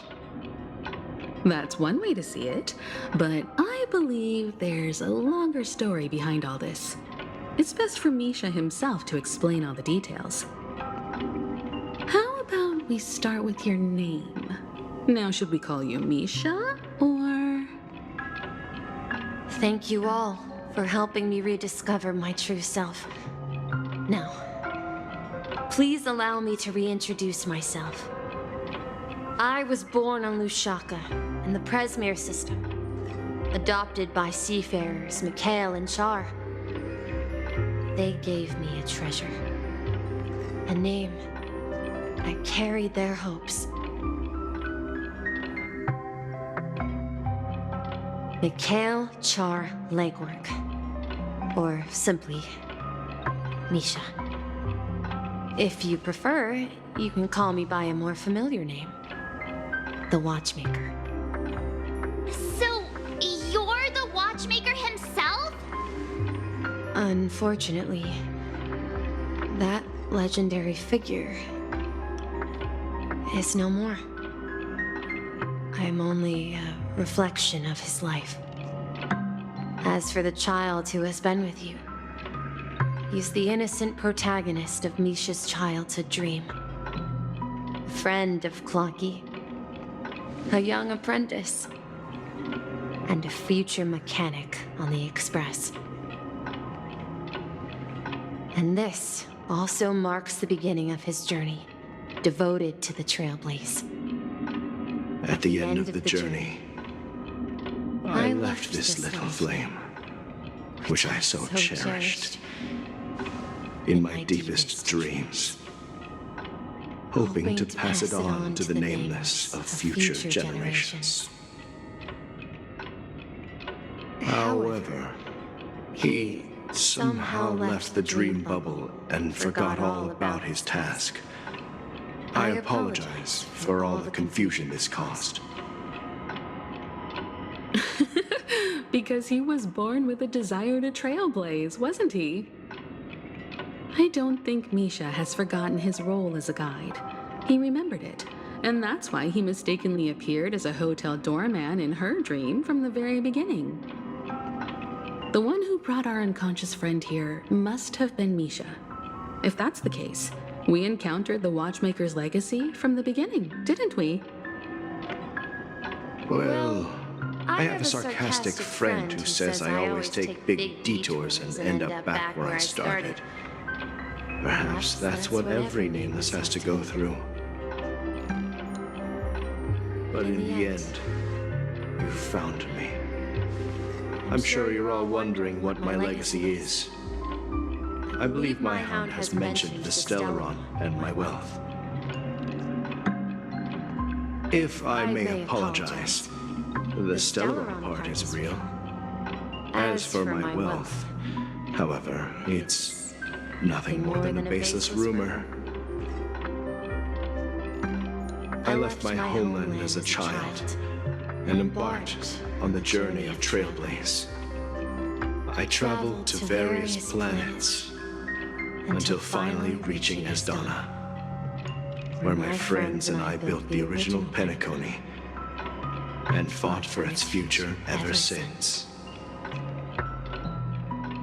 I've been moving forward all my life, doing what I could to overcome the obstacles in my path. But ultimately, my journey reached its end, and I left behind no possessions worth entrusting. So, if you ask what's left within this worn-out train engine that can be called a legacy, I suppose it's the things that are still burning in the engine's furnace. Now that you're well aware of the current situation of Penacony, I certainly hope that you'll help me get this world back on track. But I'll leave that decision to you, for the path of Trailblaze is never paved by others. All I have for you is a story and two gifts. I want to give you my pocket watch. It has accompanied me throughout my long journey, guiding that naive child forward, and has been blessed with the presence of so many great people up to this day. And my hat, too. The one who navigated for me placed it on my head and planted a fanciful thought in my mind. The trailblazing expedition will never end. Now, it's time for you to make your choice. Once you've made up your mind, open that door and enter the long dream of an old man. I'll be waiting for you at the end of this corridor of time. All right, everyone. Let's make a decision. Although I don't think anyone will have any objections.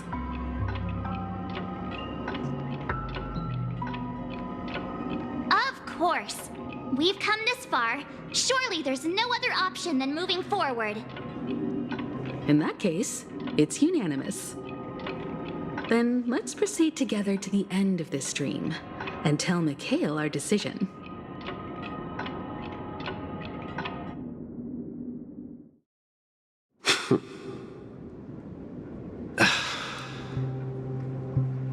Mikhail, where are you going? Someone has to step up and save Lushaka. So why can't it be me, Misha? Please don't go. And if you must, please take me with you. Don't leave me alone. Even without me, you know how to proceed forward, brave Captain Misha. The compass is waiting for you. Haven't you always wanted to be a better adventurer than me? Now go, board that train and start your journey. Where are you going, Mikhail? I'm going to clean the floor in the parlor car. I've promised the conductor. Wait, first tell me, did you fix this watch? Yeah? I know what it looked like before. Its chain was broken, the back case torn, and the marks on the dial all worn out. How did you manage to fix it? Well, it's hard to explain, but I knew it could be fixed. It's the hands, Mr. Amundsen. Its hands were intact and pointing in the right direction, so I knew there would be a way to fix the rest.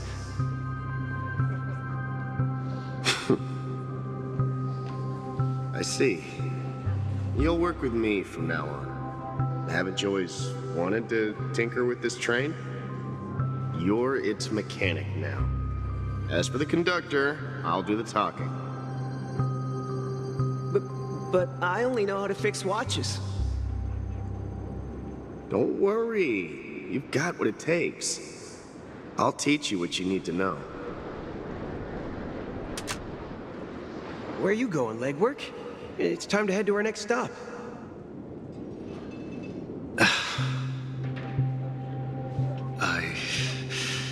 I'm staying in Astana with Rosalina and Tiernan. I see. This place reminds you of home. The people of Astana have only achieved a tiny victory and still have a long way to go towards true freedom. Hanunu needs us. Don't worry, not all journeys lead to the stars. Even if I leave the Express, our path of trailblaze will continue. Yeah. I knew you wouldn't stay on the Express forever. Leave in peace, my friend. And, take this with you.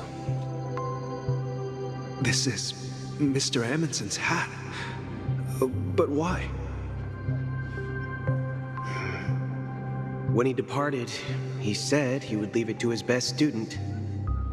Well, I suppose the time has come. Farewell, legwork. Take care of Tiernan and Rosalina. And don't forget to write to us.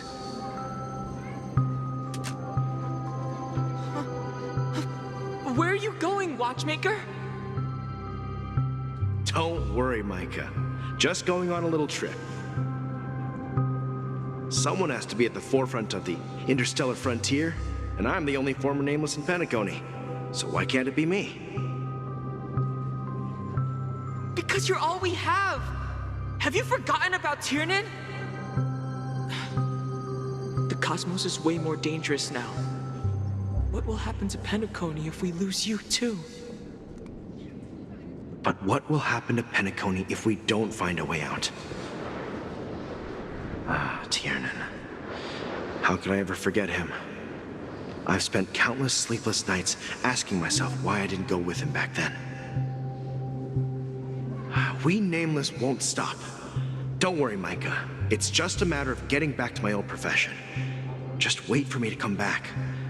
But if, and it's a big if I don't come back in one piece, then you'll become the next Watchmaker. Where are you going, old man? Oh, you're here. Answer my question. What are you up to? Relax, Gallagher. I just came up with a great idea. Wanna hear it? Oh, come on. Aren't all your ideas just ways to get yourself killed? I may be blunt here, but you're the last remaining hero in Penacony. If you die too, the secret of the Stellaron will go to the grave with you. Yes, I'm afraid there's no way out in Penacony, so I'll have to consider alternatives beyond Asdana.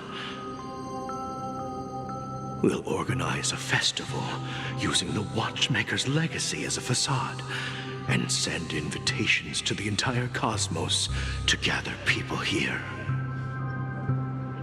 So, a desperate struggle against the family? Desperate? Don't we have you here, my friend? This task is challenging, but what hasn't been challenging for us along the way? Well, whatever you do, remember, make sure to send an invitation to the Astral Express. Misha! Where are you going? Oh, it's you, Clocky. Take me to Dreamflux Reef. Last night, I had a long dream about the day we met. I want to write down that dream. Write it down? Why? Oh, so I won't forget it. Do you remember how you got your name, Clocky? Of course! You told me that when you were a kid, you lived in a room full of clocks. Those wall clocks and pocket watches grew up with you and were your best friends. Yes, but what I didn't mention was there's a funny misunderstanding behind it. I was a kid, and there was always a special pocket watch in my memories. It was with my grandpa, guiding him on his sea voyages and leading the way in his every adventure story.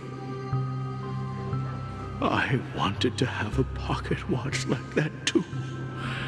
And that's when you appeared in my dreams. Yeah. Every night, we boarded the compass and set sail together. But you know what?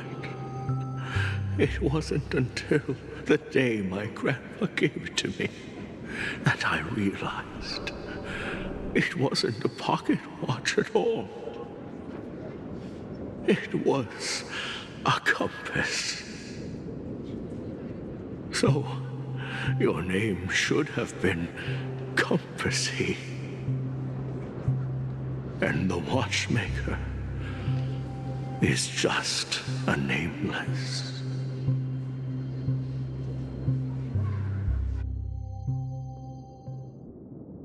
I've traveled far enough, and it's time for a little break. Oh. So, we'll set out again. When you're rested? No, I'll stay here. And then, this is where it ends. This is... where it ends? What do you mean, Misha? You told me that the trailblazing expedition would never end. Yeah, that's what I said. So now, it's up to you to decide your next destination. My next destination?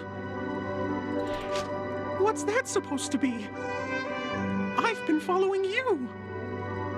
Misha? You're acting weird today. If you're feeling down, we can just do what we usually do. With the clockwork.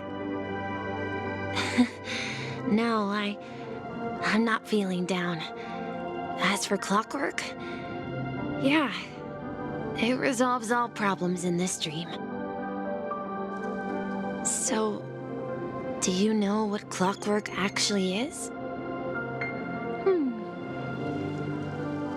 I'm not quite sure. Well, everyone gets lost at times. They may hesitate and doubt which way to go. That happens in this dreamscape and beyond. But don't worry. Everyone goes through moments of uncertainty and hesitation. Eventually, they gather the courage to make bold decisions. Whether it's calming, happy, angry, or sad, all they need is a little nudge to take that step toward where they truly belong. I'm leaving that little nudge with you, and I hope you'll share it with others. Such is the essence of clockwork, the will of the Trailblaze.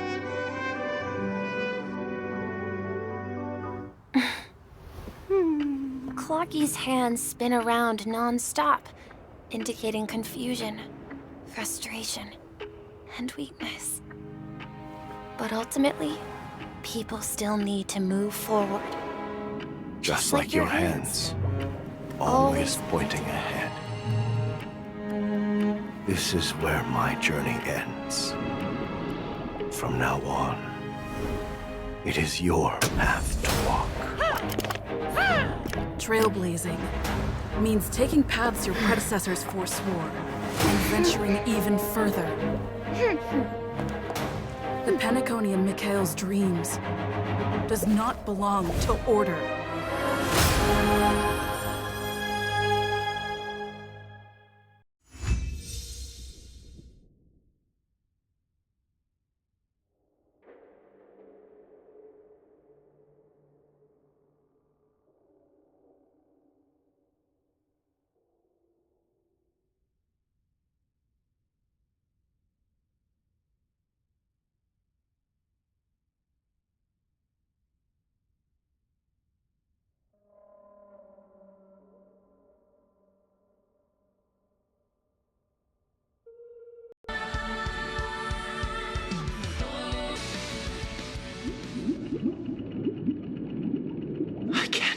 That Eon would cast a glance at Penacony at a time like this.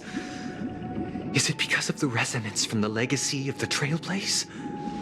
Or perhaps the bond between you is so strong that it even impresses an Eon? Well, there might be another possibility. Perhaps they want to witness, on behalf of the fallen eons, who will hold the future of Penacony. If that's the case, on behalf of the Dream Master of Penacony and the 107,336 members of the Oak family, I'm extending a formal invitation to all of you. I'm cordially inviting you all to the Penacony Grand Theater to participate in the upcoming Charmony Festival. And, of course, you won't be in the audience, but on center stage. Since the future of the Stellaron, Penacony, and even the entire cosmos is at stake, let's draw a conclusion there, in all fairness. If you truly believe in Akavili's path, then show me their courage and determination.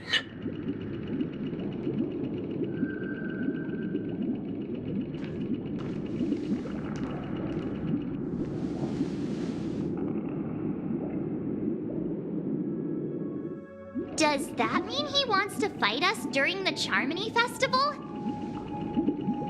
I'm afraid so. This is weird. Aren't Arc villains usually plotting some dirty conspiracy in the end? But he actually said something like, "in all fairness." Could it be that he's underestimating us? Well, in my opinion, Sunday is deeply committed to his own philosophy and genuinely wants to prove that the Order is right. I sensed a strong conviction and a desire for dominance in him. Maybe he won't accept the outcome unless he wins fair and square. That's why he'll give it his all in the upcoming battle.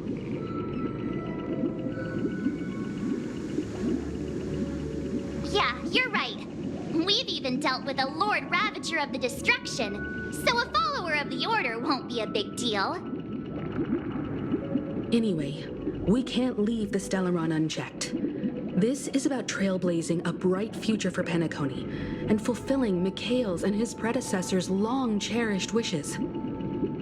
Now that we've taken up the mantle, we can't afford to fail them. However, the same applies to the Order. Their plan didn't materialize overnight, and they have the profound collective consciousness of the planet of festivities behind them. A desire to dream, to slumber and escape reality. All those hidden emotions have given birth to the sweet dream of the Order. They've harnessed the will of an entire planet to create an eon. This confrontation is far more complicated than a simple power struggle. To secure Penacony's future, fighting on the stage alone is not enough. What do you mean? Are you not coming with us? I believe Firefly is trying to say that she's heading off to another battle.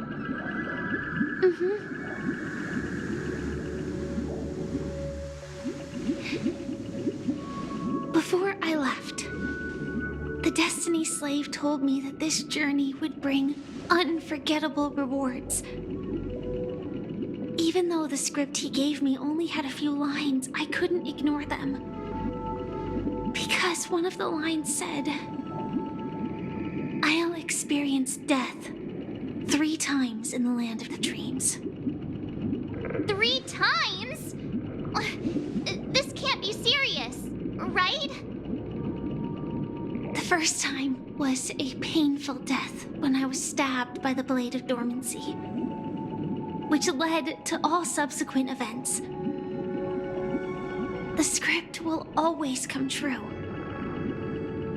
but in a way that will only be revealed when that page is turned. So now I've understood the meaning of my second death.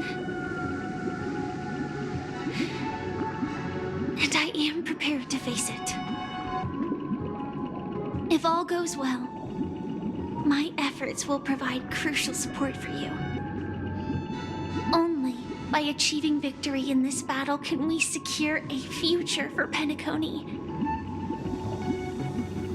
And only then, my third and final death won't come true in the most terrible form. The most terrible form? Does that mean... The true death. Where everyone in Penacony loses themselves completely in the eternal sweet dream of the Order. We must do everything we can to prevent that. Have you made up your mind, Firefly? Yes. Otherwise, I wouldn't be here. Thank you again for your assistance for the Astral Express. May we meet again, in reality. Yeah. Farewell, everyone. May your trailblazing expedition never end.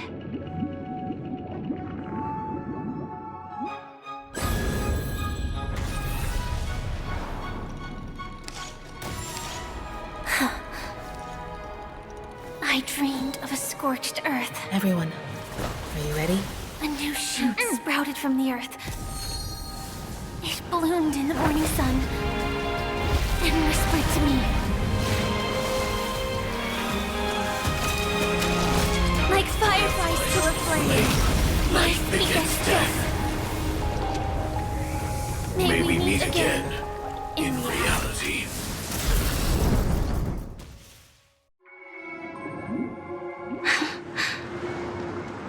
After today, Japella's name will disappear from cosmic history, and the Everflame Mansion will take its place. In the not-too-distant future, you'll receive an invitation. That's your next stop. Land of the dreams.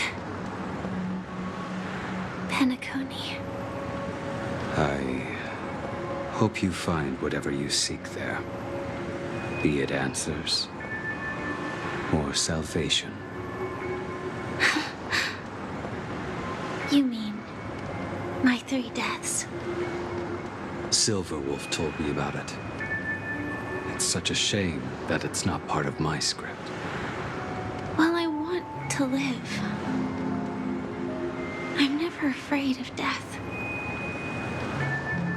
The opposite of death is eternal life, and that's something I'll never desire. People die, and I am no exception.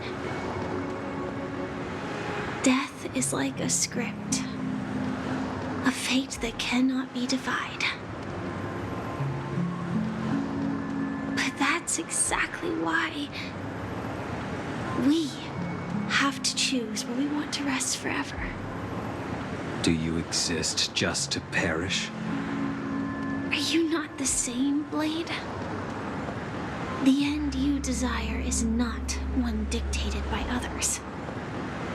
If I were to die now,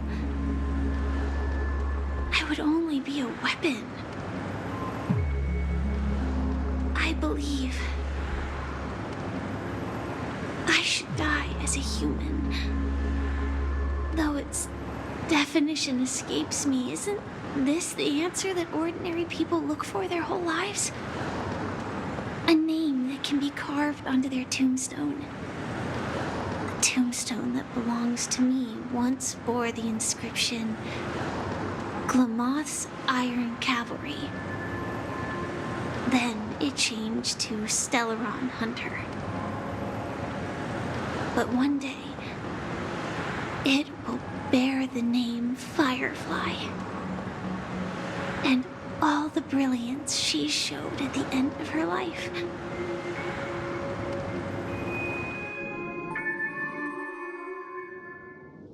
That's quite unexpected, old man. Who would have thought your crazy plan would actually work? Do all you nameless fools just act on a whim?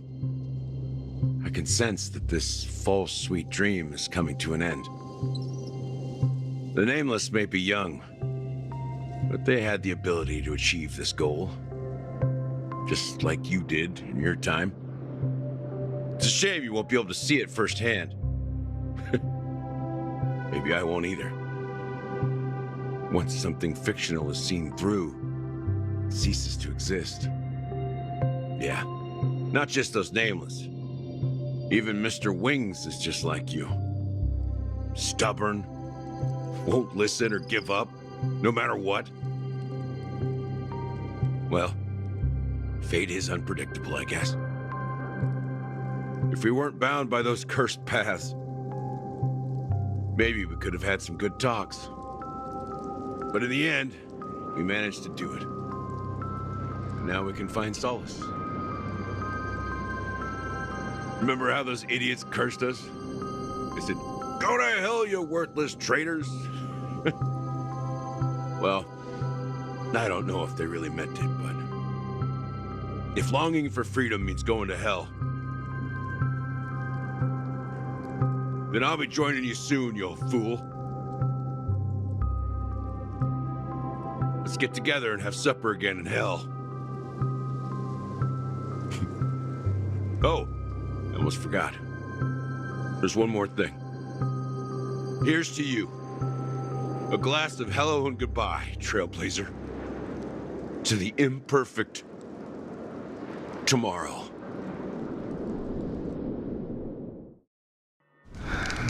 It's warm here, isn't it? You're lucky to have found shelter from the rain, let alone fresh berries in this desolate place. I was just following the scent of life. It's particularly strong in a place like this. It's a shame these berries don't have much flavor. Seriously? In case you didn't know, this fruit is pretty juicy. The only downside is that when you chew it, it becomes extremely spicy.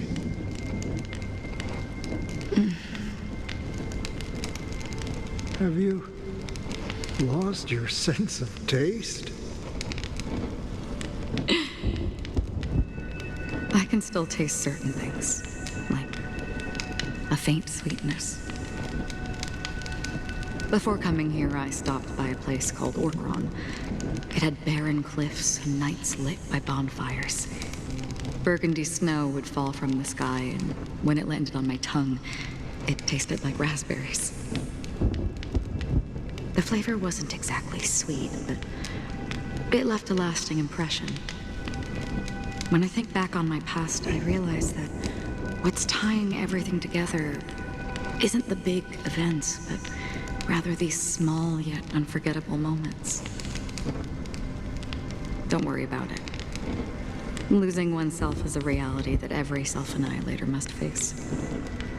At least I haven't completely lost my senses and memories yet. Well, congratulations on adding another footnote to your journey. By the way, are you always alone? No, I had a companion in Orkron. She's a short, nameless girl who aspired to explore IX. She always said she'd walk a path deeper and farther than Akavilis. Quite an ambition for such a small girl. So, what happened? She became stagnant water. Well, my condolences. Condolences. I don't need them. The girl left with a smile. She never regretted her choice and most definitely wanted me to say goodbye with a smile. So, that's what I did. That's proof that you're grieving for her. Or perhaps I'm just afraid. Afraid? I rarely sense that emotion from you. What do you fear? I'm afraid I'll forget the 30 days I spent with her, just like all the other days in my life. Most of them have already washed away with the rain, disappearing into an unseen realm. I fear that those vivid red memories will fade away too. There isn't much color left. And besides this faint, warm red, there's almost nothing. Hard to imagine. A ranger accustomed to bloodshed, destruction, and chaos finding warmth in the red color. Because I have experienced this warmth many times. Long ago, I promised someone that I'd bring it to more people. And that for every remaining moment of my life, I'd strive for a better ending for all. As long as this red color still lingers, I have a chance to fulfill that promise. It represents a burning fire, a blooming flower, the berries in this cave, and life itself, fleeting yet still dazzling. In the end, it will lead me beyond the horizon of existence. And on the other side, I will cut off nihility.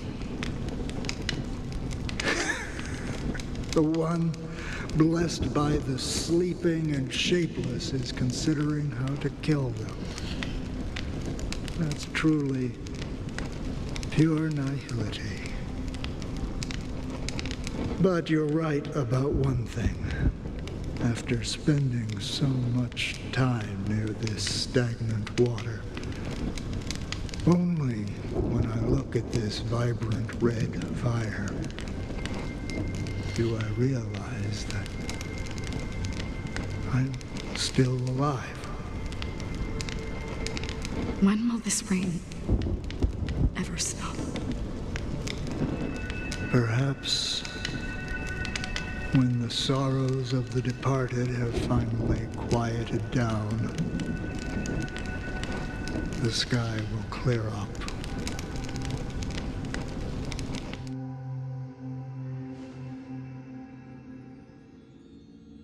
Have you heard of a planet named Biari Scamandros, Don Hung? It's one of the paradises under the influence of the Harmony, a sought-after wonderland for the inhabitants of the Dardanu Major and Minor systems. Half an amber era ago, the family held an unprecedented festival there. And after that, everyone on the planet became part of the family. Do you think the same thing will happen on Penacony? Yes. Or how else can we explain it? The family deliberately used the Watchmaker's invitation to keep all the Pathstriders here, but banished the Emanator of the Nihility.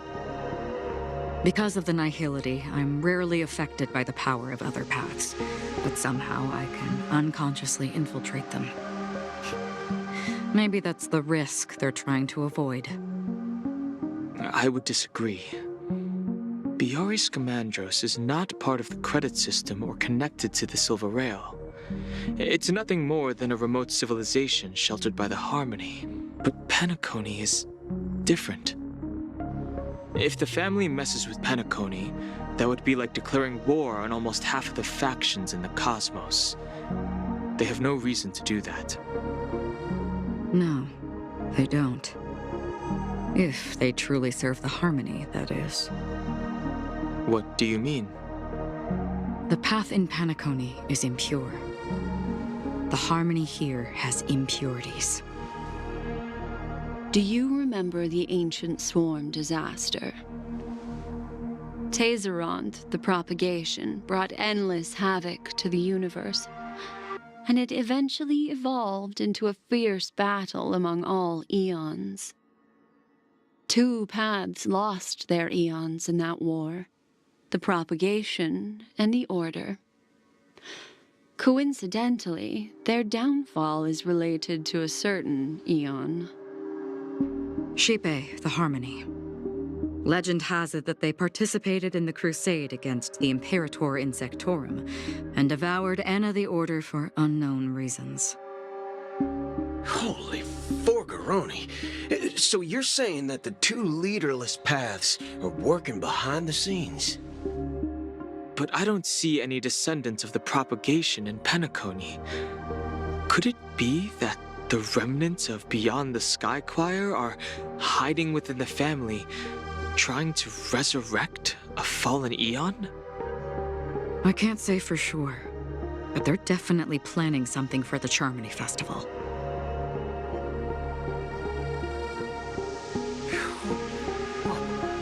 This is getting way too complicated. Is this why you want us to leave Astana right away? Are you giving up? The Charmony Festival will start soon. There's one thing that I need to confirm no matter what. A warp jump is the best way to do so. Time is running out. I have another plan.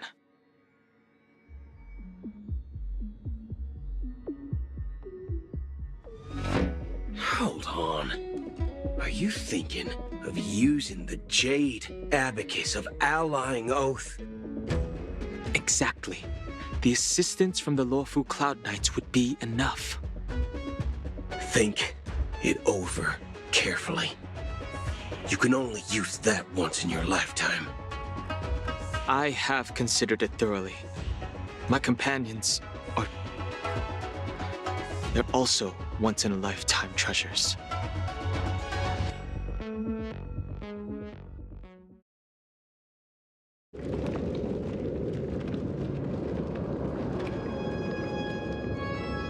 Are you the only one here, my child? The Nameless is quite the diplomat. Our secrets have spread like wildfire within the family. And IPC starships are gathering towards Astana. This is a crucial moment for us. So, where is the chosen one who harmonizes the varied sounds?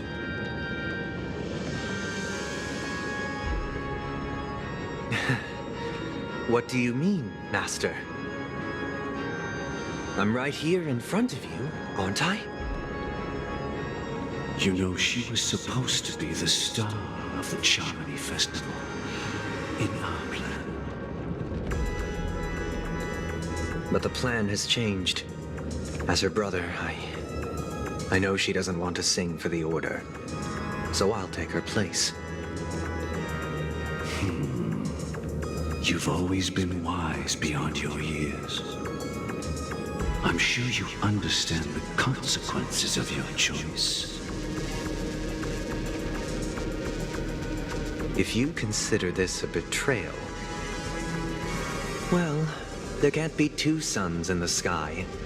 I'll step up and take down the other sun if necessary. Do you believe in karma? If karma exists, then everyone has their own karma. You have yours, and I have mine. And my karma has nothing to do with you, Mr. Gopherwood.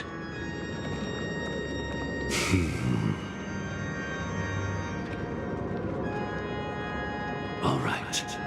Since you're willing to sacrifice yourself for her, I'll grant your wish. Well, the compromise came sooner than expected. Why? You and your sister were born as twins of the Order. And one of you is destined to follow this path to the end.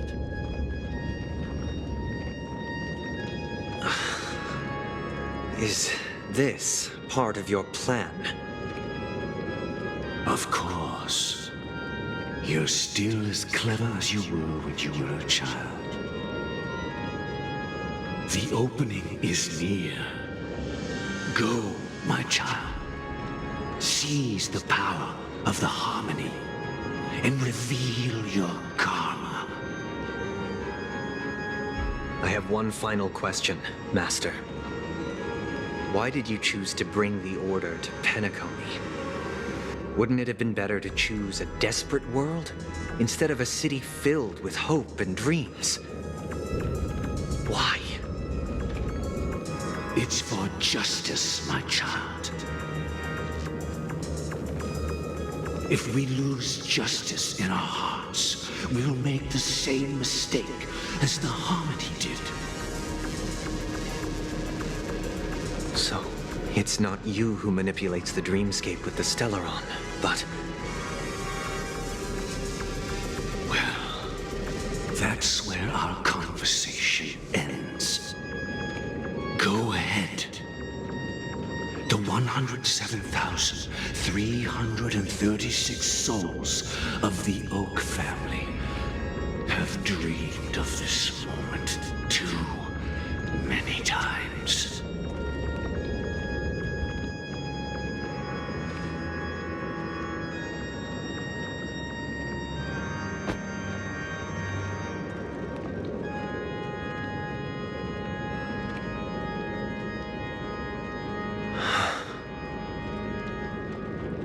I shall ascend to the heavens, becoming the scorching sun.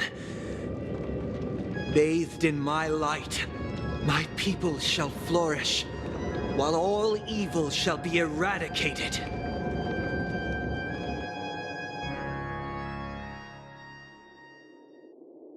This is the interior of the Penacony Grand Theater. It's quite exhilarating to be flushed into the air by Soulglad. But why is the venue still closed when the Charmony Festival is about to start? And not only that, the entire theater is eerily quiet. No audience, no staff, no one around.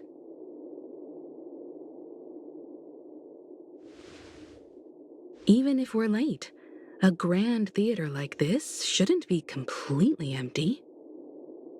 Let's explore around. Be careful, everyone.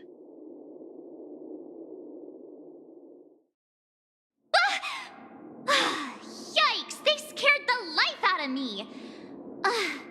Why are there so many puppets at the ticket office?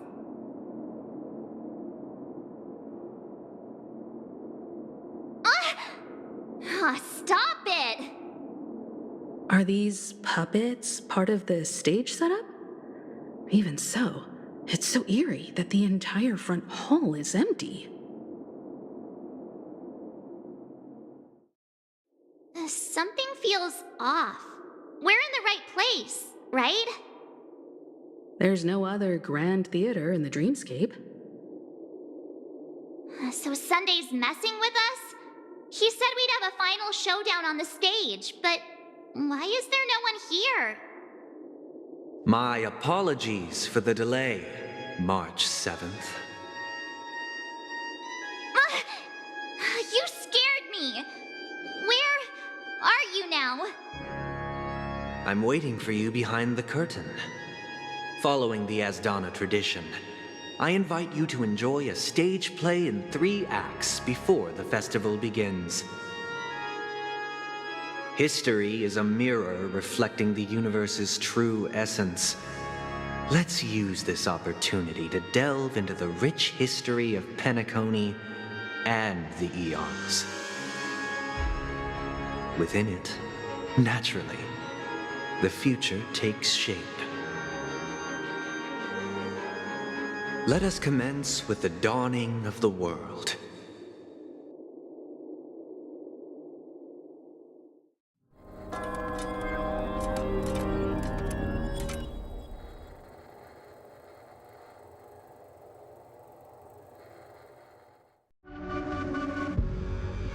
Where are we now? The atmosphere here looks similar to Sunday's inner world. Perhaps this so-called stage play is created with his abilities. This act is named Ode to Prisoner. Given the atmosphere here, I believe it's about Penacony's past. I thought things were finally looking up as I managed to dodge prison during my recent trailblazing expeditions. But now it looks like I'll be back behind bars again.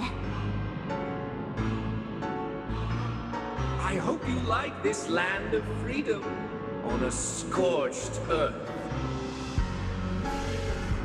As you can see, their sentences have long ended, and the IPC guards have long been expelled. Yet, these prisoners remain enslaved, not by external forces, but by the confines of their own minds. Freedom permeates every corner, except fragile souls. It gives solace only to those who believe in its existence. Prisoners, this is my order. Learn the essence of freedom and teach your fellow prisoners to fight for their lives. No one can restrain you anymore. You are free. Thus concludes the first act. Amidst a raging war, the frontier prison headed toward becoming Land of the Exiles. This must be how Penacony was constructed. With the aid of outsiders, the prisoners were finally liberated and established the Land of the Exiles. However, it appears that Sunday aims to convey the spiritual plight of the prisoners more than the physical aspects of imprisonment. This show is a bit too literary for my taste. But the battle part is quite easy to understand. Anyway, we've arrived at the exit. Let's go!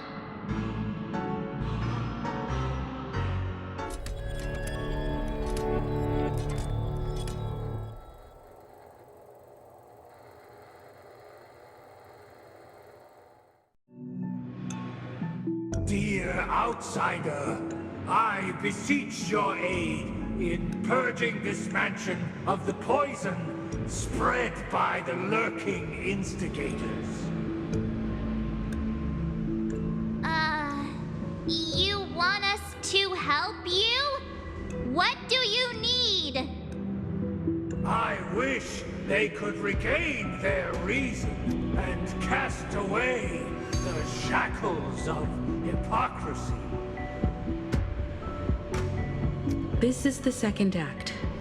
Looks like it's about Penacony's journey to becoming the Land of the Dreams, during which the family plays a crucial role. But this new master seems like a bad guy to me, don't you think? Perhaps this is the truth Sunday is trying to express, if you read between the lines. The Harmony changed Penacony just as the guards once did. Looks like we've gotta help those guys kneeling down over there calm down a bit, right? Thank you, dear outsiders. My servants have regained their sanity. Heed me, one and all. Your former master shall not return. It is through righteousness and unwavering support for one another that we shall attain true perfection. Cast aside the veils of hypocrisy and embrace one another. Get ready. Looks like another fight is about to begin.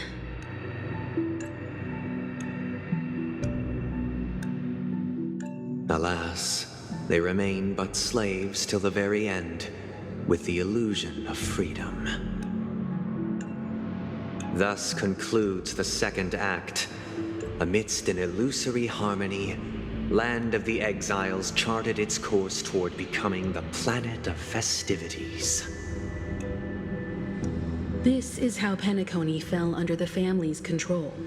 Since the arrival of the Harmony, the Land of the Exiles has undergone dramatic changes, not all of which have proven beneficial.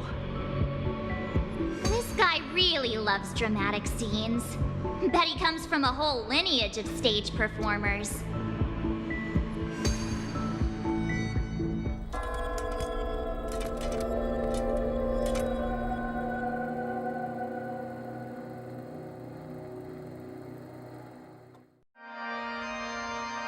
Oh, I get it now. The last scene is all about singing the praises of the Order. And the atmosphere here is completely different from the previous two scenes. Hey, aren't we supposed to kick off a short story and have a fight here just like we did in the previous acts? Why aren't any of these puppets saying anything? Perhaps we'll need to complete the story ourselves, just like we did before. So, do you think their mind needs tinkering or something?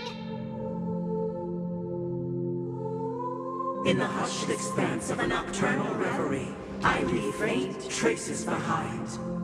No need to remember me, or to recall the essence of dreams. What is mine shall wane, while you shall transcend its delicate nature.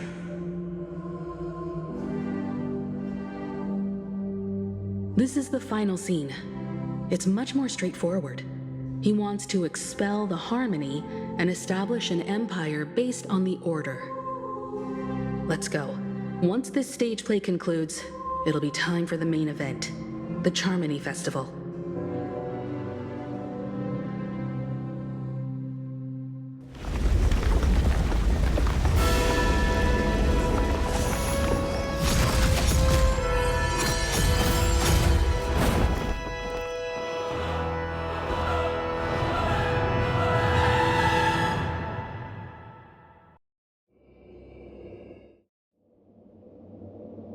They imbued the world with meaning, perfecting all things in the heavens and on earth. Then, they rested from the labors of creation. Yet, all beings cried out to Enna.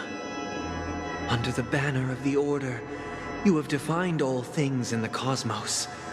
But this made us realize that we are but puppets in your hands. Thus, on that day, all beings united and cast the Eon into the abyss of oblivion. This Grand Theater looks totally different. Is this the power of the Order? Everyone, get ready. This could be a tough battle.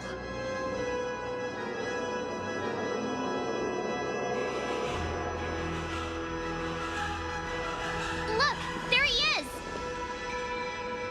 That concludes everything related to the Order. What are your reflections on this, my dear guests?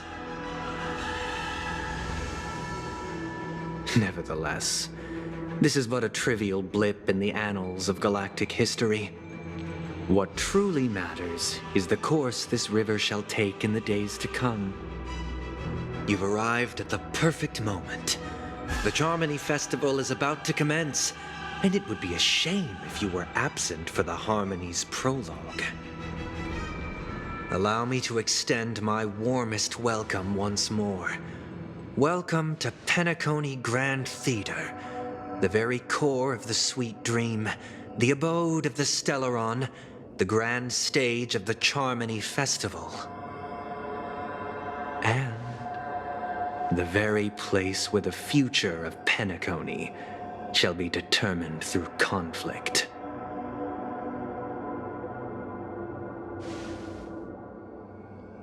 Your unwavering faith in the Trailblaze is truly impressive. True goodness can only be achieved through faith. Allow me to point out that falling into a permanent slumber is not happiness, especially when those people are driven by someone else's will in their sleep. Do you still believe that the Order only seeks to control the universe as their puppet, Himiko? No matter how perfect your vision of paradise may be, a cage remains a cage. People will never achieve true happiness in a world like that. They would just be toys for the Eon. It seems you have misunderstood my intentions. Allow me to clarify. My desire is not to resurrect a fallen eon, or become one myself. My sole objective is to create a paradise free from eons, where the Order ensures the dignity and happiness of all humanity. A paradise exclusive to us human beings. That's not the case. If people are to live with dignity, there must be nothing and no one above them. In your so-called paradise, you would be the one reigning supreme. Looks like we won't be able to convince each other. Now that our conflict has been destined, let's unveil our paths and reveal to the universe the true path. However, before the prelude to the future begins, please take a moment to ponder the questions I've posed. Is darkness equal to daylight? Are sinners equal to the righteous? If you are born weak, which god should you turn to for solace?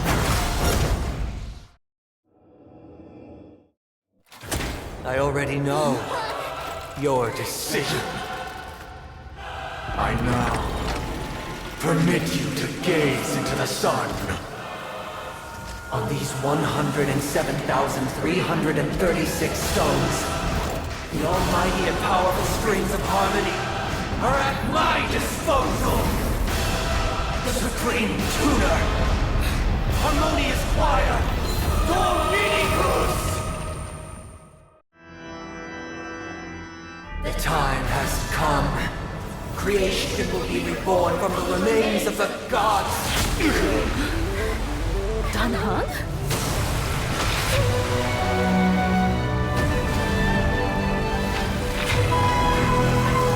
Radiant spirits, heed my word.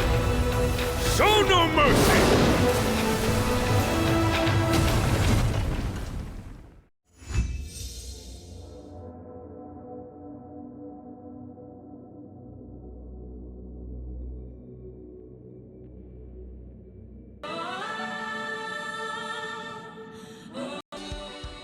Wake up! Wake up! Hey, wake up! The sun's frying your butt! Huh? Are you alright? Can you hear me? Do you remember your name? Oh, not good. Try to remember. Your name is... All right. Stop joking around. The Lightning Lord may be all-powerful, but they're not going to cause sudden memory loss. I'm just glad you're okay.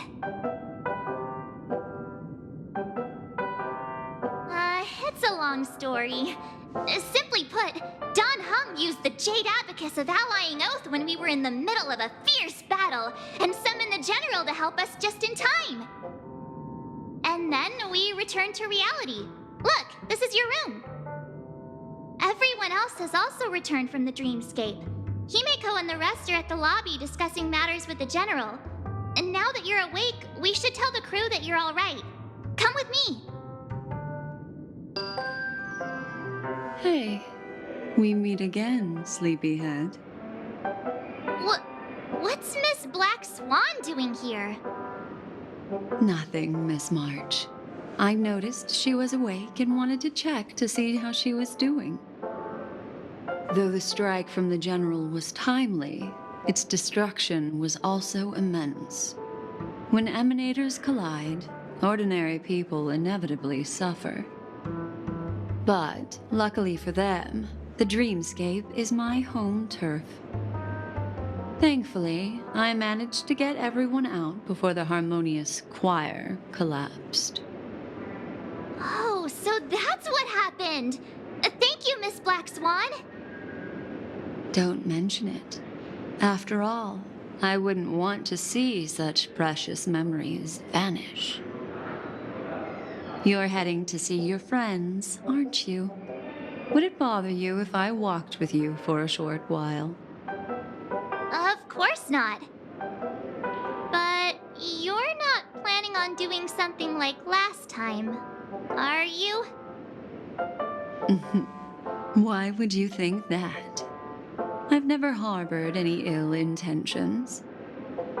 Well, not when you were around, anyway. You're awake.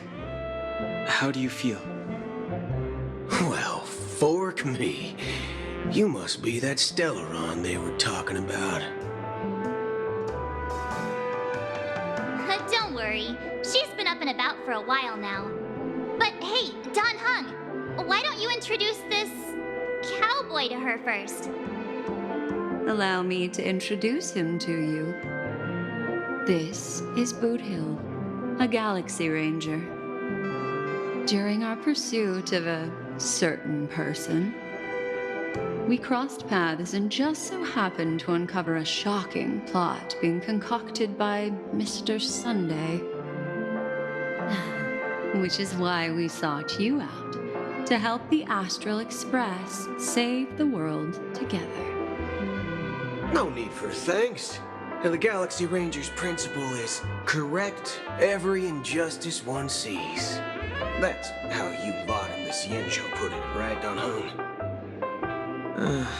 More or less. Wait, hold on a sec. This is the first time I'm hearing about this certain person. Who are you chasing? And why would that lead you to the Express? Good question. It's, who was it again? Don Hung. Do you remember? No, that ain't it. I just can't seem to recall. Weird. My neurochip hasn't registered any malfunctions. I can't seem to remember either. What's going on? Heck. Forget about it. If it slipped all our minds, reckon that person was just a minor scoundrel. Unimportant. Ain't gonna stop us from piecing together the story anyhow. Yes, when the dust settles, I'll just think of a way to recall it in the memory zone. Everyone, let's hurry up and look for Miss Himiko, shall we? She's now a minor star on Penacony, and the entire hotel's concerned about her well-being. You're right. Let's head to the lobby then.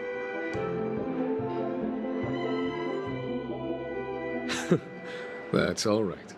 In these times of conflict for the sake of utmost safety, it is only right that the Alliance steps forward to mediate on behalf of the Astral Express. We must not allow you to take unnecessary risks.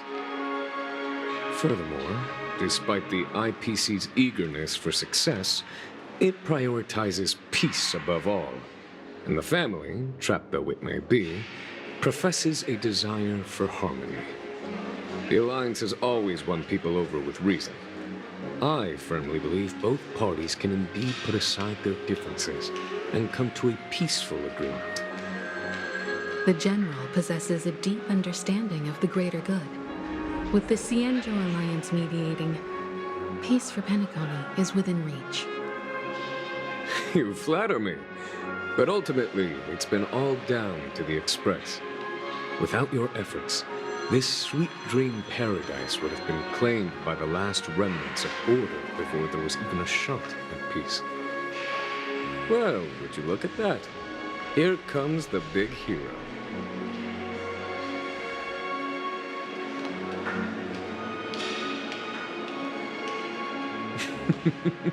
Here's the galactic baseballer, the paragon of both heroism and humility. Are you okay? I heard you couldn't wake up. Are you feeling unwell? Don't worry, Mr. Yang. There's nothing wrong with her. She practically burned through a lifetime's worth of jokes on the way here. What about you, Mr. Yang? I heard that even Miss Robin wasn't spared. And that guy locked you both up. It's a long story. But At least Mr. Sunday took it easy on us. He used an ability called tuning to connect our consciousnesses with his. In other words, he imprisoned us within his consciousness. Thanks to General Jing Yuan's destruction of the Harmonious Choir, we were able to escape. He used that tuning on us too. Does that mean that we were almost imprisoned as well? I can confidently say now, he was truly after a fair fight with us. Had he wanted, he could have easily taken us down, without so much as lifting a finger. Speaking of the Oak family head, where is he now? It's complicated, but in a nutshell, he's now the former Oak family head. The IPC has named him the key figure in the family's Penacony split, citing a threat to cosmic peace. He must represent the family and answer for the unrest caused. His trial is set to take place at Pier Point. The family quickly labeled him and the remnants of the Order as enemies, declaring the turmoil an internal rebellion. This move effectively barred the IPC from intervening in family affairs on both moral and rational grounds. Everyone really has their own agenda, after all. Then, what's going to happen to Miss Robin? She and Sunday won't be able to deny their involvement in the Charmony Festival. They're siblings, after all. Why the sigh, General? I can only say that this incident is an unexpected mess for the girl. The Alliance will try to persuade the family to consider this matter carefully during mediation. It's time, everyone. The IPC's key members and I have agreed to consult one another before the upcoming negotiation. Do any of you wish to sit in? Given the General's invitation and the matter's significance to the universe, the crew will naturally accept. However, if the IPC has any reservations... Why, of course you're welcome.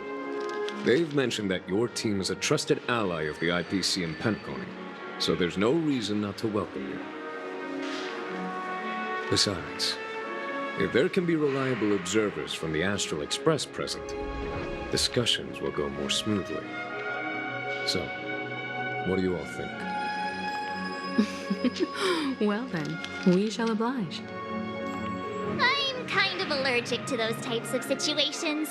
I think I'll just head back to my room and start packing. Not to worry. Himiko and I will take care of things. I'm afraid I'll also have to return to the Express first. The conductor is worried about us. It's best I go and explain the situation. Thank you. What about you, Will you join Welt and me? Or have you got other plans? Great. Although I'm not too sure of the reason, the representatives from the IPC have insisted on her presence. Allow me to lead the way. Follow me, please. It's been a while, my Astral Express friends. I would also extend my sincere thanks to you, General of the Lawfu. The presence of everyone here assures that the talks will likely reach a conclusion that satisfies all sides. Oh. Looks like everyone has come with expectations. Care to share? Of course. Topaz, if you please. Sure, leave it to me. In summary, it's good news. After much deliberation from the Strategic Investment Department's Council, the absolute majority of members have agreed to the following resolutions. In light of long-term considerations for interastral peace, and by authority of Pier Point HQ, the Strategic Investment Department, on behalf of the Interastral Peace Corporation, will permanently relinquish its claim on Penacony sovereignty and offer unconditional support of the family's rebuilding efforts on Penacony. Now that's something. All in the name of peace. That's our motto. Has the IPC finished sharing all its thoughts? Then it's our turn. The Guild, much like the Genius Society, has taken a keen interest in the recent calamity in Penacony. Ultimately, both parties have agreed to a comprehensive collaboration, offering technical support for the reconstruction of Penacony. The floor is yours for the finer points, Mr. Screwlum. Enlighten us, please. Organic life's unrelenting search to understand the realm of inner spirituality is something I both admire and envy. Inorganic life has no mechanism to evoke dreams. But when my mechanical impulses are activated, my inspiration circuits will start to operate, and I will enter a state defined as imagination. Every time, within the realm of imagination, there emerges a fire from the shadows. It is warm, bright. I frequently ponder this flame might represent the essence of intelligence, a cluster of inspiration ignited by high temperatures. The future direction of the universe may well lie within it. Alas, they are nothing but projections of my thought system to me, desired, but unattainable. But after learning of Penacony's accomplishments, I have come to realize that the flame is not beyond my grasp. After deliberations with my partners, we have decided to defer the progress of the Simulated Universe project, and instead assist the Intelligentsia Guild as technological consultants in the research of the Dreamscape and Memory Zone, so that these assets may be better used to serve humanity. Not only that, we've also established contact with the Garden of Recollection through the IPC, and they've pledged their support for our research endeavors. I'm truly happy for the Dream Chasers on Penacony. The cosmos' brightest and, let's admit, dimmer intellects are now at their service. But never mind. At the end of the day, this is a positive outcome. No wonder everyone insisted that she be there. It heartens me to learn that everyone is willing to put aside their differences for Penacony's plight. I trust that everyone will surely reach consensus in the upcoming negotiations. Looks like Penacony's future is decided. I'm wondering, is there anything else the crew is concerned about? Peace is our greatest wish. Beyond that, we desire nothing else. Well, that's good. Now that everyone's minds are at ease, I shall take my leave. You may now depart with peace of mind. The Alliance will deal with all subsequent procedures. If that's the case, it appears that we have nothing else to worry about on Penacony. Looks like it's time for us to embark on a new voyage. Sounds good to me. You two head back to the Express first. I'll pick up March and deal with the checkout procedure. Oh, also, Miss Black Swan, you have a matter to discuss with me, yes? Nothing escapes your attention, Miss Navigator. You've been with us this whole time, huh? In any case, he and I will be waiting for you and March on the Express. Let's go. Our time on Penacony has come to a fruitful end. Ahem! Looks like everyone's present. Let the navigation meeting commence then! This a meeting to decide our next stop? How we doing this? By show of hands. Hold your horses, cowboy. It's for those to decide. I'm just catching a lift. Don't sweat it. Allow me to explain. Mr. Boothill and Miss Black Swan submitted a request to temporarily travel with the Express for their own personal reasons. As you all may know, the Astral Express never declines any passenger whose heart yearns for the distant stars. Therefore, they will be traveling with us for a while until they reach their destinations. Whoa, the Express is going to be much livelier now. But, Miss Black Swan, you better not use your memo keeper abilities to pull any pranks. Understood, Miss Marge. I promise you, you'll never see me in your room while you're taking a break. Don't! You're freaking me out. All right. Now that everyone's met everyone, we can continue our navigation meeting.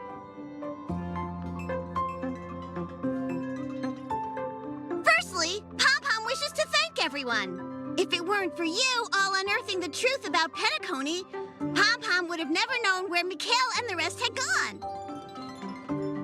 What they had to go through was regrettable, but I reckon they all fulfilled their wishes. And it was thanks to all of you. Thank you, everyone. Now then, we come to the crux of this navigation meeting. We must decide on the Express's next stop. Let me introduce our current options.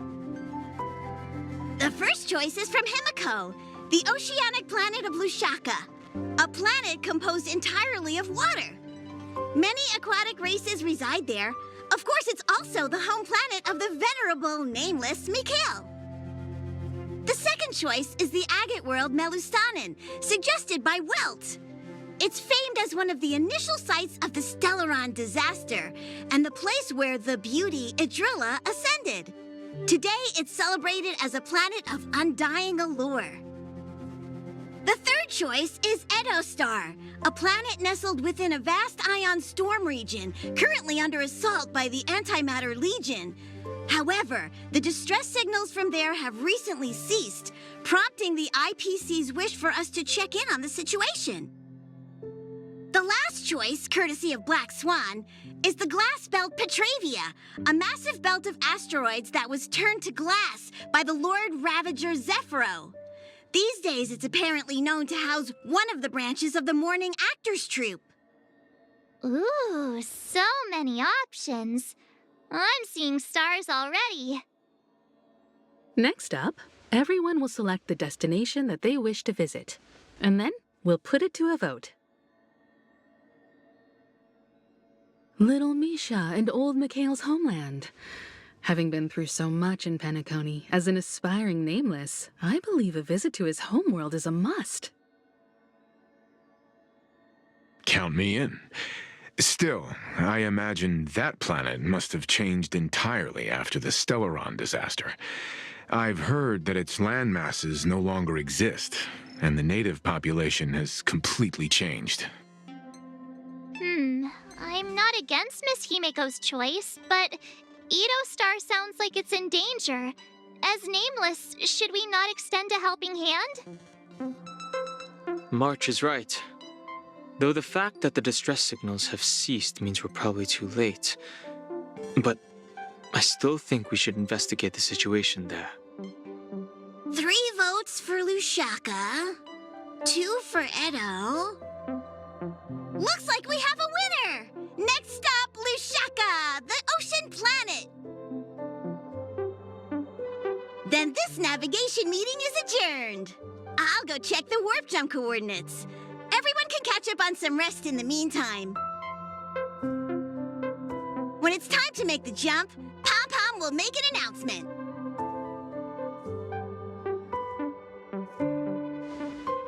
Oh, you're here. Seeing your reflection among the stars in the porthole really does seem somewhat surreal. How about it? This journey of beautiful dreams. Was it to your liking? I can feel your obvious excitement.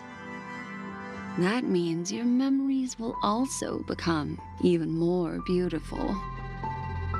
So, How about you hand that small parting gift back to me? I'm quite eager to have it back.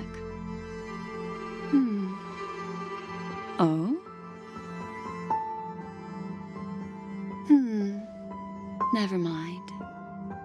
I just stumbled upon a particularly fascinating spot in your memory. Before I explain, I would like to apologize to you. This farewell gift I gave you isn't really a compass from the memory zone, but merely an empty light cone. Remember when we entered the hotel in the dreamscape for the first time, and I procured a few trinkets from your companions? Their functions are similar. This way, I can always be attuned to your location, ready to assist immediately if you encounter any threats. But this is not its most intrinsic function. Light cones are slices of light used to encapsulate solidified phenomena. This empty light cone is the same. It can etch your memories in their most vivid form, and then allow me to admire and manipulate them, turning them into unique mementos. All the world is born from the power of mind and soul, and that power is memory. To prevent ourselves from being forgotten by the world, we must make the world remember us, or use our memories to recreate it. Life, seemingly vast, offers but a scant collection of impactful memories. Some joyful, some sorrowful, some light, some heavy. But you are different. Memory is a reflection of the future. Within that reflection, I see your unparalleled worth. You have the power to craft memories that can captivate the world. Your memory can illuminate the universe's future path. And that memory will be as scintillating as the star clusters you see in this porthole. Precisely. But do you know the deeper meaning behind it? The reason is simple. In this grandiose and ostentatious dream of the families, only you personally experienced the entire course. Patience, my friend. I will reveal the answer to you, but that time is not now. Turn around and take a look at your friends. Every one of them is reveling at the arrival of their next destination, all filled with hopes and expectations of their own present and future. Revealing everything at this moment would be a bit of a buzzkill, wouldn't it? I'm looking for an opportune time, a time when you're totally at ease. Perhaps when the night grows hazy and you're about to drift off would be the most opportune. How about one fine night? I will prepare the candles, aromatics, and even a cushy couch to create a cozy dreamland for you. And then I will tell you the answer in the form of a little bedtime story to lull you to sleep. Hi! Hello! Attention all passengers! The express is about to make the jump. Please be seated and hold on. It looks like we're finally about to set off. There are countless gleaming memories out there waiting for us. Why don't we just leave it at that for now? That's right. As a small token of compensation for playing that little trick on you with the empty light cone, I will gift you with some words. They hold great significance to me. Life is akin to a winding labyrinth where memories serve as our sole companions. You'll remember these words dearly, won't you? In the year 2158 of the Amber Era, the first year of the new epoch, the universe resumed its intended trajectory. The kindling of conspiracy smoldered in Penacony, the land of the dreams. Failing to erupt into a blaze, it instead flickered briefly on Klapoth's anvil, before vanishing in the blink of an eye. The dead and those fated to die remain in their eternal slumber, while the living find solace in deep sleep. All clamored in a cacophony of silence, and then went about their own ways. The cosmos emanated a vitality characteristic of a new era, all for the modest price of a brother and sister's mild grief. Babies are born as stars extinguish. The silver rail unfolds. The story of the Astral Express comes to a close, yet it also embarks anew. Time marches forward, heralding the arrival of a new chapter in the history of trailblazing expeditions.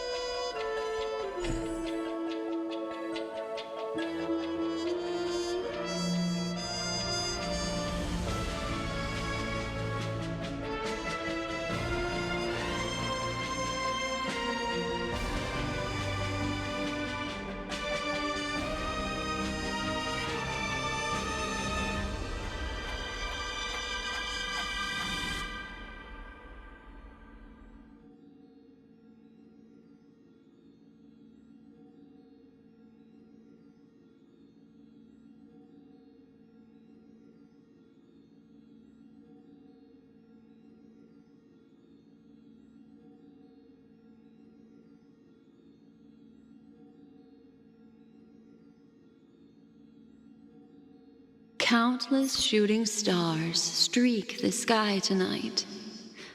If you can pick the right one, it will carry your wish to thousands of distant worlds. You're feeling very relaxed now, aren't you? So, then, it's time to tell you a little bedtime story. Well, let's start with a conclusion. The crew was defeated in the battle against Sunday. Everyone in Penacony failed, and no one survived. But don't panic. The truth, as horrifying as it may be, is not yet irreversible. There's still a glimmer of hope, and that's why I'm here. Next, I'll use this empty light cone that carries all your memories to relive everything that happened before. And when this story reaches its end, I'm sure someone as clever as you will notice that. There's a major flaw in the story you have experienced, yet within that flaw lies a glimmer of hope. Are you ready for it? Do you remember everything? When the clock turned back, the Express started a warp jump, sending you to a strange dream. You were bewildered back then, and then a Galaxy Ranger named Acheron showed you a way out. When you arrived at the Reverie Hotel, you met the doorman Misha and had a confrontation with Aventurine, an IPC representative. Thankfully, Acheron appeared again and helped you. After that, you saved Firefly and explored Penacony together. During the tour, you ran into Sparkle disguised as Sampo and accidentally entered a child's dream. There, I rescued both of you from death, but Firefly didn't return to reality. She realized the truth and tried to involve you in her plan, but that resulted in an accidental death. Even more unsettling, you soon encountered another murder. The 2 cases of death prompted you to investigate the truth behind the sweet dream. Despite your efforts to gather information about the 2 victims, you didn't make much progress. But you did learn about the watchmaker from Gallagher. Meanwhile, Aventurine was secretly carrying out his scheme, in which you were one of the pawns. In the midst of a fierce battle, Acheron revealed her true identity as an emanator of the Nihility and unsheathed her sword. That strike foiled Aventurine's plan and opened a passage between the sweet dream and the original memory zone. Upon your arrival at Dreamflux Reef, you learned the truth that death was actually dormancy, as well as the truth about the dreamscape, the Stellaron, and the bellboy, Misha. You split up with Sunday and Robin, looking for a way to seal the Stellaron. However, it turned out that Sunday and the Dream Master had their own hidden agenda. And you had to engage in an ultimate duel on the stage of the Charmony Festival. Finally, the story reached its conclusion. You emerged victorious, with the Trailblaze triumphing over the Order, and Penacony embracing a bright and peaceful future. This marks the end of the thrilling journey in Penacony. I'm sure you've already noticed something unusual, haven't you? The major flaw, which contradicts all the known information, hides in this story.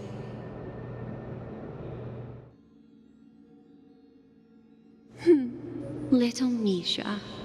Or should I call him the Watchmaker? He's only a segment of memory in a dream bubble, but his ambition for the Trailblaze led him to leave the bubble and embark on a grand adventure in Penacony.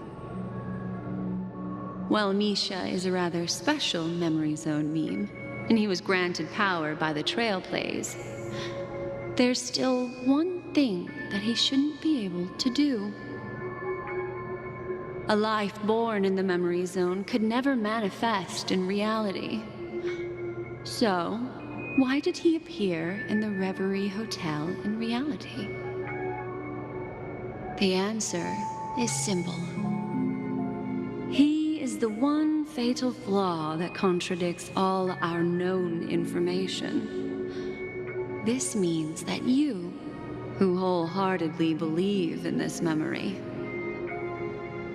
are still trapped in the dreamscape at this very moment. Wake up, sleepyhead. Break free from this eternal dream and return to the real world.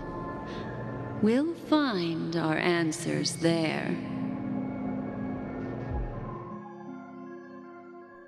The train is about to make the jump. 5, 4, 3, 2...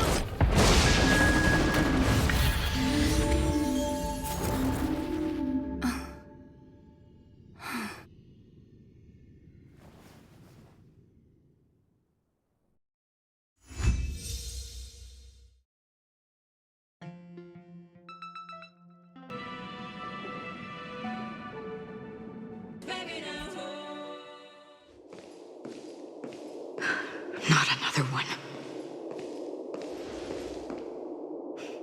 Thank you so much, Black Swan. Finally, I can breathe a sigh of relief.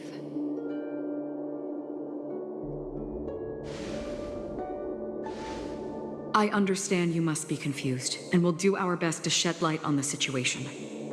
However, before that, it's essential to know that This place is the rift between dream and reality. A place reserved only for those who have awakened from Enna's dream. Do you remember Sunday's ambitious plan? He intended to harness the power of the Stellaron, the collective will of over 100,000 Oak family members, and the desires of everyone in Penacony to usurp the harmony and restore the order. Unfortunately, it didn't stop there. From the early days of our journey into Asdana, we were already affected by the Stellaron. That strange dreamscape where we met. Maybe it was a sign that your thoughts were beginning to drift away. I don't think the goal of the Order was to put everyone into a deep sleep. Quite the contrary. They used the Stellaron to catalyze the leakage of Asdana's memoria into the material world, allowing the dreamscape to blend with reality. And that included a lot of memoria from the Beyond the Sky Choir. As time came and went, the dreams eventually became indistinguishable from reality, and reality became an illusion. People think they are awake, but their spirits have long since stepped into the Temple of Order. This is what makes Enna's dream so powerful. In this paradise governed by the Order, everyone indulges in their delightful dreams and lives happily ever after. I believe what you experienced in the sweet dream, except for that flaw, was real. Only in this way could you reach the destination, lifting the crisis in Penacony and embarking on your next trailblazing expedition. If it wasn't for Acheron's plan, we might have been trapped in this dream forever. Fortunately, while the path of the Order governs all things, it can't affect the Nihility. I came to realize this when the Dream Master tried to expel me at any cost. This is also why you felt a sense of peculiarity when traveling with her. Well, I'm not as fortunate as she is. Even if I'm a memo keeper, I was still influenced by the power of the Order and fell into hallucinations. However, thanks to your memories, now we still have a chance to turn the tide. For mortals, even if they possess the great power of a path, they can't create a flawless world like gods do. That's why there was a flaw in your dream. In other words, once you have realized the world is not real, you'll have a chance to break free from the dream. The flaw in your dream lies within Misha, who could have never appeared in reality. When I turned the pages of your memories, I realized that I was in an illusion too. Now Sunday has usurped the power of the harmonious choir through the Charmony Festival. Asdana has thus fallen into Enna's dream, transforming everyone equally into the notes of the Aeon. Failure doesn't mean weakness. Only the strong can gather the will to resist the Order and try to break free. We still have a chance, though. To make it happen, please, Black Swan, guide us to those with a strong will.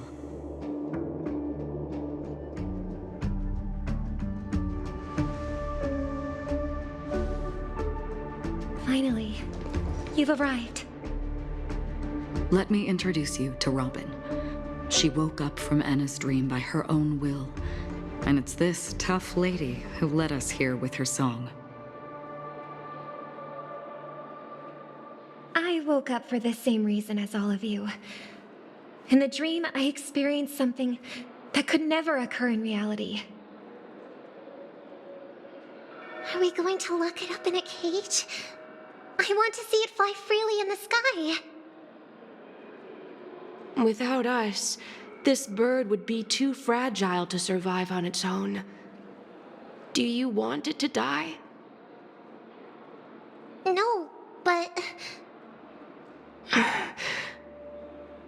Then let's take care of it together until it can return to the sky. Huh? Birds have wings because they're meant to fly. Even if they may crash on the ground one day, they shouldn't be trapped in a cage. Birds belong to the sky, so we should help them return there, right? The illusion was so impossibly blissful that I realized it was just a dream. And this is our final hope. Enna's dream is founded upon the harmonious choir, namely everyone's shared wishes. It will only materialize once the aspirations of all beings in Penacony merge as one. At present, it has become impervious due to people's desire to remain slumbering within the dream. And in order to destroy it, we must make everyone in Penacony want to wake up. Now comes the tricky part. How do we do it?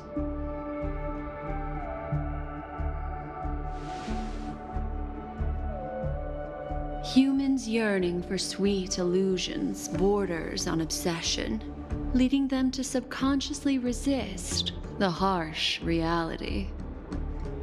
Therefore, I carefully selected a moment where she was completely unguarded, guiding her to uncover the truth herself to make her regain her consciousness. However, to wake up everyone in Penacony and get them to share the same determination, that would be nearly impossible. Indeed. I'm afraid it's almost as difficult as resurrecting an Eon. But we can't just stay here and do nothing.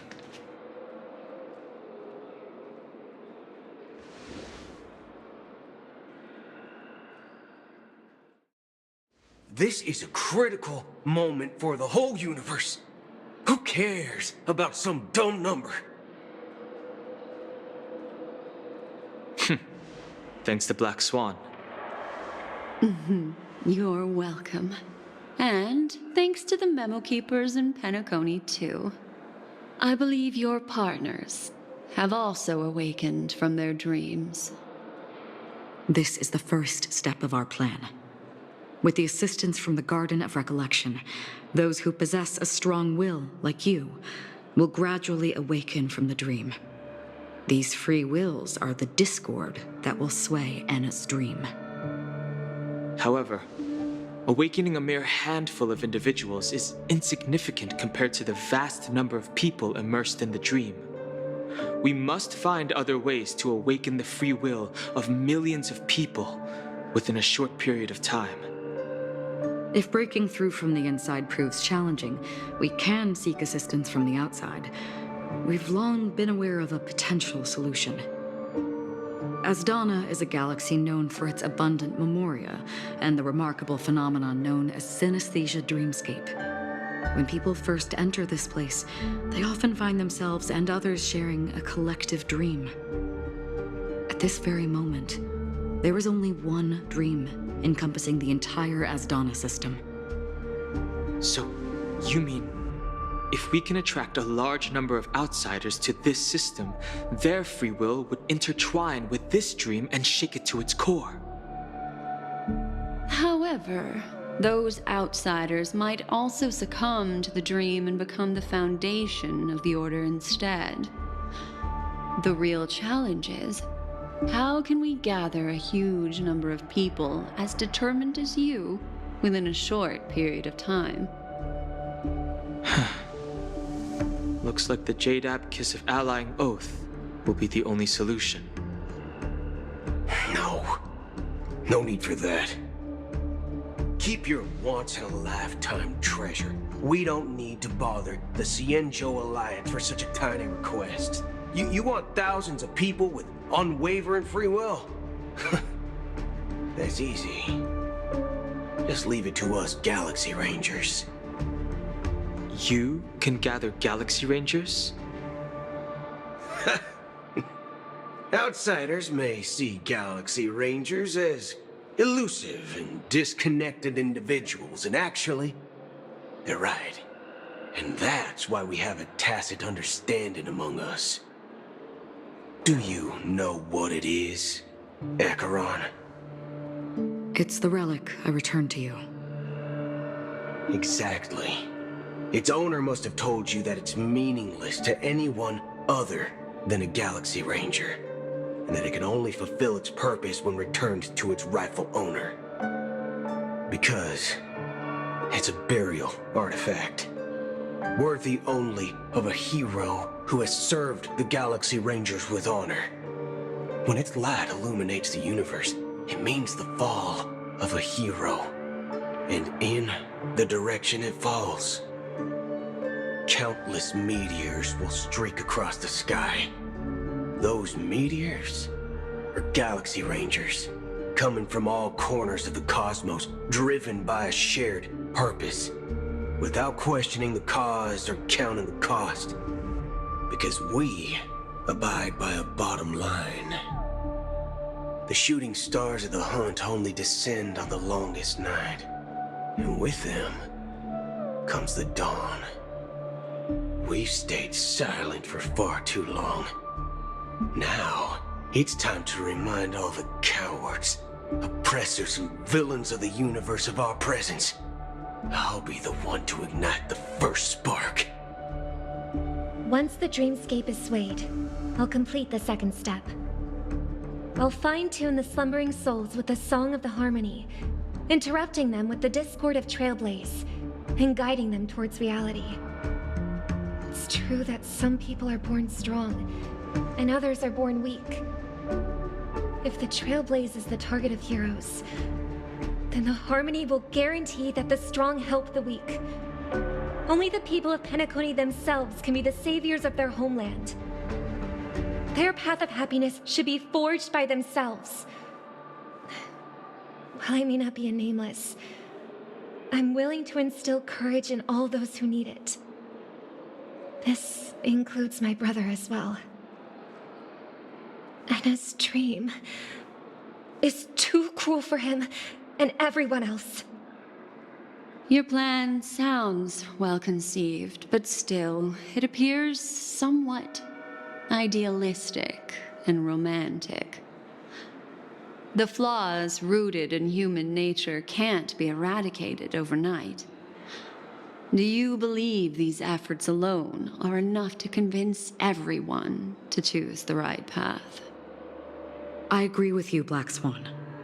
That's why the most critical aspect of this plan is not to convince everyone to choose the right path, but to inspire them to save themselves.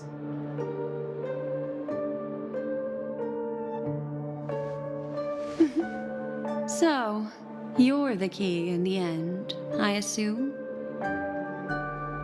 The Harmonious Choir possesses the power of an emanator. To overcome it, you'll need the same level of power.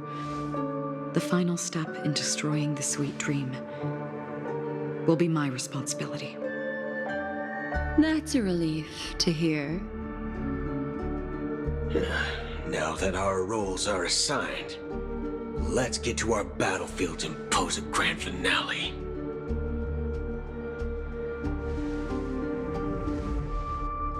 May I have a moment alone with you? There's one more thing I need to explain to you.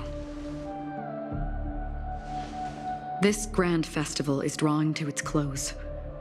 This is the starting point for the ultimate stage of our journey, just as it marked the beginning of all the stories in Penacony.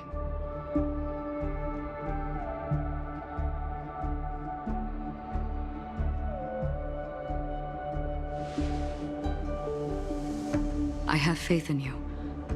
However, before we depart, there is one more thing I must tell you. There's something you should know. We were able to locate you within this boundless dream and find the key to breaking free from the dream. All because of one person's unwavering dedication. Firefly.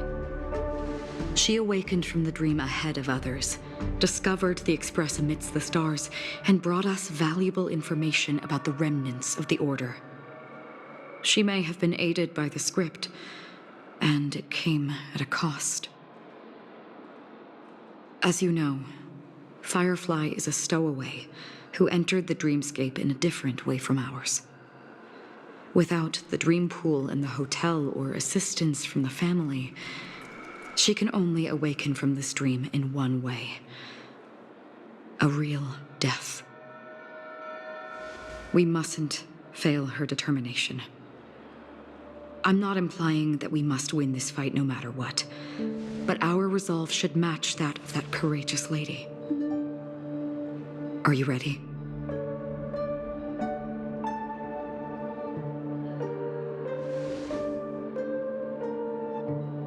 Very well. Now, please close your eyes.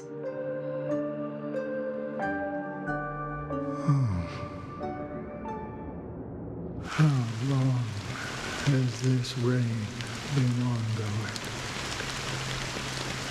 If I remember correctly, it has lasted for decades, or even centuries. The unwavering determination of the Hunt followers persists even in death. But thankfully, we've guided those lost souls to their lives beyond. They were heroes in their time. And they won't be reduced to puppets of the Nihility in their death. You see, the shadows on the sea have vanished. Do you remember? He once said that the sky would clear when the regrets of the departed had faded away. But it's still raining. I know. So, why is all this? Why did this rain choose me? Because someone's regrets haven't been fulfilled, perhaps. Mortals who walk the paths are like sailors on a vast ocean, leaving behind a trail that creates countless ripples of possibilities. These ripples last longer than the fleeting lifetimes of humans. And for some, their presence leaves such a strong mark that it's reflected in the waves. Sin-thirsters, the obsessions of the Pathstriders. They emerge from the depths of Ix, seeing themselves as masters of their own destiny, unknowingly repeating the actions of their past lives. They emerge from the Nihility and head toward it, leading purposeless lives. However, these hollow phantoms, they have journeyed with me for such a long time.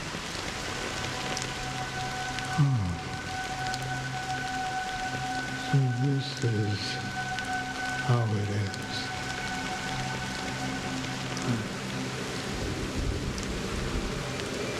I'm already dead. Yes. Are you watching over me? This is my duty as the Watcher of the Acheron.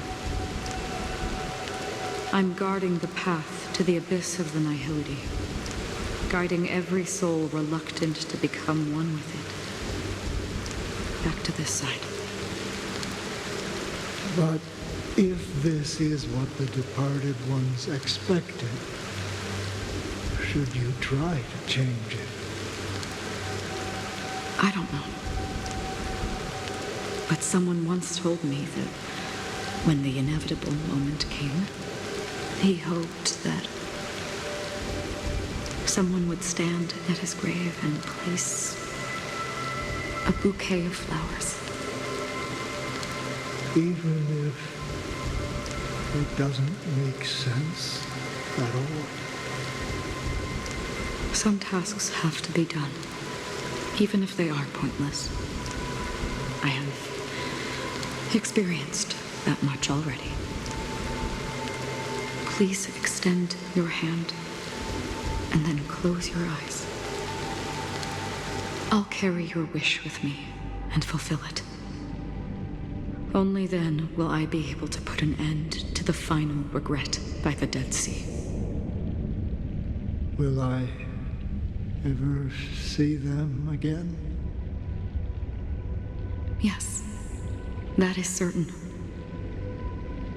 Because it was you who told me about the Express, your 2 former companions. The expedition cut short by the swarm, your narrow escape from death, and your encounter with the Galaxy Rangers. And Penacony, the hometown to which you could never return. Yeah. For countless times, I got rejected by the family and had to pass it by. But I knew that my companion was still there. Alone. Mikhail, are you still there? Take my hand and come with me. We will leave this place. You'll embark on a long, long journey, shrouded in darkness. But fear not, as a touch of red will be awaiting you at the end of the path. That's the color of existence. Follow it, and it'll guide you and illuminate the way out. By doing so, you'll eventually reunite in the warmth of the sunlight. Thank you. May death be the end of your boundless dream, guiding you back to the waking world. Welcome to the horizon of existence. This place is one of the thousands of manifestations belonging to the sleeping and shapeless. And it's also an exit out of the nihility for the awake ones.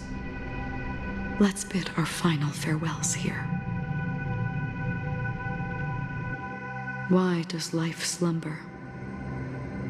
We don't know the answer yet, but we're about to awaken from this dream. Or perhaps such is the answer itself. Leave this place, return to where you belong, and awaken Penacony from this dream. As I said, our plan is not about convincing everyone to choose the right path, but about inspiring them to save themselves. So, when will people actively save themselves? The answer is when they are in desperate situations. Like a drowning individual in the deep sea. When one's body and mind bear immense pressure, agony, confusion, and despair will follow. I firmly believe that. The fragility of humankind often freezes them in their tracks. But in truly desperate situations, they will strive to save themselves. And now, Penacony has enough heroes to lead them forward. It's through this inherent, self-centered instinct that people exert their utmost effort, even when they know their struggle is fruitless. As absurd as it may seem, it's their resistance. As for now, it is time to guide them, not as a savior, but as a nameless among those mortals. In this way, you will reunite in the warmth of the sunlight. The rain is intensifying. Before we part ways, please allow me to ask a few final questions. So far, You have forged unbreakable bonds with numerous individuals and entities in the sweet dream. Might I ask if you fear severing these bonds with your own hands?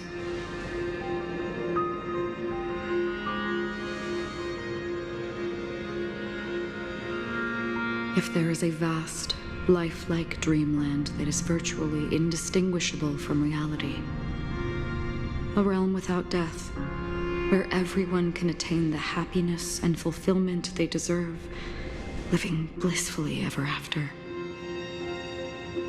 I would ask, would you wish to stay?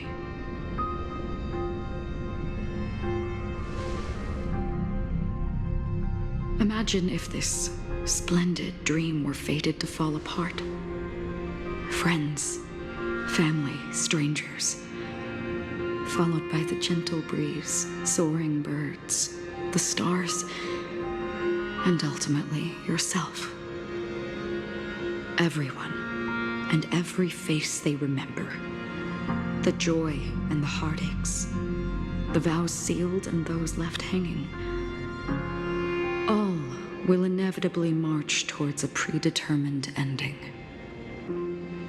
If you had grasped the journey's finale right from its inception, I would ask, would you still embark on this journey?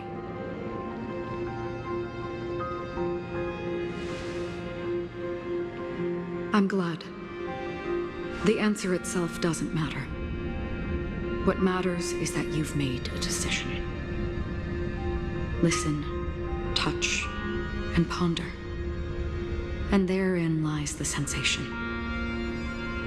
Cherish it, because that's what makes us exist.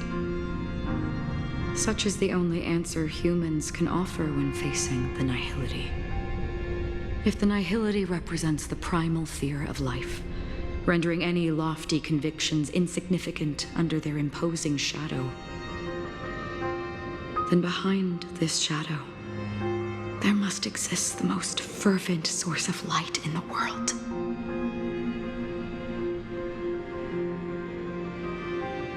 Just as every life that edges closer to death fervently approaches the end of the nihility, we must pursue that primordial light. Now come to think that you exist in the nihility, and you watch over others to depart it. Such a task is absurd and meaningless. Nevertheless, someone had to do it. As for the meaning you mentioned, even if it's a meaningless task, I've come this far, haven't I? Even if the future you forge may not even belong to you. It may not belong to me, but it definitely belongs to someone. What hardships you must have experienced. In that case, allow me to do something meaningless too. Please, tell me your name.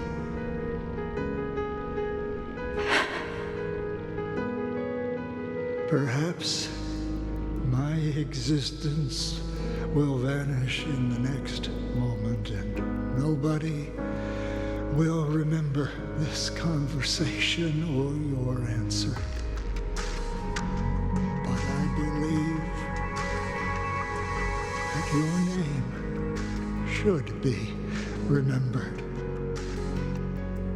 And this universe will remember it as well.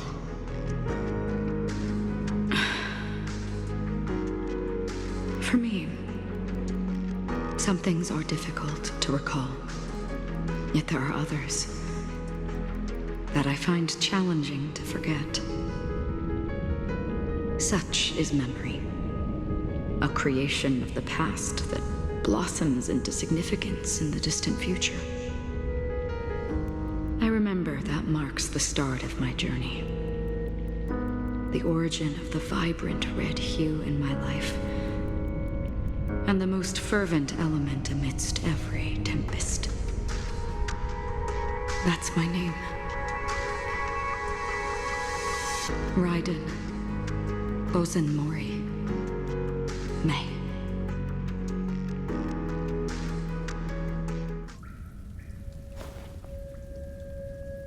The Golden Dream is getting restless. In the coming long nights, I'm afraid you will face many setbacks and witness many tragedies. And in the end, you will only see in black and white. But please believe me, that in that monochrome world, there will be a glimpse of fleeting red. And when you make a choice, it will appear once more.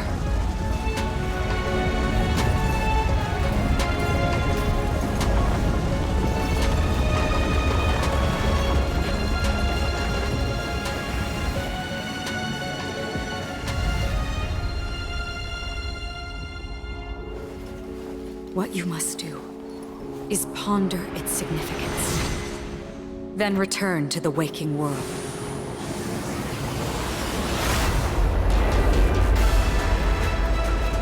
That's where we all find our answers.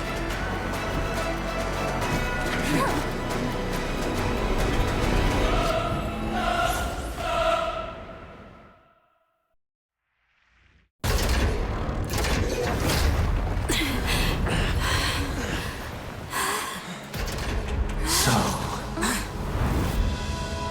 why does life slumber? Because someday,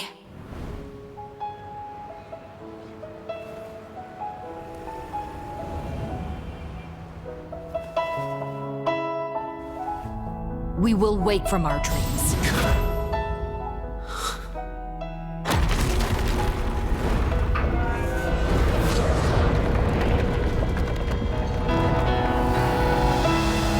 The night is still too short.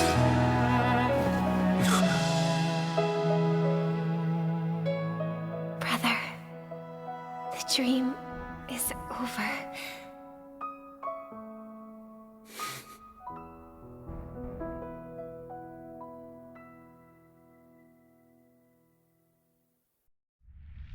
In the first year of the AE 2158, a fiery conspiracy erupted in the land of the dreams, but soon faded in chaos and destruction. Whispers carried the tale of those fateful 48 system hours, when a sun teetered on the precipice of collapse. A paradise stood on the brink of destruction, and a world was poised to surrender to its new master.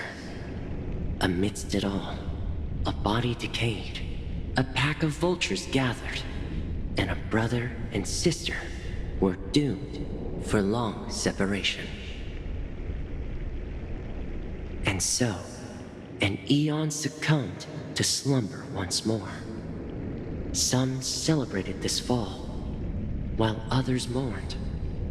Among the insignificant witnesses, mere specks in the vast tapestry of the universe, it was said that this time, the Eon met their demise as the cosmos bathed in the radiance of a pure dawn. A tempestuous storm brewed on the horizon. The tale of the Astral Express reaches both its Brother, do you think the stars will fade away? Where did that come all of a sudden? Because the constellation that looks like a bird, the torrent eagles, looks a bit dim lately. It's the Torment Eagles. Don't worry, it's still there. It's located in the inner ring of Penacony and can only be seen when spring and summer overlap. As for the question you asked, I think stars do die, just like people. But do you know, sister? No star actually belongs to the present. The light we see from them is from a long time ago. Even after the star has perished, their light will travel millions of light years, spanning countless years, to illuminate the night sky of another world. In our paradise, I believe there will be a star like that, shining with the same light. Its radiance will last forever, and its name will be happiness. No, not just one star. We should have 2 stars. Or maybe even more. Yeah, you're right. It's a deal. It's a deal, then. This is our promise, and nothing will sway our ideals. Yeah, you bet.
It's a pleasure to hear your voice again. Congratulations.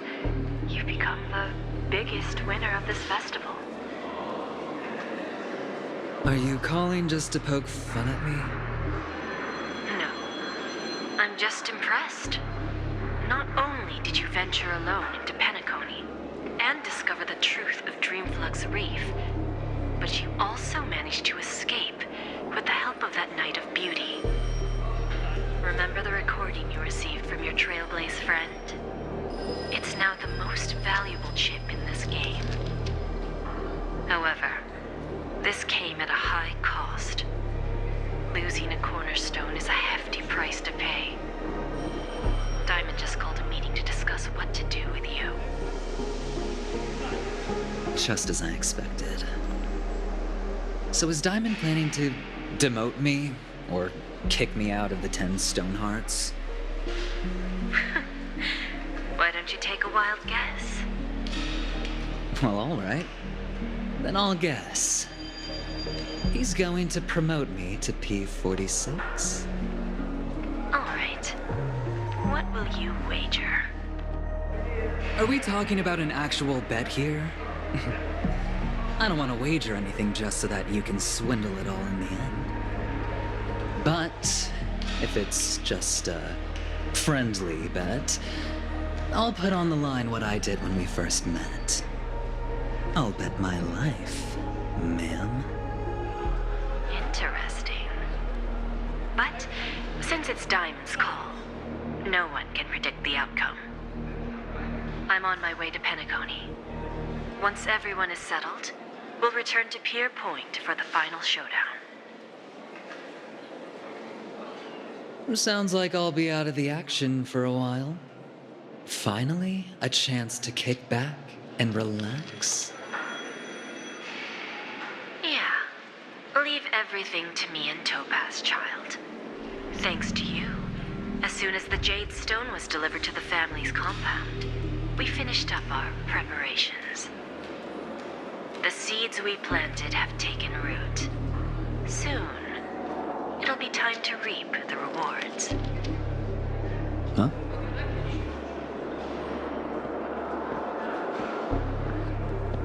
Let's wrap it up for now. Looks like I've got a visitor here.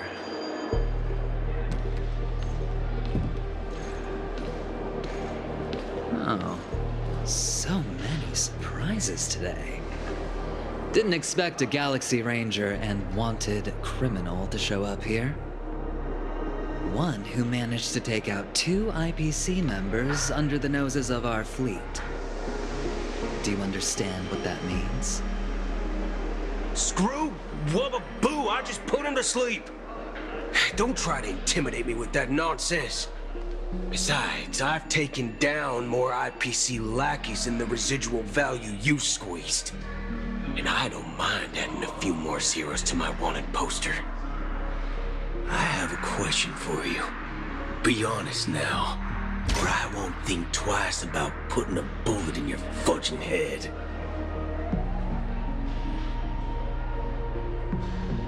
Tell me, where is Oswaldo Snyder?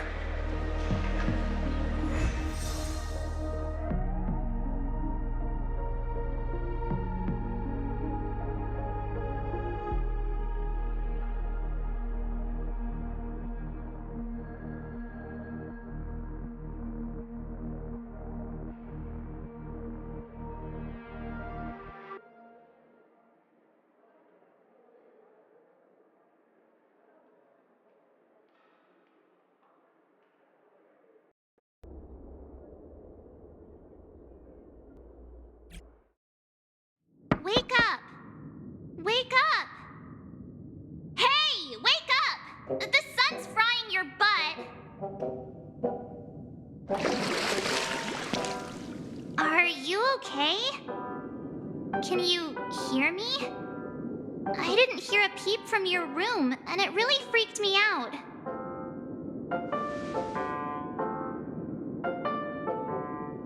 You're not dreaming. We're in the Reverie Hotel. In the real world. The Order's dream is over. Even though it's been a day, I still break into a sweat when I think about it. Our trailblazing expedition almost ended in Penacony. I'm so jealous that you got a good night's sleep. I was traumatized and too scared to even close my eyes. I thought if I fell asleep, I'd never wake up again. The Stellaron was sealed while you were sleeping. The ordinary people in Penacony have no idea what happened. They just feel like something's missing from their memories. The family's official statement was like, "The Charmony Festival was attacked by an unidentified Stellaron and came to a halt." After all, they can't just reveal the truth about the Order. Now, all the major lineages, except for the Oak family, are dealing with the aftermath. The family has invited the crew to the Radiant Feldspar as witnesses for an important meeting. Everyone's waiting for you, so hurry up and pack. We're leaving as soon as you're ready.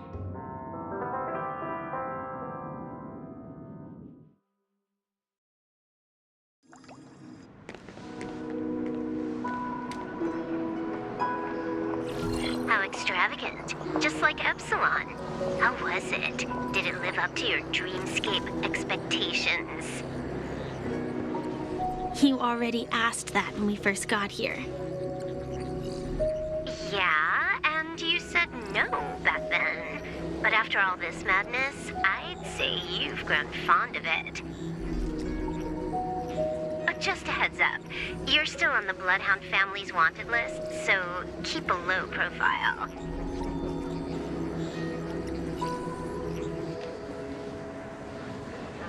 And this time, it's Firefly in the picture, not Sam. That's gotta be a whole new experience for you, right? Indeed. In Kafka's words, that's also a missing part of my life. Still, it'd be quite inconvenient if I can't move freely. Could you help me out, Silverwolf? I knew you'd say that. Don't worry. I've hacked all the systems and left no trace. Don't do anything that may draw attention, and don't talk with guards. They might recognize you. Keep these 2 points in mind, and you can go wherever you want, unbothered. Thank you. No problem, Miss Samuel. I love this fake name. Now that we're done here in Penacony, what will you do in your free time? I hear the Genius Society is here. How about we go stir up some excitement? Well, you know my script isn't over yet. I didn't bring you back to hear an answer like that. Don't worry. The script says that I'll experience 3 deaths, but also receive an unforgettable reward on the planet of festivities. How will I know if I don't try? All possibilities exist until the outcome actually happens, right? You may not realize it, but you have a bad habit. Whenever you seem to be asking a question, you've already made up your mind, and no words will dissuade you. Anyway, Kafka asked me to pass on this message. If you see anything fabulous in Penacony, get one for me too. Just swipe my card, you know the pin. She didn't specify anything, but I guess she means a dress, coat, sunglasses, or something else. You know better about fashion than I do. Sure, I'll keep an eye out. There's tons of options at OT Mall. Do you think she'll like trinkets, like hair accessories or brooches? Those sound more like something for young girls. Maybe you should keep them for yourself. Oh, by the way, Blade wanted you to be more careful. He didn't explicitly say it, but I think he was trying to say something like, temptation will show up again in Penacony. He's always so subtle with his words. Got it. He was just worried about me. Relax, Silverwolf. You know me. I won't do anything crazy. I just want to wander around and see more of the world for myself. I want to buy some oatcake rolls. I've had a cake roll every day since I arrived in Penacony, from the first day to the last. But today, I'll buy 2 and give you 1. And if you don't like them, I'll enjoy double the pleasure. Or I can bring one to Kafka, as she never refuses. Or maybe I'll give it to Blade. He'll appreciate it. That's not written in the script, right? But as you see, I have added new footnotes to my destiny.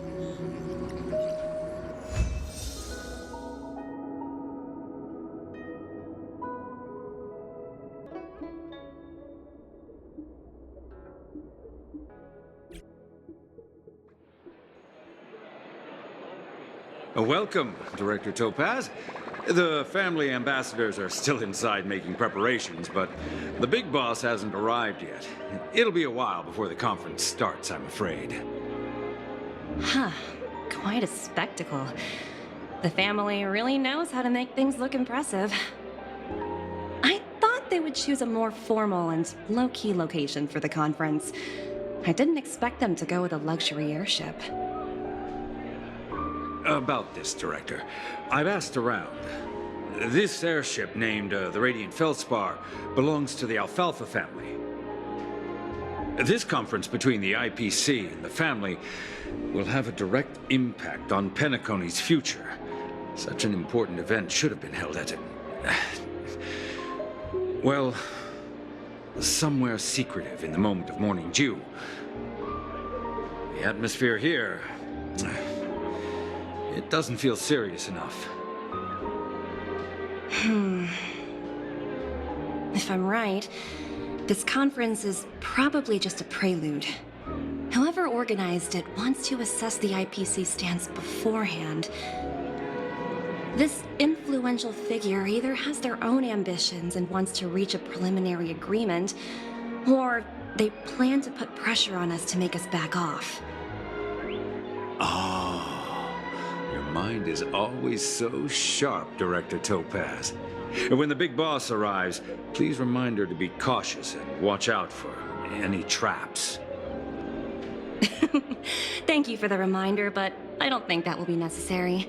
When she's at the table, it's the others who need to be cautious. Just tell everyone on our team to stay focused on their tasks and not worry about the negotiations. Oh, got it. I'll do it right away. Oh, and one more thing. Don't call Miss Jade Big Boss in front of her, or there will be serious consequences. I mean, really serious. Got it. Thank you for the reminder, Director.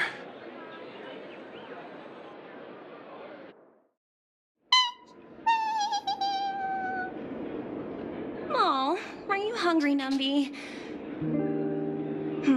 Food in the dream. Shouldn't taste bad, right?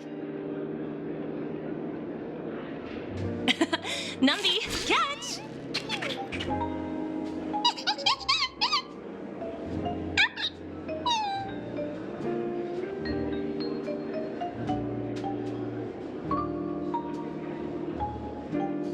Oh, looks delicious, huh? I should have taken a bite first. Greetings, madame. What can I do for you? Hello. Could you tell me more about the Radiant Feldspar? I assume you are the ambassador of the IPC Strategic Investment Department. It's my honor to assist you. The Radiant Feldspar is owned by Mr. Odie Alfalfa, head of the Alfalfa family.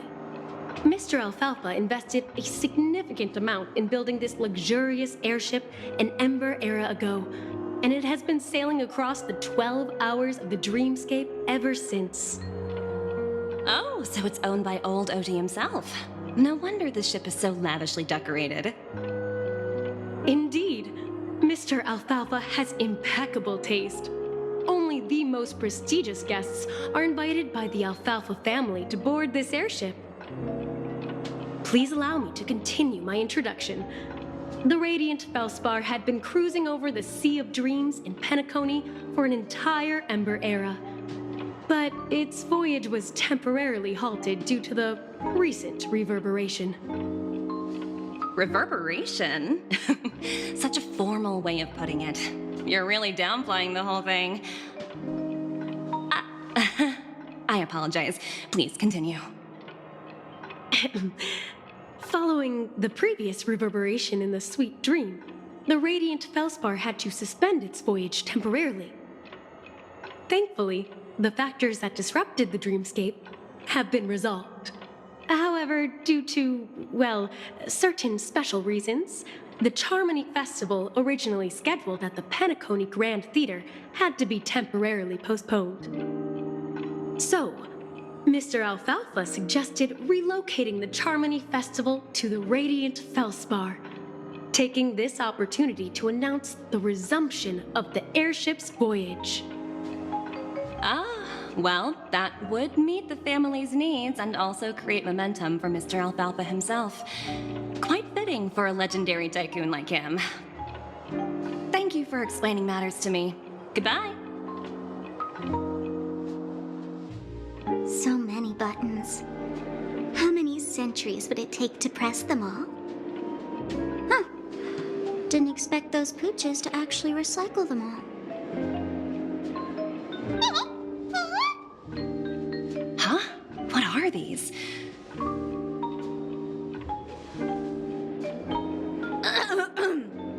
For your safety, please stay away from those objects. For my safety? Are these buttons something dangerous? Not exactly. Lately, there's been a prankster in the Sweet Dream who's been handing out strange button devices to anyone he meets. According to those involved, he said something like, "Just press this button and all of Penacony will explode." Luckily, no one believed him. Still, the Bloodhound family collected these buttons just to be on the safe side. Where's that prankster? Haven't the hounds caught him yet? Yeah, that guy has some skills, I'll have to admit that. However, you know, the Bloodhound family won't give up. Whoever disrupts order in the dreamscape will face severe consequences. Anyway, the family will deal with these things. Please kindly keep your distance.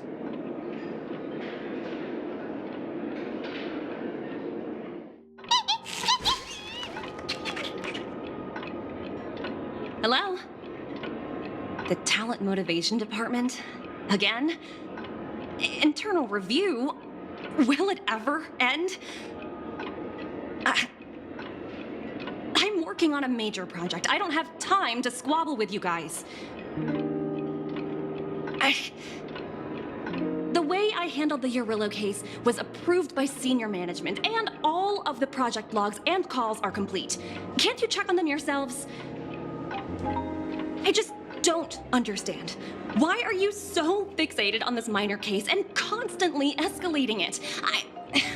Seriously, what's your purpose? Sounds exhausting. Why not just hang up? In my opinion, you handled that project quite well. A little ball of ice in exchange for the Astral Express's good favor. That's not a bad deal for the department. It's been a while, little Yelena. I've been looking forward to working with you. Never imagined this day would come so soon. Is there trouble? You can tell me anything. Just like old times. It's been a while, Madam Jade. I'm honored to have the opportunity to work with you. You're still so formal, aren't you? Forget about the hierarchy and treat me as your equal. No need for unnecessary titles like Madam. I'm sorry, but it might take some time to get used to that. After all, you are a senior. Well, now that we're both members of the 10 Stone Hearts, I need you to be at your best. Especially since the upcoming negotiations leave no room for error. As sharp as you are, I'm sure you've figured out the true purpose of this conference, right? I believe old Oti has taken it upon himself to test our limits before the official negotiations between the IPC and Penacony. That's true, and it works in our favor. Do you know why? If we can reach some sort of agreement with old Oti beforehand, and gauge our opponent's boundaries, our future negotiations will go much more smoothly. That's the obvious benefit. Exactly. And the hidden benefit is that as the head of the Alfalfa family, his actions suggest that the 5 lineages might not be as united as the Odes of Harmony would suggest. As long as the influence of harmony hasn't completely permeated their core, personal desires will always have their way. Thankfully, influential figures in Penacony haven't entirely suppressed their own desires. It's similar to the power struggles within the IPC. The supposed all-for-one philosophy shared by the 5 lineages. It's just a slogan now that the Dream Master has gone. After the downfall of the Yoke family, Old OT's faction became the dominant force in Penacony. Even if we consider only the succession order, he's the longest serving and most senior among all the family heads. Yes, that's exactly why we need to handle the conference following an agreed-upon strategy. It's like playing a game of chess, where every move needs to be carefully thought out. Absolutely. The 3 steps of negotiation. Listen, test, and strike.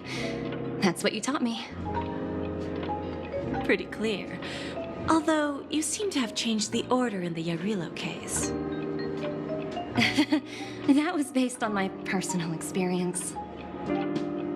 I apologize for interrupting your conversation, but the family head is ready to meet the ambassadors from the Strategic Investment Department. Time to get to work. Let's prepare ourselves and meet that esteemed supporting actor. Remember, our goal is to create an opportunity for the IPC to enter Penacony. Aventurine has already made a small opening, and you and we're going to tear it wide open.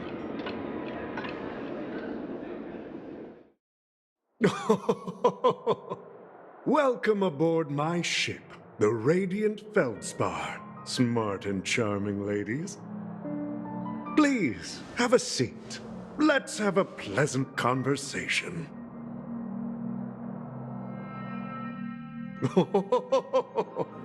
Welcome aboard, my dear ladies. Forgive me for any lack of attentiveness that might have led to a lengthy wait outside. No problem at all, Mr. Alfalfa.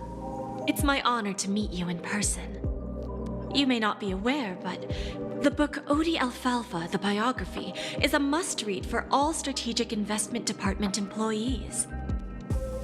After all, to many, you are the legendary figure who single-handedly built the Penacony economy. I expected no less from the 10 Stonehearts from the Strategic Investment Department. You're definitely skilled in the art of conversation. I always enjoy talking to smart people because we don't have to beat around the bush. We can just get straight to the point instead. Since I invited you IPC ambassadors on board, I'm sure you've figured out the topic I'd like to discuss, yes? The future of Penacony, if I'm not mistaken.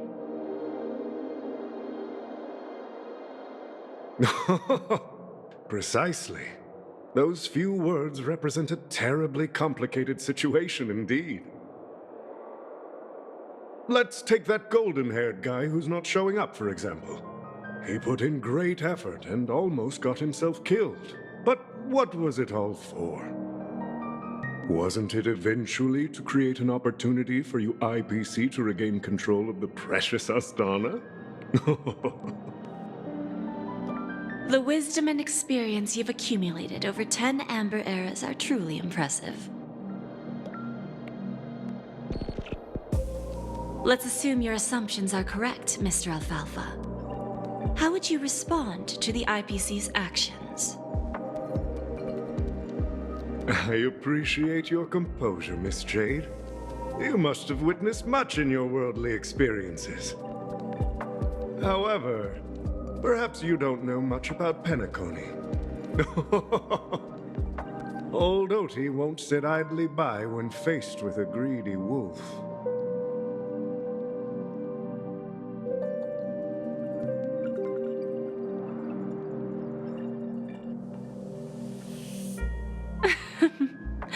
Please, go ahead. I'm all ears. Then I'll be straightforward. I requested this meeting before the official conference to dissuade the Strategic Investment Department from trying to lay a finger on Penacony. If you back off now, you can make a smooth exit and prevent the IPC from losing face during more important negotiations. One of our P-45 executives was attacked and nearly killed in the dreamscape. The IPC can't simply ignore this incident. Moreover, considering the turbulence during the Charmony Festival, Penacony's credibility has taken a hit in the public's eyes. Despite your determined attitude, the issues plaguing Penacony are real, are they not? You used the term real, Miss Topaz, but let's not forget that this is the realm of dreams. If you want to succeed here, you need ambition and unconventional thinking. Curious about how I plan to respond to the IPC? Well, I don't mind sharing. My actions will help Penacony take a significant step forward by self-listing and going public.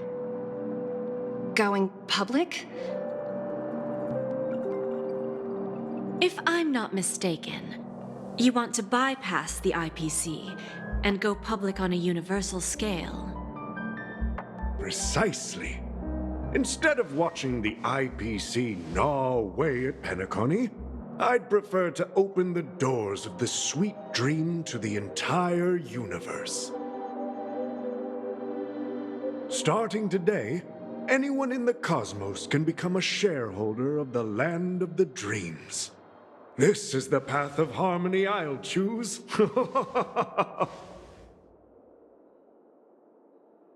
This reform should have been implemented earlier, but unfortunately, the Oak family were a bunch of blockheads blinded by order.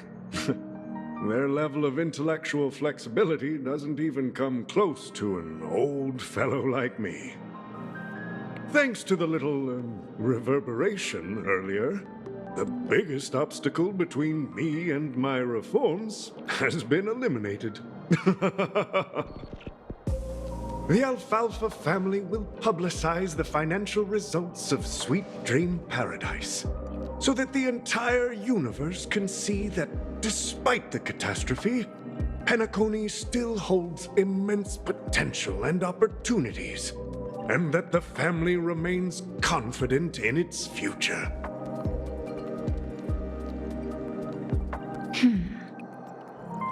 Crisis and opportunity are two sides of the same coin. So, you've been waiting for the right moment for Penacony to regain the spotlight. And if Penacony should seize this opportunity to overcome adversity, even if the IPC tries to intervene, every move we make will be scrutinized by trillions of people.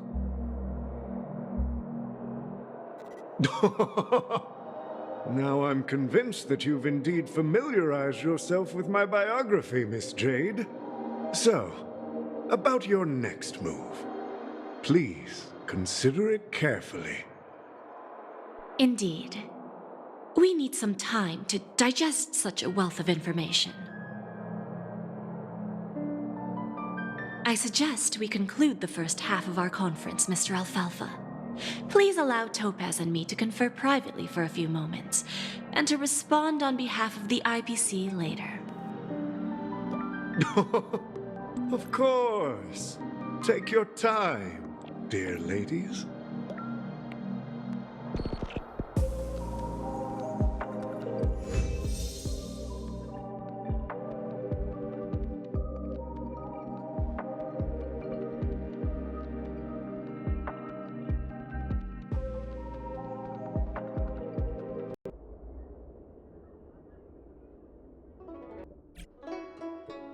The Alfalfa family had a meeting with the IPC? I got this information from a message sent by that IPC ambassador. He said it was to return the favor. It's not hard to imagine.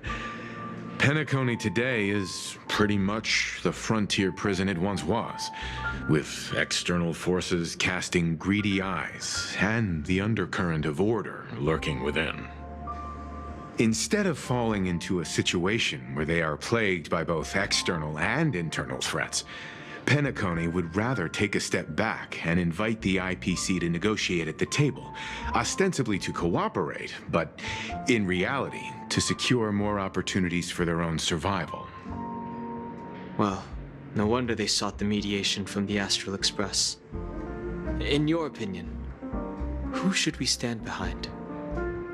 I don't think the followers of the Harmony are completely innocent victims in all of this. For reasons unknown, they have a strong desire to smooth things over, which leads to speculation about their motives. If either the family or IPC were to assume full control of Penacony, it would return to its previous illusory dream of hedonism, and the efforts of those previous nameless would once again go to waste.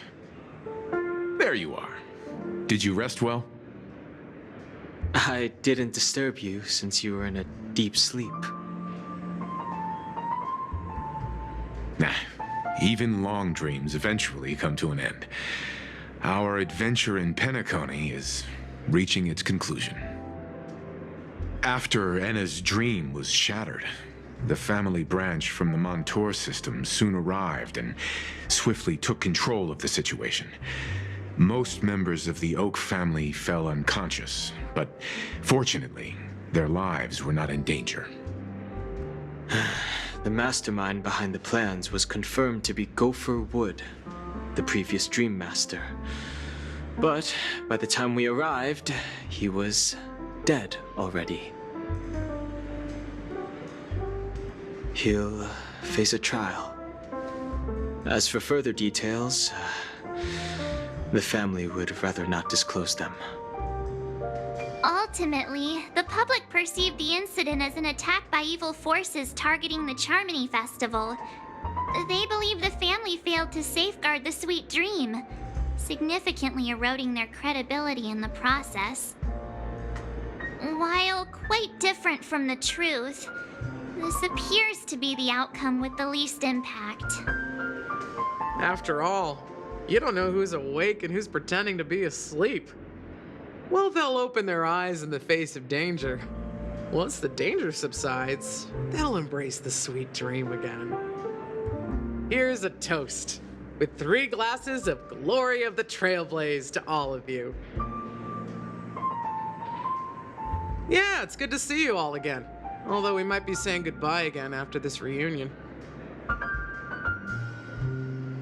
When will the Astral Express leave Penacony? We'll stay a bit longer, but not too long. So, this is our final meeting then? If this is a farewell, then it seems to be missing something. Music? Atmosphere? Maybe a special drink to honor those who are not here. Let's see. The mixed drink should be solemn, dignified, and unique, as we'll use it to pay respect to those fallen heroes. To the nameless, resting in peace, and to Gallagher. This trailblazing expedition has been thrilling and memorable. Hopefully, we've all gained insights about ideals, paranoia, clarity, and dreams from the experiences we've had. The conclusion of a journey can often be sorrowful. All we can do is try to make sure it ends on a happy note. It's rare for all passengers to leave the Express together during a trailblazing expedition. But for Penacony, it seems most appropriate. Like I said, we'll go and see. Once we've packed everything, we should head to our next destination.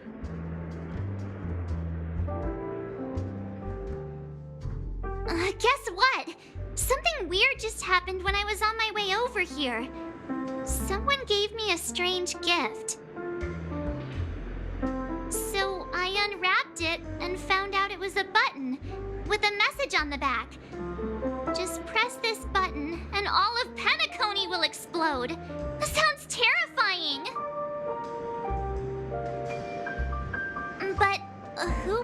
launch such an obvious attack. They just want to stir up chaos. By the time I turned around, the person had already vanished, so I handed it over to a nearby hound. I heard there were many similar reports before the Charmony Festival started. I'm really worried about the future of Penacony. Ready to mix your drink?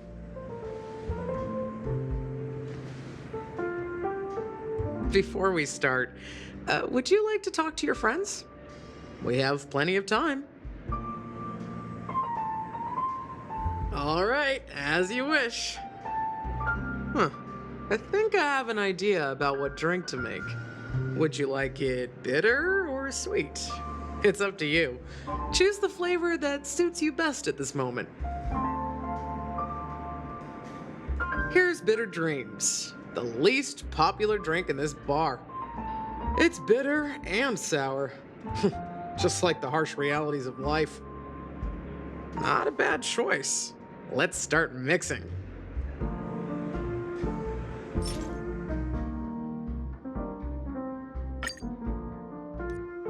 Words always fall short. If you want to bring closure to past events at this lounge, there's no better way than mixing a drink. Blend all your memories and emotions together and stir them well. Through the filter of time, what remains in the glass is something to savor. Well, it's done. Here's to the nameless resting in peace, and to my friend Gallagher. The spirit of freedom will spread far and wide among the stars, and its legacy will be more timeless than a pastoral song. We're not accepted by the outside world, so we've gathered here. And one day, our souls will return to the same place. Cheers. Oh, are you leaving? Well, then take this with you. I've mixed more of this last special drink for you. The past shouldn't be forgotten. So I hope it brings back the flavors of Penacony. Thank you. I'm sure it'll leave a lasting impression. If you happen to run into Gallagher, make sure he has a sip too. I know his tastes, and he'll be thrilled. All right, enough with the heavy stuff. You guys have important things to take care of, so let's not dwell on things. Whether it's the Astral Express or Penacony, there's still a long journey ahead. So let's lift our spirits, guys, and embark towards our tomorrows.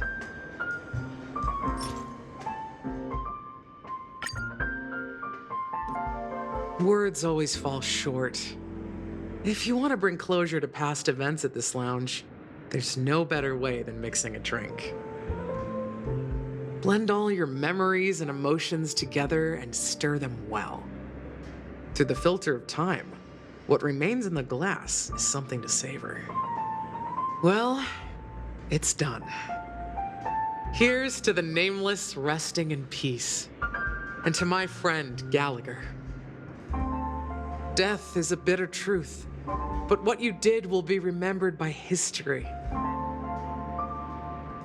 We're not accepted by the outside world, so we've gathered here.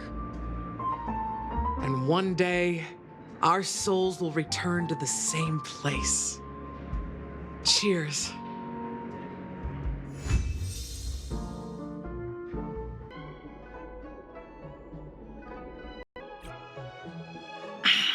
Old Odie is a tricky opponent. I didn't expect him to take the risky step of going public at such a critical moment for Penacony. Indeed. He's definitely bold. It's that kind of boldness that made him the Odie Alfalfa he is today. Still, the outcome is uncertain. Shouting loud doesn't necessarily carry any weight. What about the phone call I asked you to make, Topaz? Ah, they agreed. But it'll take some time before they arrive. Just as it should be. The sweet dew should be served after the bitter poison.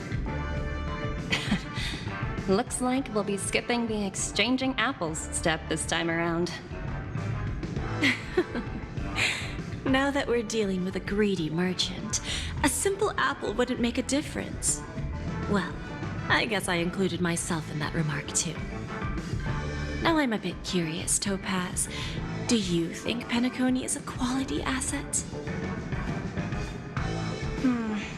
Yes. Despite its recent calamity, Penacony remains a top-quality asset within the cosmos, with good credit, lucrative potential, and promising prospects. Well, that's obvious, but what I truly wanted to know is, this project is obviously too bland for your taste, isn't it? That's true. I wouldn't be here if it weren't for Venturine. But despite that, you trust him. You even entrusted him with a cornerstone. Something as precious as life itself, to finish this gamble. Are you not in the same boat, Miss Jade? Without us playing along, your Jade Stone wouldn't have made it across the border so easily, allowing you to see all desires that flow through dreams to gain a bargaining chip in negotiations. That's why I'm willing to stake my Topaz Stone to cover for you. It's like one big, elaborate game of chess. Once that kid sets his mind to something, nothing can stop him. Not even fate. Well, at least he's still alive, and that's the best outcome. Looks like we've strayed off topic, Miss Jade. Should we discuss our next steps? No need. I'll go it alone. Meanwhile, you can go greet our honored guest and wait for my message. Okay. Greetings, Miss Robin. I didn't expect to meet you here. Miss Jade? Greetings. The opening ceremony for the Charmony Festival has been moved to the Radiant Feldspar, so I'm here making some preparations. How about you? Have you spoken with Mr. Alfalfa? I'm actually on my way to meet him right now. Do you know him well, Miss Robin? Unfortunately, I've never met him. I've only heard a few comments from the former head of the Oak family. Mr. Alfalfa is respectable when it comes to business, but in other respects, I can't say the same. Where do you think the future of the planet of festivities is headed? I believe the sweet dream will see its rebirth, just like the Radiant Feldspar resumed its voyage. The Harmony needs a new direction. Only by bidding farewell to the past can we actually sail into the future. There are no permanent allies or everlasting enemies. So let's both take what we need from this deal. Naturally. I'm looking forward to your performance. See you at the festival. See you later, Miss Jade. Thank you for your patience, Mr. Alfalfa. Let's continue our discussion. Figured out something already, Miss Jade? But where is Miss Topaz? Topaz has something else to take care of. You'll be seeing her later. Talks can still continue between the two of us. Is it just me, miss? Your tone sounds very different now. I need to set a good example for my junior. It's not a good habit to be too loose-lipped during negotiations, right? Now we can speak frankly and openly. Do you believe what I said, Odie? You're not the only merchant who has seen the changes in the cosmic market over the past 10 Amber Eras. Interesting. Now that's interesting. Good. It's good to be straightforward. Openness and transparency are my things. So, tell me, what's your next move? Unfortunately, I'd like to speak the harsh truth before laying out my plan. Let's cut to the chase. First, your plan won't work. Penacony has no way of sidestepping the IPC and going public.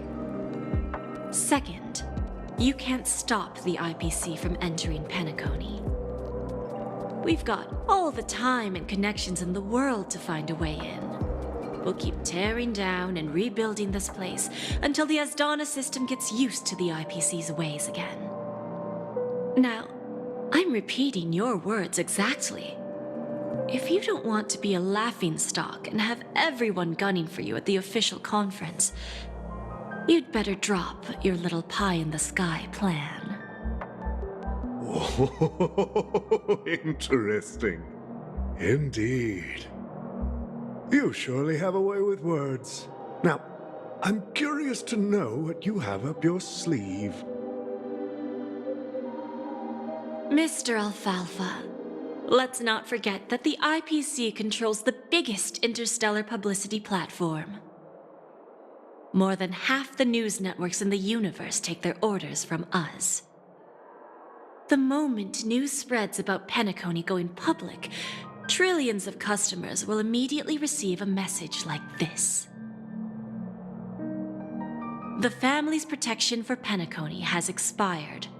Any mishaps in the dreamscape could result in permanent brain death. Care to guess how many ways we have to turn alfalfa credits into worthless junk within a measly 24 system hours? With the entire cosmos keeping a close eye on Penacony, I assure you, it won't be too hard. You really think you can pull that off? Even from Pier Point, as distant as it may be, I'm more than capable of keeping you on a tight leash. However, if you agree to give up that half-baked plan to go public, the IPC will assure you that will never jeopardize the interests of the family heads under your leadership. After all, we also need allies here in Asdana. The IPC can assist Penacony with financing, starting by acquiring 30% equity shares. With our financial support, stabilizing and rebuilding Penacony will be a piece of cake. 30% equity, you say? Who can guarantee you won't want more in the future?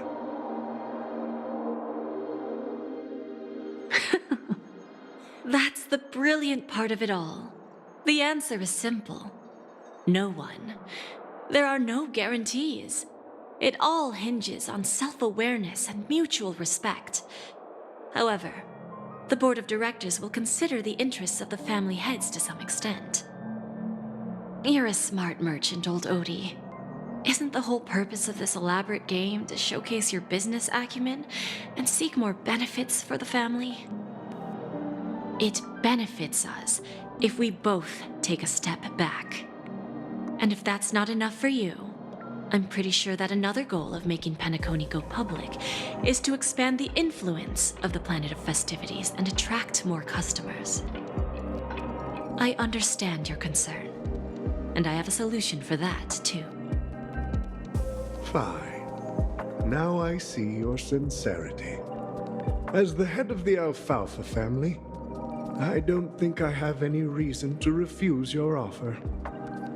However, as their chosen one, I still need one final answer. Go ahead.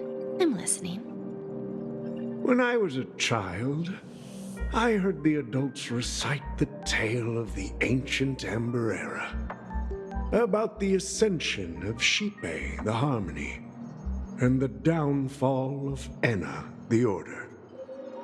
The Order and the Preservation used to be close in ancient times. So, why does the IPC, as a follower of the Amber Lord, seek collaboration with the family instead of aligning with the Order? The answer is simpler than you think. It's all about credits. Everyone's favorite thing and the universally recognized currency among the stars. The IPC has the power to perpetually ensure their value. With each new world integrated into the credit system, the IPC adds another building block to its cause. Eventually, all exchanges, capital, and businesses will operate within a unified monetary system. By then, all planetary developments will be recorded in accounts with well-defined values and the ability for exchange and circulation. And the heart of everything will be Klepoth's credit. And then the IPC will be able to exert influence over everything. Our intention is to establish enduring preservation, so I'm sure you can understand. This universe doesn't need two types of order. Well said. Now you've convinced me. All right. Tell me your solution. Let's see if we're thinking the same thing. Then let's continue our conversation. Please, Topaz, invite Sweet Dew to join us at the table.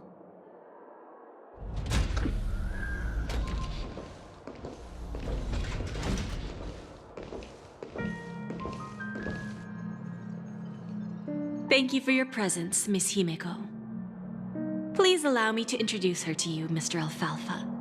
This is Miss Himeko from the Astral Express, one of the future shareholders of Penacony. I've heard so much about you, Mr. Alfalfa. It's an honor to meet you as representative of the Astral Express. This stunning lady is the navigator of the Astral Express? It's a pleasure to meet you. I believe everyone here is familiar with the general contents of the proposal. After this round of financing, the IPC is expected to hold 30% of Penacony's shares. Then, the IPC will transfer 5% of that stake to the Astral Express and recommend Miss Himeko as an independent director to honor the sacrifices and contributions made by the former Nameless to the land of the dreams. While this decision isn't finalized yet, we are honored that everyone here recognizes the way of the Trailblaze. While the Nameless didn't embark on their journeys for fame or fortune, if this is the wish of both the family and the IPC, I will represent the Astral Express and fulfill my duty as a member of the board of directors. The entire crew has agreed to assist in the reconstruction of Penacony. Beyond that, in our future travels, we are committed to bringing the beautiful dreams of the planet of festivities to more worlds. Of course, all cooperation is based on one premise. The path of harmony in Penacony must not be distorted again, and such a tragedy must never recur.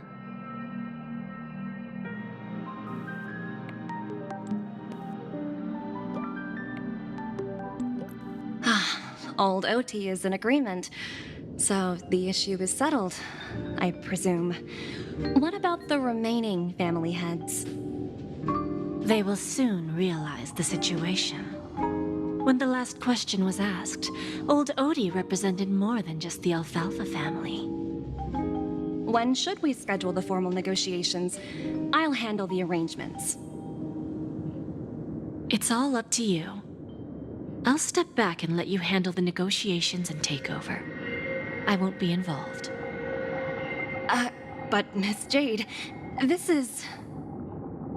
Aventurine initiated this case, and you were his project partner. If that kid hadn't overplayed his hand, I wouldn't have been pushed to the forefront.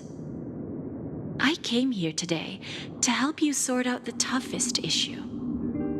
I trust you'll be able to wrap things up quite nicely, little Yelena. Of course, there won't be any problems. And please, give Diamond my assurance. Don't worry. Diamond has always trusted us. I'll put in a good word for you.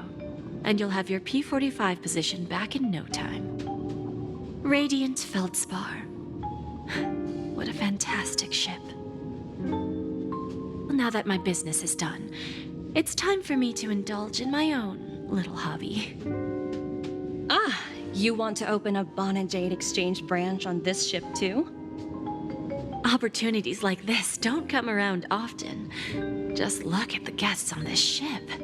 They're surely holding a wealth of valuable treasures. Well, I'll take my leave. A pawn shop can't run without a boss. See you around, Topaz. I have one more question for you, Miss Jade. Go ahead. That dose of bitter poison. I'm curious as to how you found this information. I didn't find the information. It came to me. It was from a lady concerned with the future of the Harmony. In return, I've agreed to help her with something, but that's for later. We can deal with it after we leave Penacony. You see, that's what investment is all about. The seeds of opportunity are already sown. They only need a little bit of nourishment to take root. And then after, all we need to do is wait patiently. Like right now, for example. It's just about time my final guest boarded the ship.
Sneaking in was way easier than I thought. The family's security is as lax as ever. So, this is the Radiant Feldspar. So luxurious. A pawn shop that grants wishes. Is there really a place like that on the ship?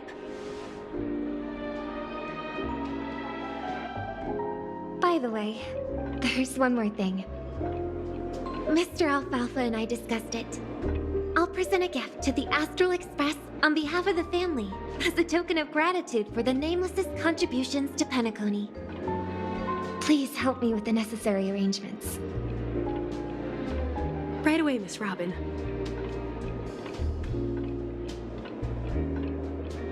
Can I ask you something? Oh, greetings, miss. Is there anything I can help you with? Do you know how to get to the pawn shop? Pawn shop? Ah, you must be talking about Lady Bonajade's place, right? I heard she offers, special services there. I've marked the pawn shop's location on your device. Please feel free to check it out.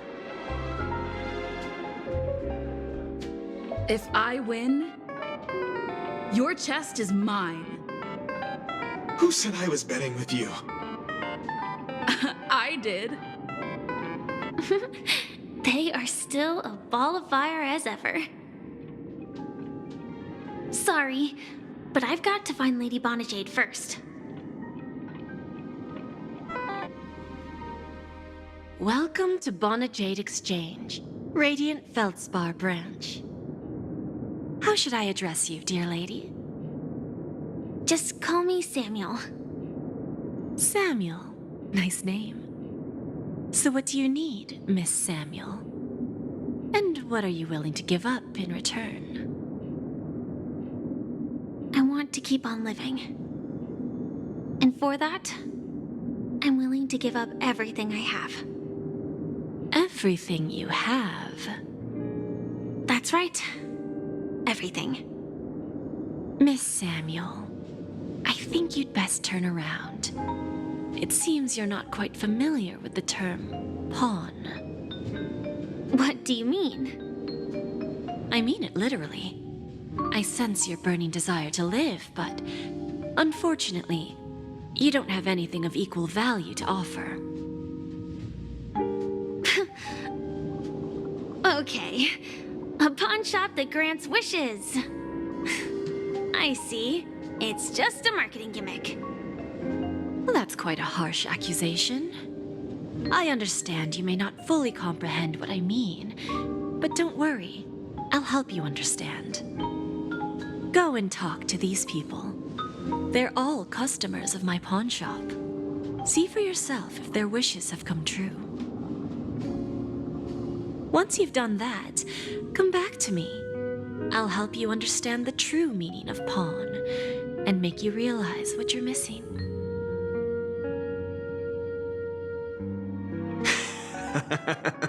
You stupid little girl.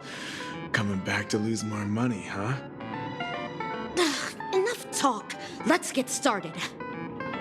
This will be our final game. I'm betting my entire fortune. Oh, a big talker, huh? All right, let's see what you've got. I won? I actually won! This can't be! You lost to me 10 times in a row. How could I possibly lose to you at such a crucial moment? It's true! Lady Bonajade has truly blessed me! Ha! Finally, my luck has turned for the better. Great new era for Stacy. The master gambler has arrived.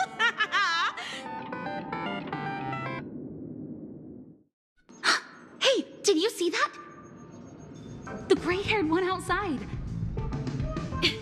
Don't look around. Just focus on your drink. Seriously, they look like a total lunatic.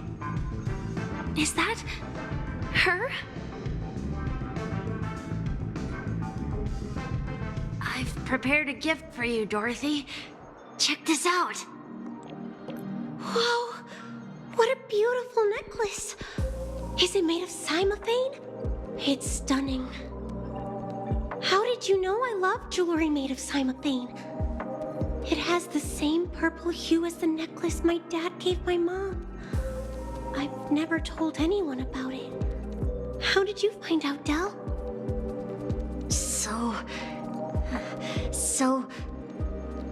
Well, will you go out with me?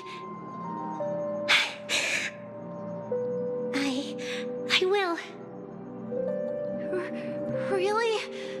I mean, really? I never said yes before because I thought you had no idea what I liked. But this gift made me realize you were actually paying attention all along, trying to learn everything about me. So yes, I will. Wonderful! My wish has actually come true! So, shall we go, Dorothy? Let's go outside and enjoy the stunning views of the 12 hours. Yeah, let's go. Yeah, you heard right. I've got him.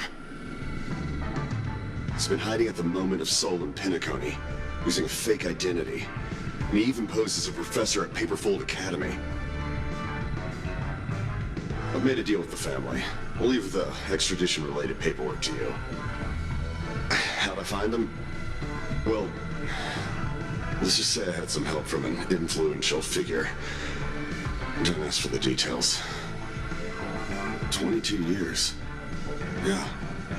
22 years of chasing this guy all over the cosmos. You know, never thought it'd end up like this. Right here. I'm gonna hang up for now, partner. I need to raise a glass to myself.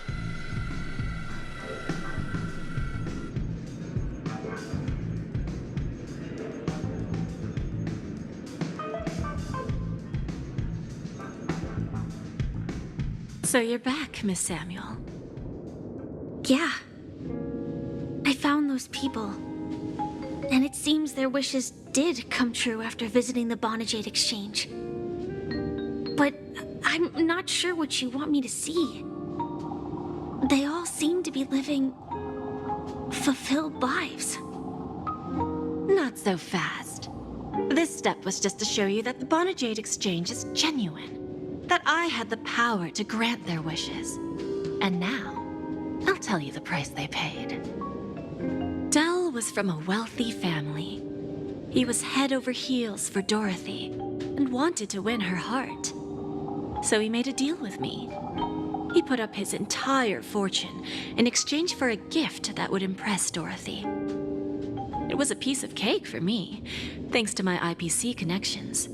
However, Del will soon find himself evicted from the dreamscape because he can't afford his room. Whether he can bounce back from poverty, well, that depends on him. Let's just hope that necklace will keep the relationship from crumbling. Then there's Stacy, a lady with a gambling addiction. She wanted some serious luck, but she had nothing to offer, so I took something else instead. I took away all her close relationships. From the moment she stepped out of the Bonajade Exchange, every casino in the cosmos would remember her name. But her parents and siblings would sever ties with her, and it would be impossible for Stacy to make any real friends again. She will accrue a vast wealth due to her good luck, but she'll never be able to use it for the people who truly matter to her. As for Detective Walker, he spent 2 decades chasing down a wanted criminal for some heinous crime. But he never caught the guy. In his desperation, he came to me. He offered his own memory system as collateral. In due time, his memories as a detective will be erased, and he will completely forget his own identity and all the sacrifices he has made. Interesting, don't you think? I fulfill people's desires and grant them favors, and soon they come back to me with even greater desires. When people see others' desires get fulfilled, they develop their own desires. It seems like an endless cycle, but it does have a goal. In the end, I will get what I desire from this whirlpool. And patience happens to be one of my greatest strengths. So now, do you understand what you must give up, Miss Samuel? Or should I address you as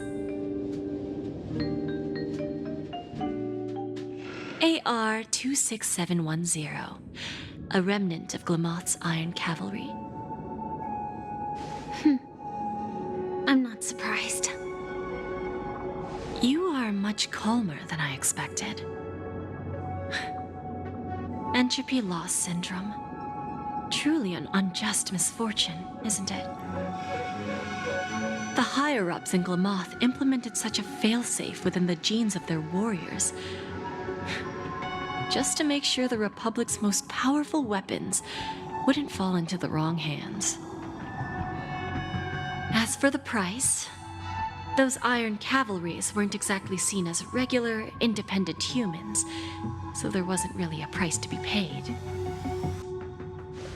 However, you are different. You're now a Stellaron hunter, a living being named Firefly. Naturally, you want to continue your existence, but with the firmament front gone, the people who know the secret and can cure the disease are nowhere to be found. Are you suggesting that the IPC has a remedy? Well, there might be a silver lining. That's all I can say for now. I see. It's no wonder you said I can't provide anything of equal value. Because nothing I own holds any meaning. So, you're going to ask me to personally restrain my partners to ensure my own survival? Unfortunately, that's not quite the case. Partners. A nice way to put it. Now I'm even more curious about the Stellaron Hunters. Each of you has your own identity and a special bond with each other. It's strong and intimate, and yet it allows for independence. Just as the 10 Stonehearts follow Diamond, you follow your own leader. I wonder what they are like, and if all Stellaron Hunters are like you. Traveling on the path of finality, but struggling against your destiny. Attempting to move in the opposite direction. I really hope that one day, all of you will come and visit my pawn shop. I'll be waiting patiently for that day. Can I see this as an invitation? From Diamond to the Stellaron Hunters while keeping the IPC in the dark? Consider it more of a personal offer from myself. It doesn't represent the IPC or the Strategic Investment Department. The Stellaron Hunters have interacted with the IPC, but not the 10 Stonehearts.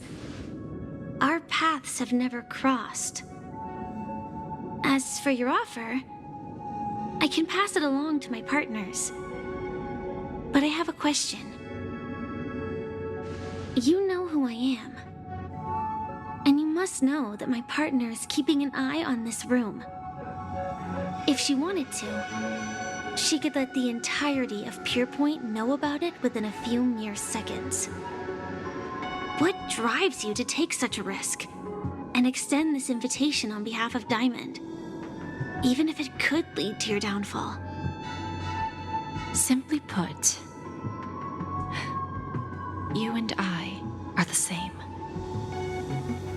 However, unlike you Stellaron Hunters or the Astral Express, we band together merely to obtain what we want. Each of us has our own past and destined ends, and on this journey, we have been invited by Diamond to join him. This journey could be either brief or long, as each of us carries a void in our hearts. that can only be filled from the outside. So, Diamond made us a promise. To divide the power of the Emanator of Preservation into 10 pieces, and give each of us a cornerstone to fill that void. Mortal flesh is fragile, yet my heart is unyielding like the monolith. For without this resolve, the way of preservation would fade into oblivion. So, you understand? This pledge goes beyond a mere oath. It's our collateral in exchange for opportunities, wealth, survival, and a future.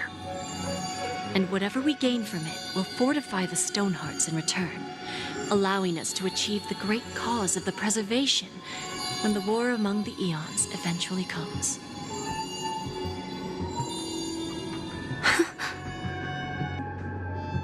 I understand. Take your time, child. You don't need to give me an immediate answer. Like I said, patience is one of my greatest strengths. If fate turns that page, our paths will cross again. It's a shame, though, that this pawn shop can't give me what I desire. My last attempt in Penacony. Well, it ends with hope.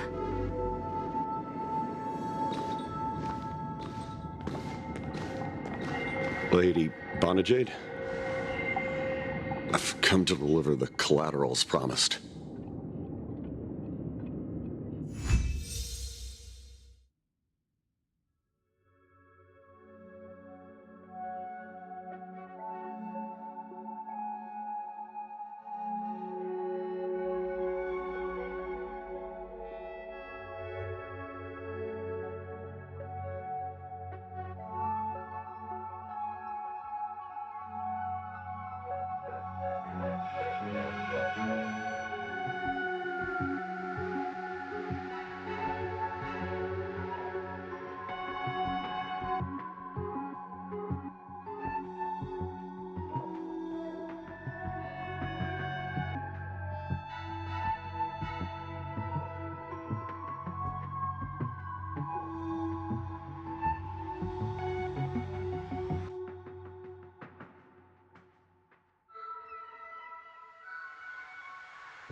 Turns out, the meeting to decide the future of Penacony went much smoother than expected, with little debate. The Charmony Festival's opening ceremony is starting soon. I should head down and take a look. Remember, I can take you out with just one shot whenever I choose. Oh, that'd be my honor. Don't worry, I hate cheating at the table. You better. Ah, look who's here. The great hero of the Astral Express. The most dazzling trailblazer in all of Penacony. Oh, you're here too. Long time no see, friend.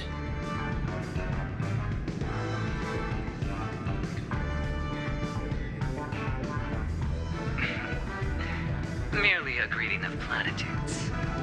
As long as you and I have an understanding. Let's set aside those under-the-table dealings for now, partner. Don't want to spoil the festive mood of the Charmony Festival. Oh, I agree. Now let's congratulate Miss Trailblazer. I hear the family intends to thank the crew at the Charmony Festival. It's a real pity I can't personally be there to witness this. Thank you. And I also hope you enjoy yourself, great hero of Penacony. I'll pass. But I do hope you guys have fun. If you don't mind, let's play a few rounds next time. we meet again, my dear friend. Your journey of the beauty is even more elegant than mine. My most sincere regards to you. Even after achieving such remarkable feats, you remain humble and gentle. Such is the true mark of knightly grace. I have heard of your valiant deed in leading others to vanquish the omen of evil, though the tale bears a tinge of regret. You have undoubtedly championed beauty and justice. May it drill a smile upon you. Thank you. Then may the beauty always be with you. Hey there, lively lady. Welcome to the Bonajade Exchange. What should I call you? What a unique name. So, miss, what do you wish for? And what are you willing to sacrifice for it?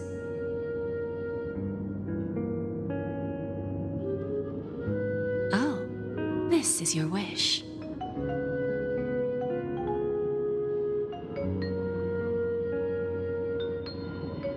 Sounds simple enough. Very pragmatic. Then, let's discuss the cost. To fulfill this wish, the thing I need is simple. The tail of an animal. Well, it's a two-legged animal with black fur, a round head, and long ears. It's omnivorous and is prone to mood swings. Most importantly, it has mastered the human language and can communicate. Bring its tail to me as collateral, and your dreams will come true.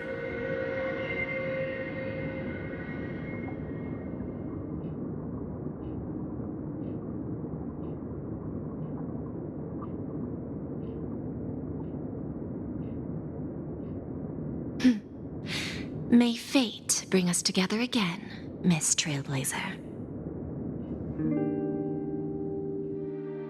Ah, yes. I remember you. Your performance at Herta's space station was adequate, I suppose. No wonder that gambler likes you so much. The Intelligentsia Guild assigned me to be an invigilator for the IPC's ambassadors. Nothing more than an errand from the Office of Academic Affairs. Very well. The Charmony Festival is about to commence soon. Take advantage of this unique opportunity. The blend of work and play is essential for superior knowledge absorption.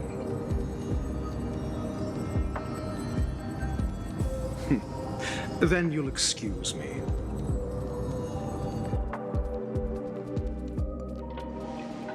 Well, if it isn't my old friend. It hasn't been long, and yet here we are again. How are you?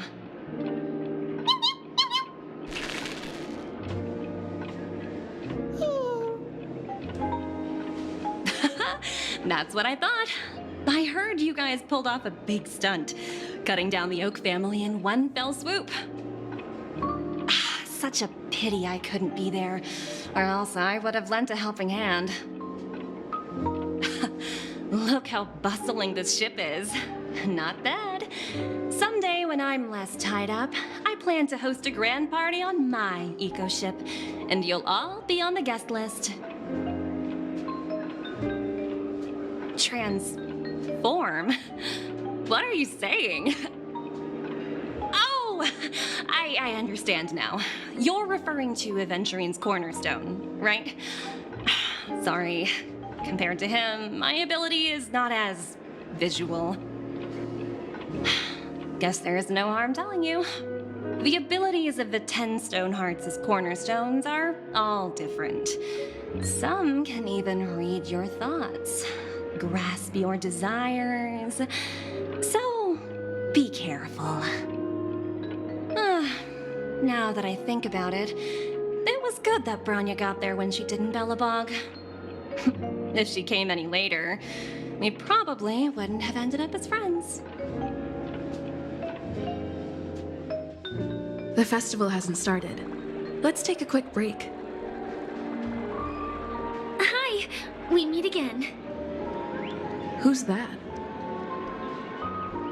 It's really you! I knew I didn't get the wrong person. Yes, it's just I didn't get the chance to say hello. There's still some time before the Charmony Festival starts. Do you want to chat?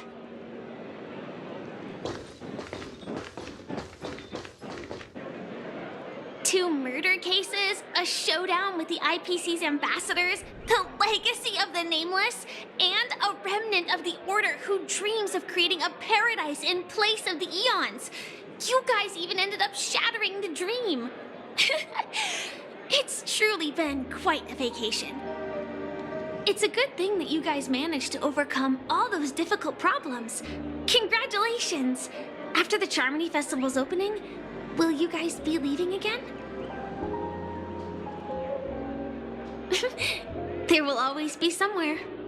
After all, you guys are on the path of the Trailblaze. Before joining the Stellaron Hunters, Elio told me that this journey will tell me how to live on. That's all he said. As for the rest, it's up to me to find out. So, I'll pay extra attention to any leads that will let me live on. This trip to Penacony is no different. Yes, sadly I was looking in the wrong place. But I did reap some rewards.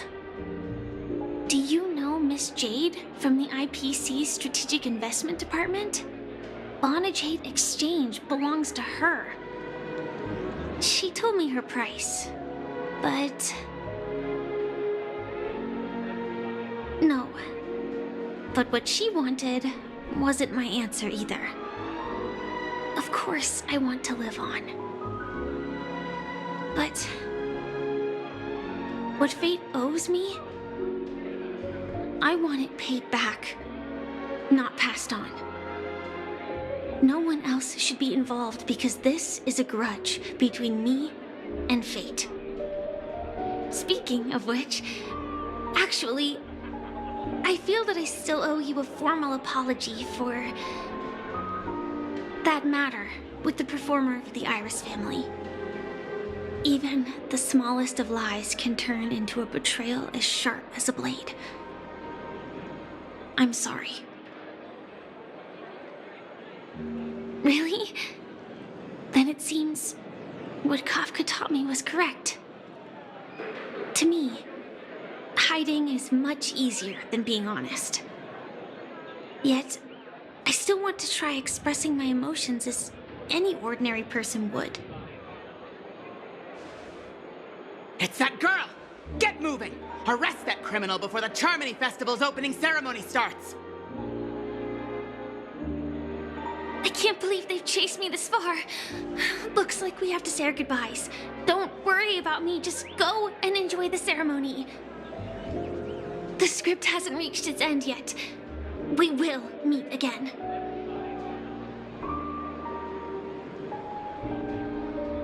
I hope she's okay. But if it's only those two hounds again, she'll probably be fine. I'll send a message later to check in on her.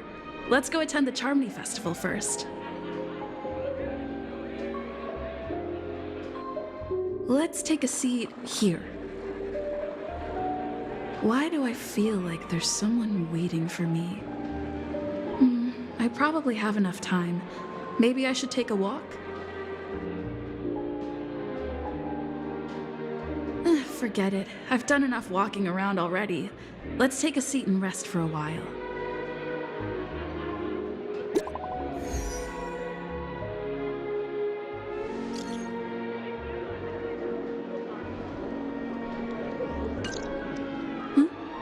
Looks like I don't have to worry about her.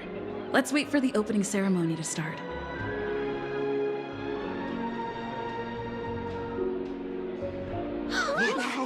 It's Miss Robin! Hey, Miss Robin! Hey, Miss Robin! Over here, Miss Robin! Miss Robin! Miss Robin! Miss Robin! Glory to the family! me! I'm your biggest fan, Miss Robin!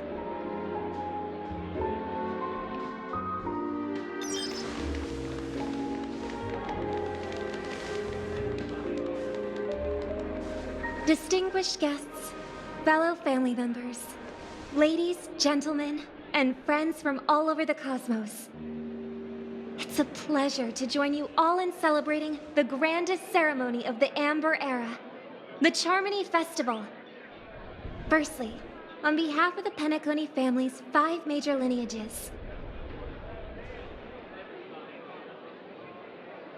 and on behalf of myself, I'd like to extend a warm welcome to all our guests.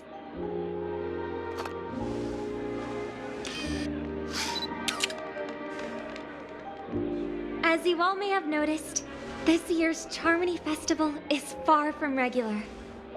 Thanks to the efforts of everyone, this celebration is unprecedented in scale, with factions from across the cosmos in attendance. Not only that, the customary opening ceremony held at the Penacony Grand Theater has now moved to the Radiant Feldspar, the very airship you all stand upon. We invite you to express your warmest applause and deepest appreciation for OT Alfalfa, head of the Alfalfa family, for his selfless devotion to the Harmony's cause.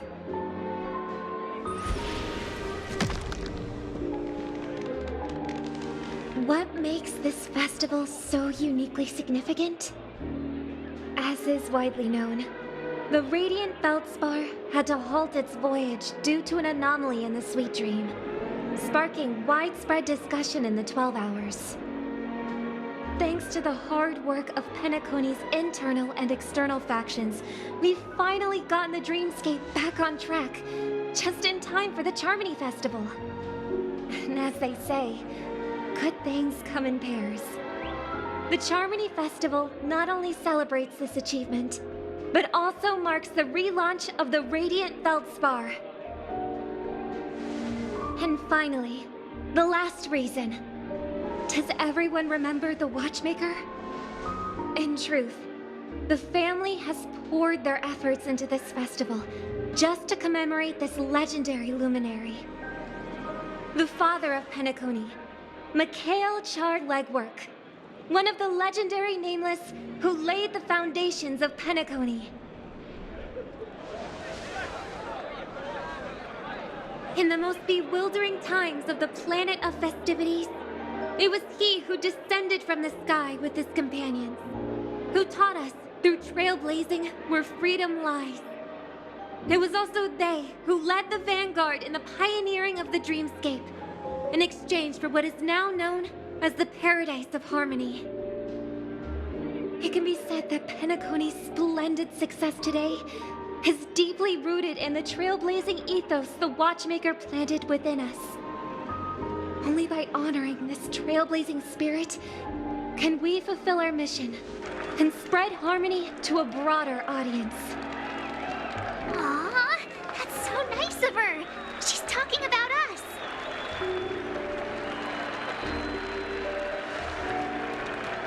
Oh, come on. It doesn't matter if she's talking about the old or new generation.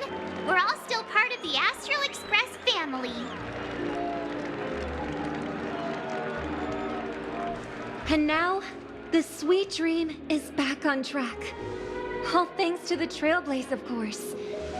If it weren't for everyone on the Astral Express, we wouldn't be able to successfully host this Charmony Festival. Thus, with unanimous consent from the 5 major lineages, Penacony's family, on behalf of all family members throughout the cosmos, offer a token of appreciation to the Nameless. Oh, I wonder if it's gonna be a big one. We will transfer ownership of the Radiant Feldspar to the Astral Express. A meager appreciation that we hope you will accept with grace. Let us gift our applause and cheers to these brave and dauntless Nameless. Nameless! Nameless! Nameless!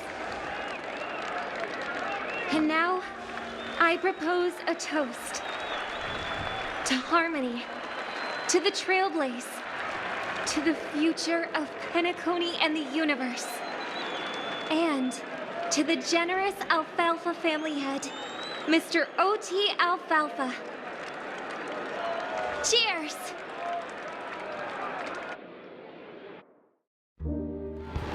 Cheers!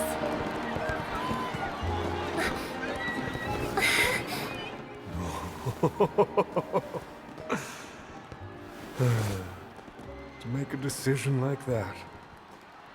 This little bird is no less capable than her brother. All's well that ends well. Right. But have you forgotten someone, my gray-haired friend? I put a bomb on this ship.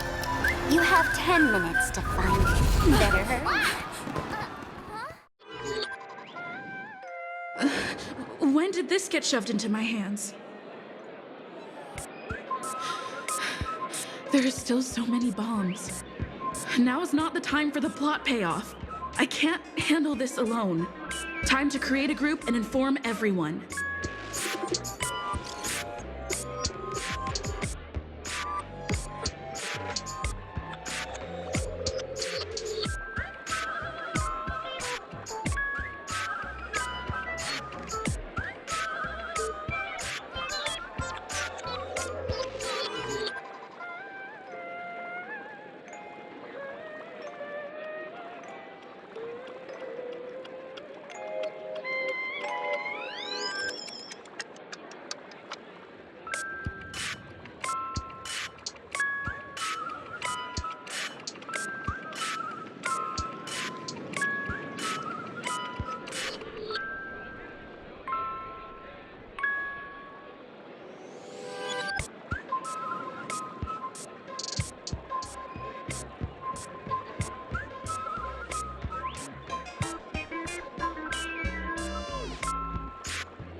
All set.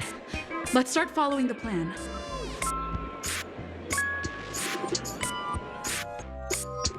You finally arrived, oh great gray-haired little one. I'm the constable around these parts, and right now, I'm posing as a bomb.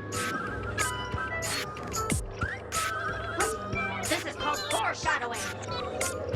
All right, now that you've found me, it's my turn to complete my mission. Next, I'll count down from 5 and then explode. 5, 4, 1. Is it really that important? I'm not even a real bomb. Was it surprising, shocking, horrifying? No? Really? Fine. That's too bad then. You really ought to learn how to win a girl over.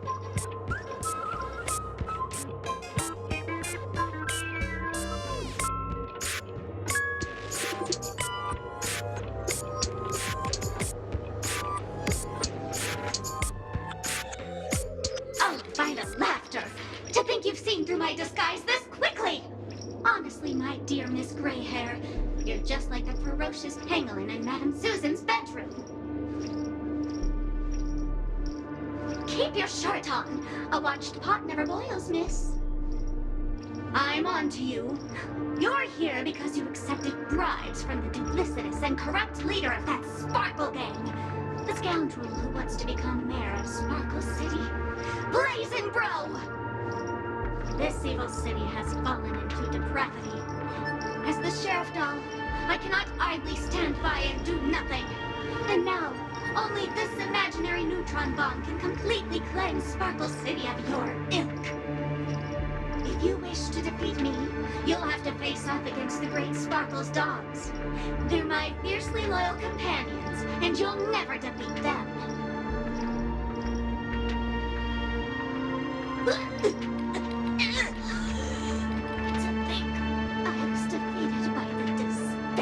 Underling of Blazin' Bro.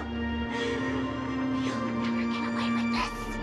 Because I'm just an adorable doll. Not some imaginary neutron bomb. Ha!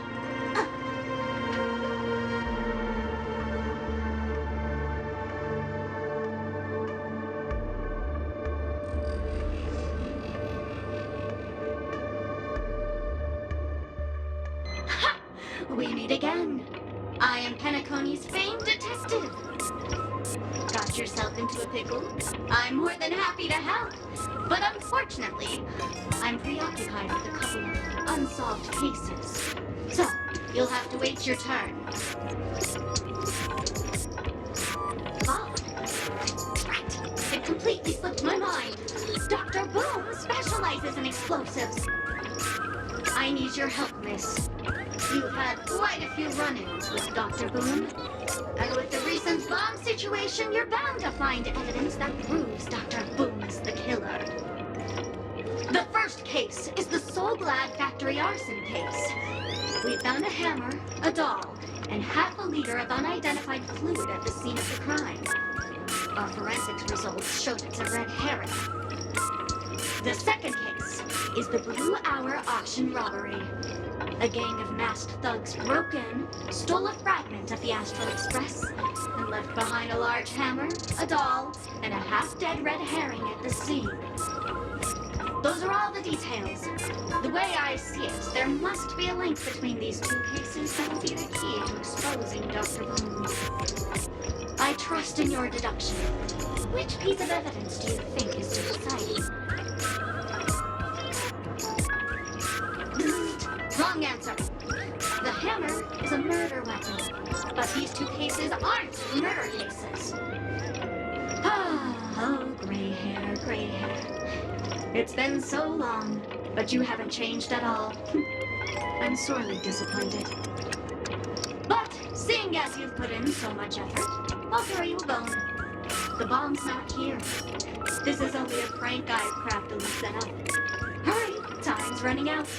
You'd better find that real bomb quickly.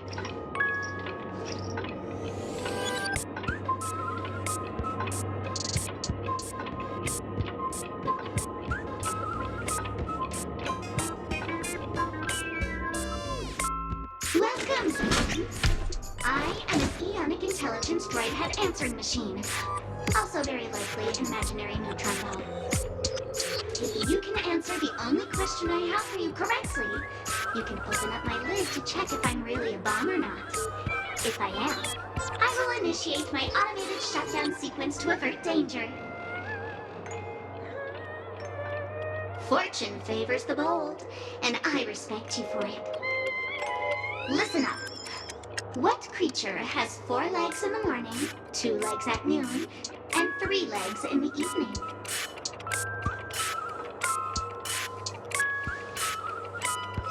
Correct answer! But it's a shame. I hate smarty pants! Hello, I'm a bomb. There's still some time before I explode, so you can take a look around first. Diffuse? No problem. Executing self-diffusing program. This won't take long. Now playing Never Give Up, Never Surrender by the trending superstar Ast Rickley from the Epsilon 12 system. Oh, hang on. Penacony's family have not purchased the rights to this song. We can't play it here. How about this? I'll recite it for you. Next up, please enjoy a recital of Never Give Up, Never Surrender. Oh, aha! If you ask me how I feel about you, don't tell me that you pretend not to see. They will never give you up, never make you sad. They will never give you up, never make you cry. They will never say goodbye to you, never tell lies to hurt you. Praise, aha!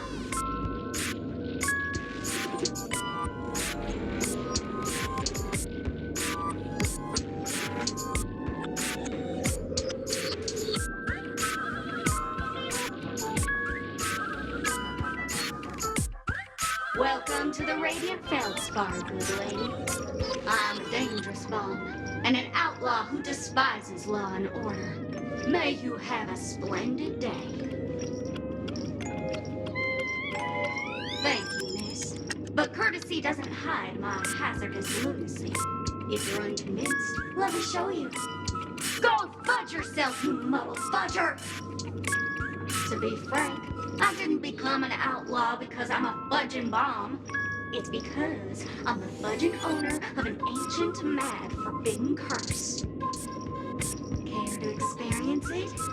I can chant it for you. But Miss Sparkle won't be responsible for any of the consequences. Holy fudge, you're more insane than I am. Let me gather my wits. The ritual is ready. Perk up your ears and listen closely to the most ancient rhyme of fear etched into the very fudging genes of humanity. Bloomska, boomska, little sparkles! Bloomska, boomska, little sparkles!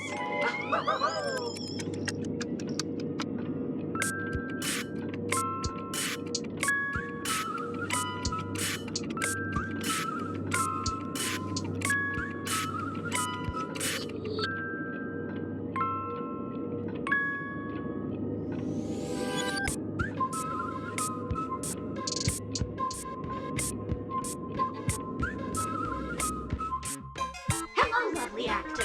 You can call me the director doll. I often use this name in film credits. If you didn't know, I'm the one who directed the entire farce in Penacony. As the leading lady of the show, what did you think? Feel free to share your thoughts. Well, actually, due to the current plot requirements, you're only allowed to say one line. So please try and resist the urge to share your thoughts. Really? You really have no questions? Okay then, what a pity. Since you're done asking questions and I'm done answering, according to the script, I must reveal to you the fact that there's no bomb here at all, thus causing you to want to kick yourself for spending this whole time listening to me prattling on, after which we will part ways. But don't fret, I've also prepared a gift for you. A dream bubble that has the thrilling life and death moments I shared with the beautiful memo keeper. If you haven't seen it yet, you should hurry up and look for Dr. Edward.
At least I made some progress.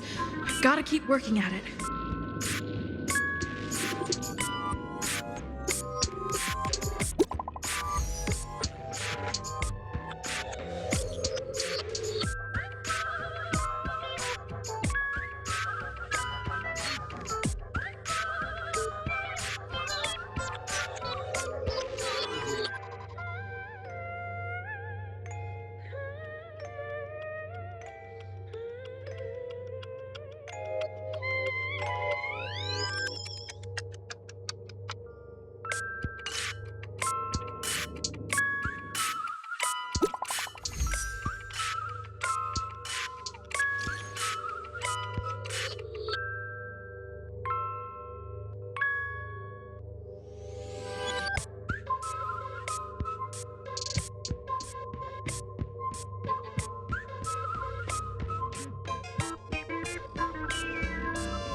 Not much time left.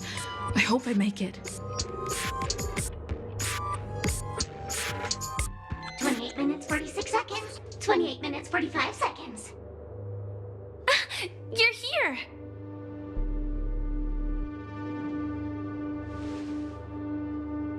Looks like she also sent you a message. Since you're here, I'll just keep it short. Just over half an hour ago, I received a message from an unknown sender and rushed here as soon as I could. 27 minutes, 52 seconds. 27 minutes, 51 seconds. The Sweet Dream has lost the protection of the Order. If it were to blow up here, the consequences would be unfathomable. I've scrutinized it for a long time, but the bomb's design is incredibly unique, as if it's been locked by some mysterious path force. Apart from its creator, I fear no one knows how to deactivate it.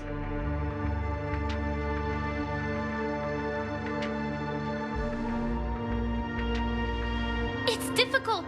Time is running out, and she's a master of disguise. And even if we catch her, she won't come quietly.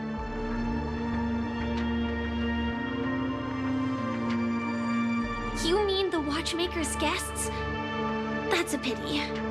Based on my experience, I don't think any of them can turn the tide on this situation. The Memo Keeper may be able to teleport the bomb to a deserted location, but I have found a note inside the doll.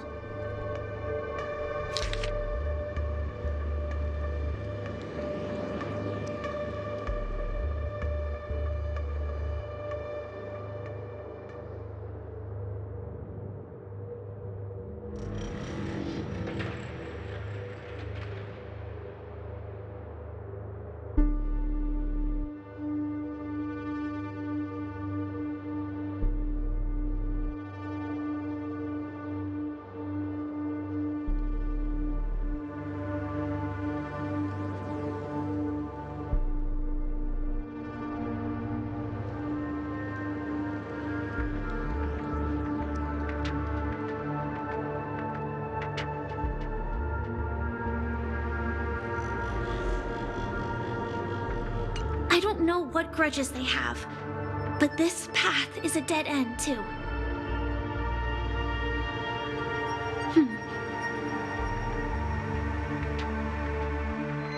Actually, there might be another way. Do you still remember?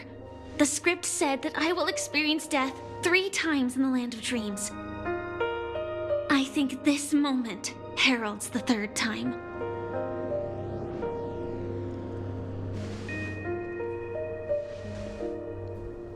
You may already know that I have no way of evoking dreams.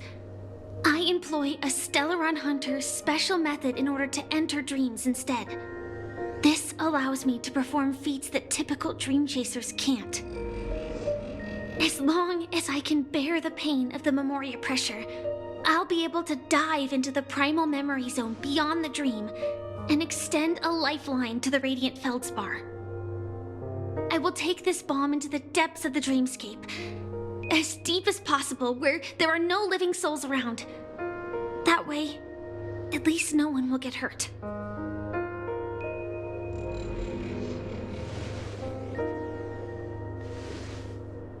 Don't worry.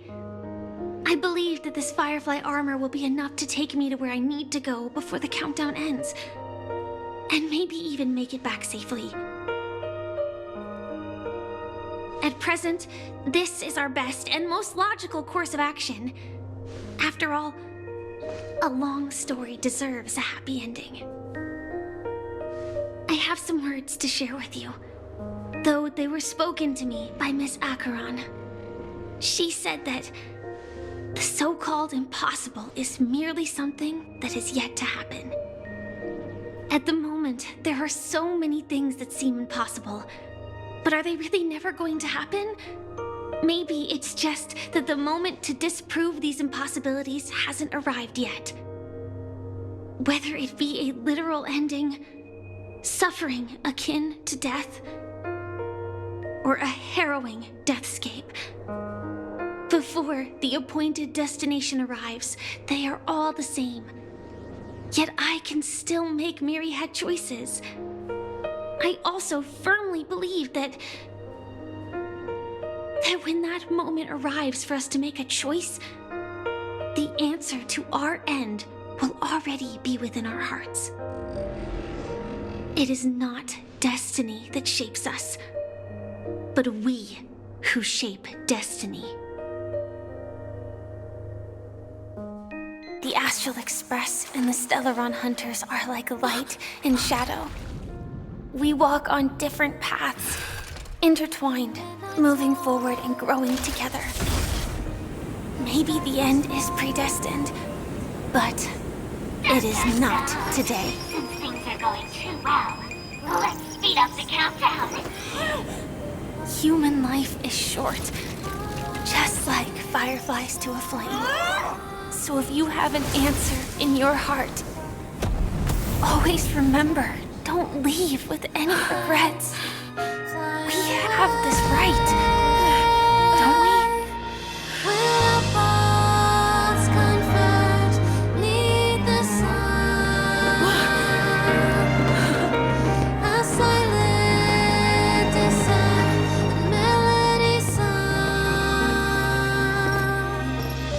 Since you care so much about other people's safety, why don't you go take a closer look?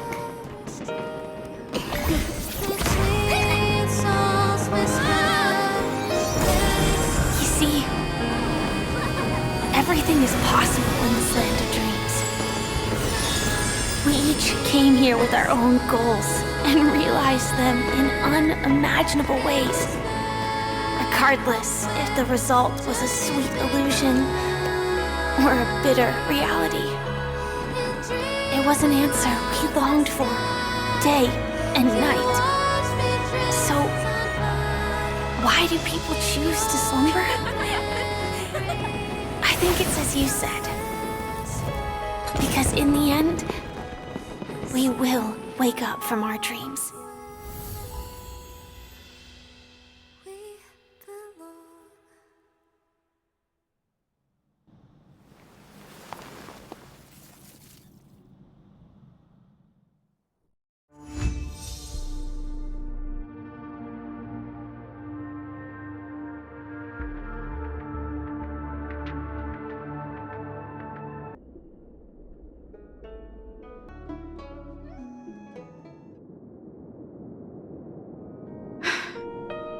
When I arrived, I happened to see a child holding it. He said the flowers were prepared by Aunt Jessie for the watchmaker and the war comrade he'd missed his whole life.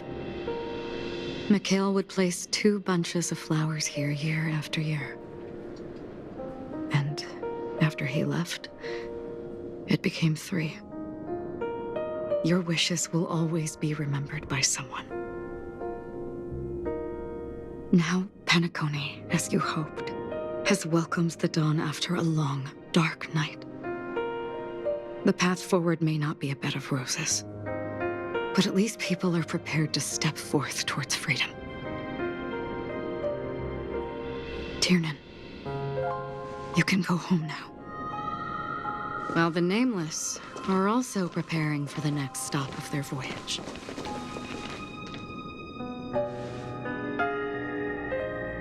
But before leaving, we still have one last thing to do.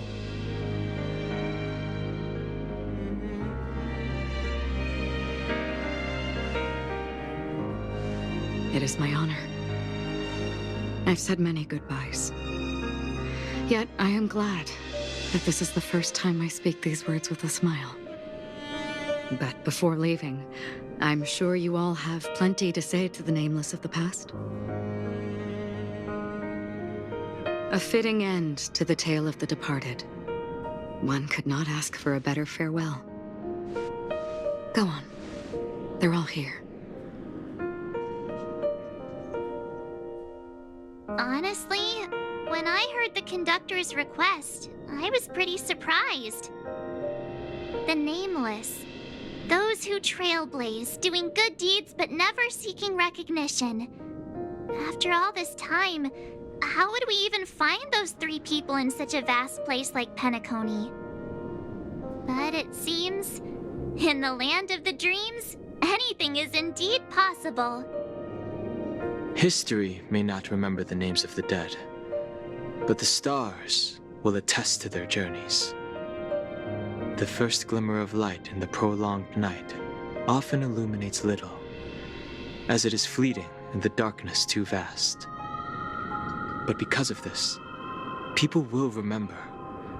As long as something shines in the night sky, then when the first star falls, countless more will follow, streaking across the horizon.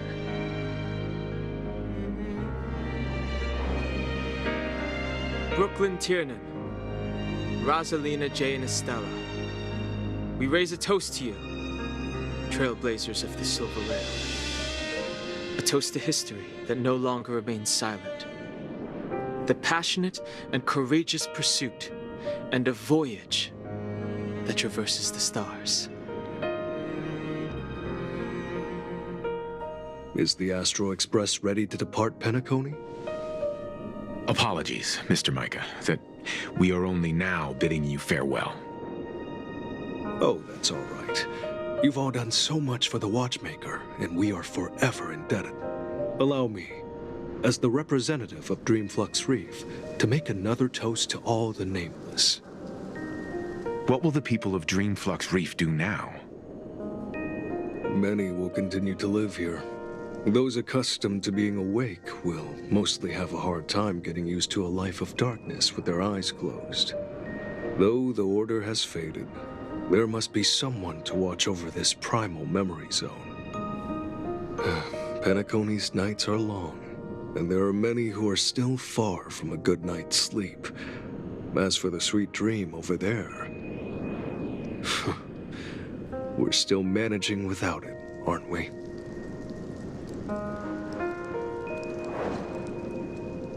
Micah, and residents of Dreamflux Reef, we raise a toast to you, watchers of the long dream. To your tenacity throughout time, to each sorrowful night, and to the dawn that is finally upon us. That statue. It wasn't here last time. Looks like this is the last riddle that Mr. Gallagher left for us. In the end, we still failed to figure out his true identity, or if he was even a living person. What should I say? I mean, this guy is definitely a history fictionologist, all right. I'm suddenly reminded of the time at the theme park when he said he was only 13 years old. Could that have meant something too? Either way, he's an enigmatic character for sure. At least our journey together in Penacony was real enough. And his loyalty and love for this land must have been real too, right?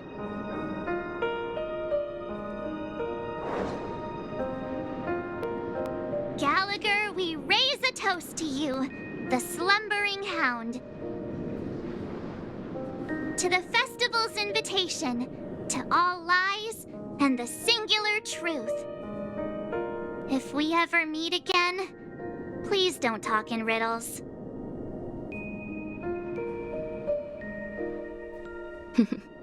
In the end, we still came full circle. This trailblazing expedition started from the moment you and a bellboy ran into each other. After going on a journey of many twists and turns, they still ended up where they started.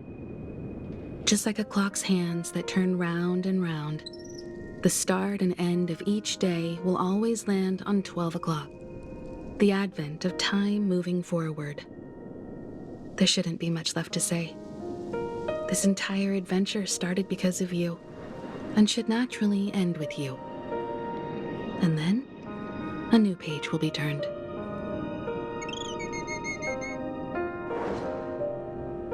Mikhail Char Legwork, we raise a toast to you, watchmaker of the land of the dreams, nameless of the Astral Express.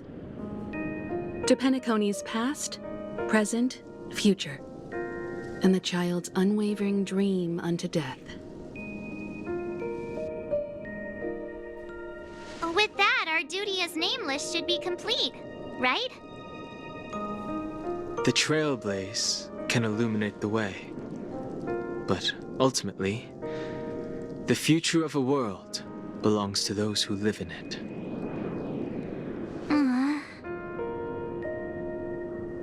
I still feel that Mr. Mikhail must have really wanted to witness this day himself. What's on your mind, March? Just a strange feeling. I had it a few stops ago, but it's super strong this time. Why not talk about it? Maybe everyone's thinking the same thing.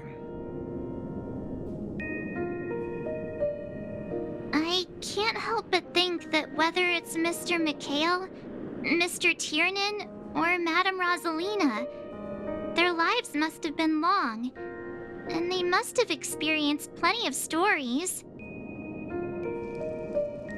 They were also young once, stumbling and bumbling around just like us, getting into scraps and mischief, that sort of stuff. Companions, enemies, journeys, adventures, all the sad and happy memories. The everyday that we're used to, they've lived through them too. But those things are all in the past.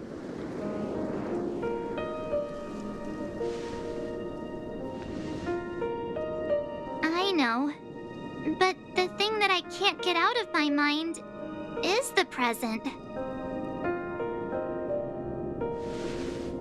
It'll be easier to understand if I use an analogy. Like when you're reading a book.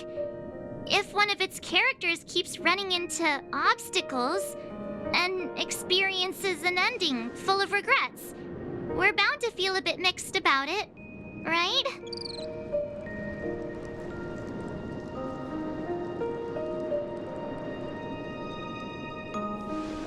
Because we've seen every nook and cranny of their lives, we see these people as special.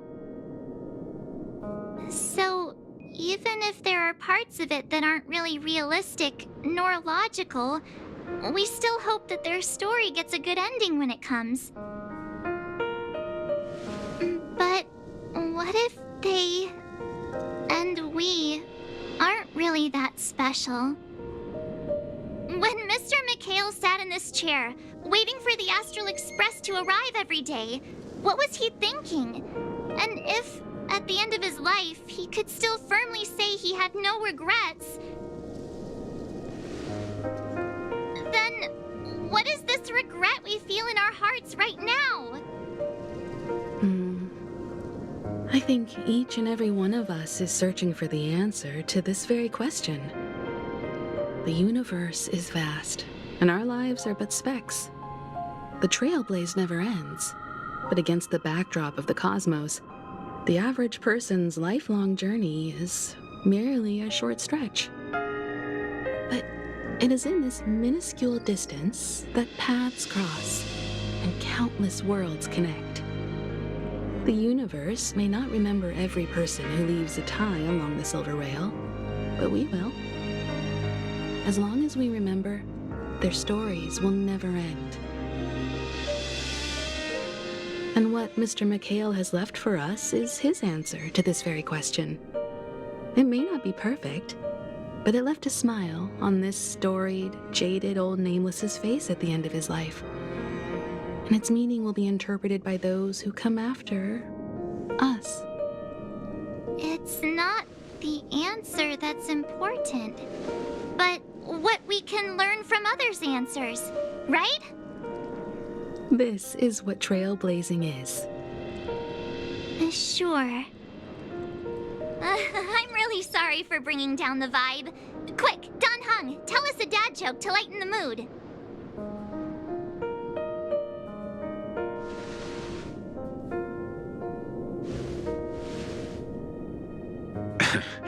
It's never a bad thing to reflect. One day, we'll all have to face our own farewells.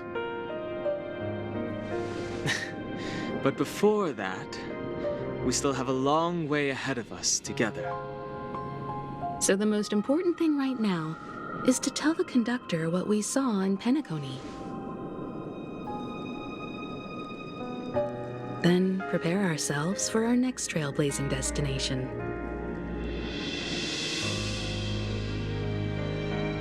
Do you still remember when we first arrived in Penacony? Who would have thought our paths would cross in such a way?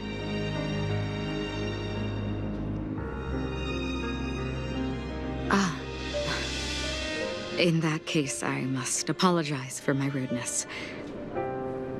Do you remember when we first met? I once said you reminded me of an acquaintance. Because of the Self-Annihilator's curse, my memories are stripped away, blurring my past. And after our journey together, what I originally thought were familiar feelings were merely illusions. I believe this was truly our first meeting. What do you mean? It's improbable that you've crossed paths with my past self. What I mean is, there is nothing left to retrace there. Only nihility. I see. You've also had a similar experience?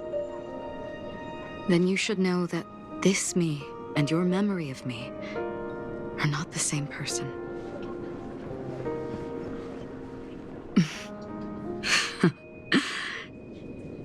Long ago, I too was like you, with irreplaceable companions. We also embarked on journeys, making the best choices we could, whenever we could. Unfortunately, we didn't achieve the outcome we wanted. But moments like this make me feel like they never even left. In this universe, there exist countless worlds that are similar yet different, and countless people who are alike yet distinct.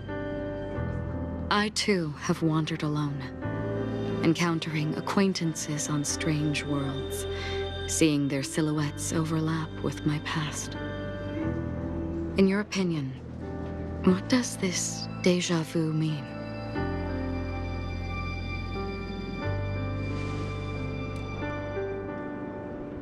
Attachment, desire, longing. They may all be right, but they are all incomplete. I believe it's not something external, but something that originates within us. An emotion that traverses time from a certain moment of our past to reach us. Perhaps it's a source of warmth and happiness, or maybe it brings pain and sorrow. Each time we reminisce on our past, we always seem to notice a tiny but unforgettable instant that we left behind us, along with certain other things that remain constant throughout. That is a summary of our lives, encapsulating everything about us in these moments. Proof of our shared path. Within them, we glimpse our own essence, and thus, we truly exist. Just like everyone in this story, hurtling onwards along the path of destiny with passion and courage for the things that breathe meaning into their lives. Set forth on your voyage without hesitation, Nameless, on the path of the Trailblaze. Even if the ending has been predetermined, that's fine. There are countless things that humans cannot change.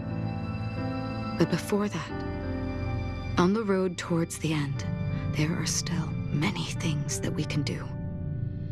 And because of this, the end will thus reveal a completely different meaning. This is the meaning of journey. All those things, beautiful before, are still so now. And I believe it will still bloom at the end of the nihility, until we meet again beneath the sun's rays.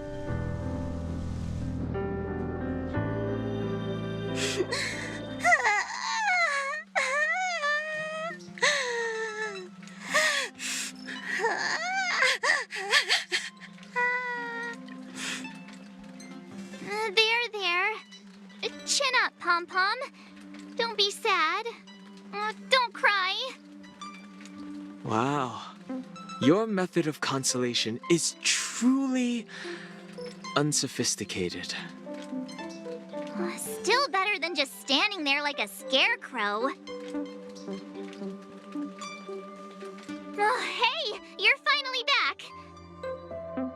We told Pom Pom all about our adventure, and they suddenly started crying. I've never seen Pom Pom so sad before. The conductor never cries.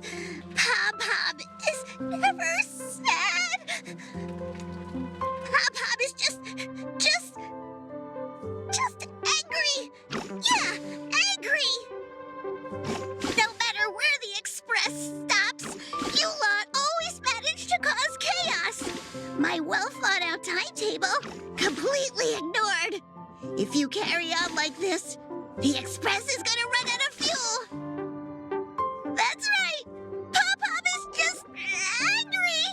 It's not because of Misha, Tiernan, Rosalina, and the rest.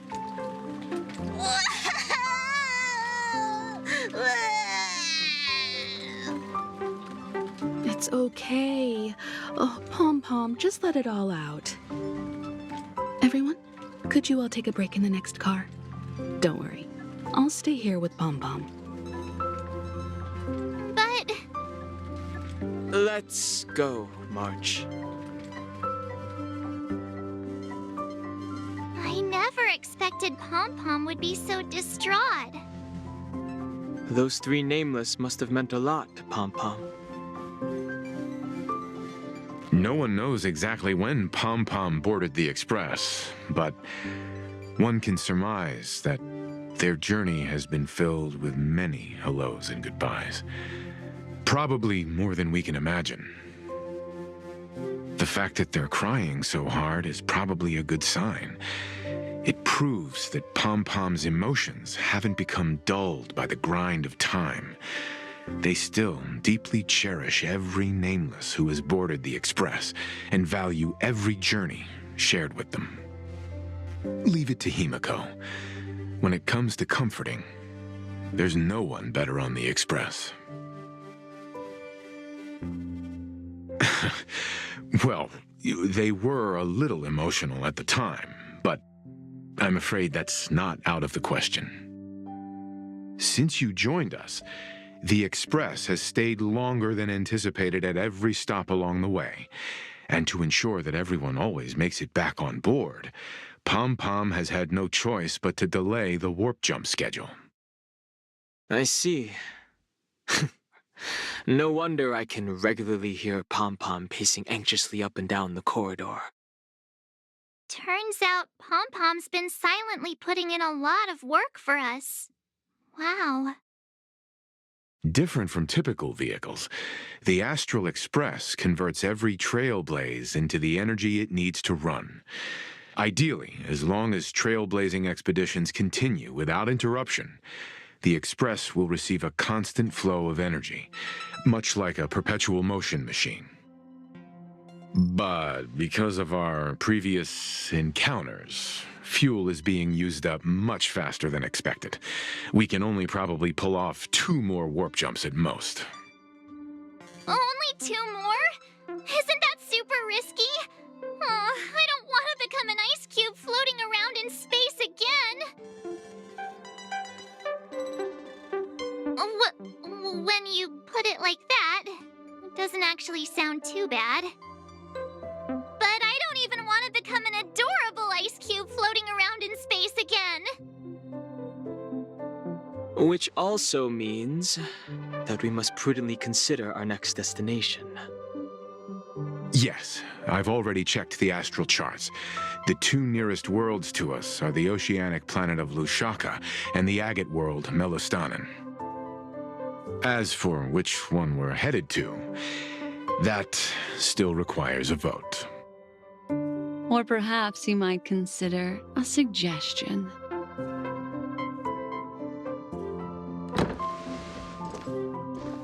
Everyone, we meet again. It's you! Why were you just in my room? It's a very cute room, Miss March. Just like you.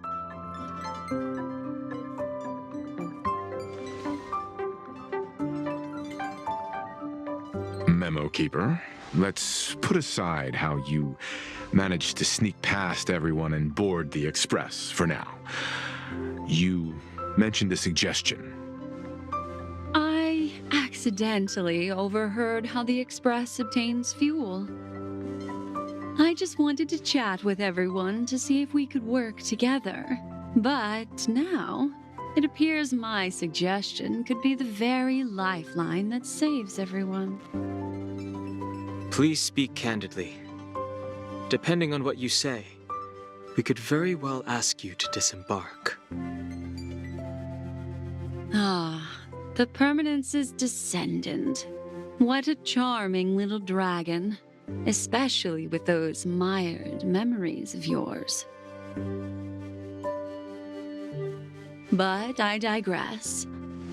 If the Astral Express is in urgent need of a special trailblazing expedition to recharge its engine, have you all considered this? Perhaps your destination could be a world that even the renowned Akivili never reached. Should you be able to lay down a new stretch of silver rail, the Express may never have to worry about energy ever again. Trailblazing to a world that even Akivili has never been to? Is that possible? Continue, Memo Keeper. This destination of which you speak, what sort of world is it? A world that many across the universe don't even know exists. A world hidden away from outside observation. Its presence only revealed by the light from the mirror of the Garden of Recollection. A world fettered by 3 paths, its destiny hanging in the balance. The Eternal Land, Amphorius.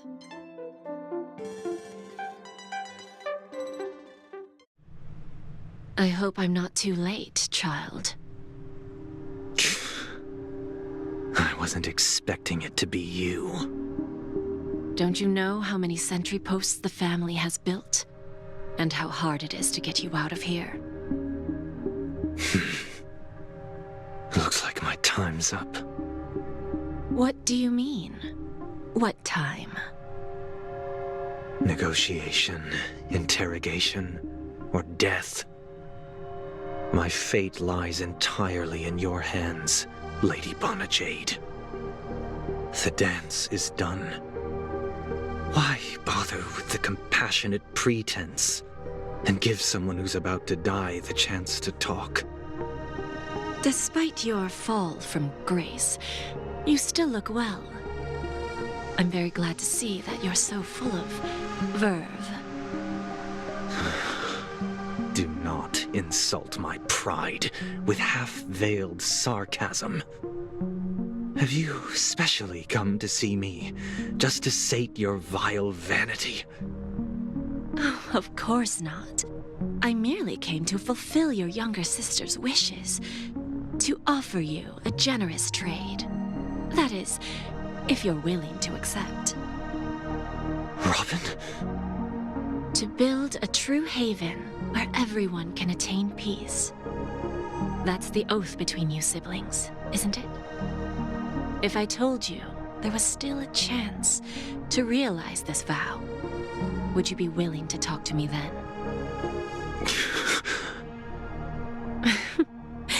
I recognize the gravity of this question, which is why you don't have to answer me right now. Go now. You are free, O Chosen One, who dare to exceed his bounds, sever your wings, descend to the mortal realm, and walk their lands. See what this world is truly like. I will not accept your charity. As I mentioned earlier, it's a trade, and you don't have to give me an answer right now. Rewards are not reaped in a day, and if there's one thing I'm best at, it's waiting. The sweet dream still continues, and the night is still long. You have plenty of time to contemplate your answer. A word of advice for you before we part ways. A word of warning from someone who's been in your shoes before. Life is too short to miss out on golden opportunities.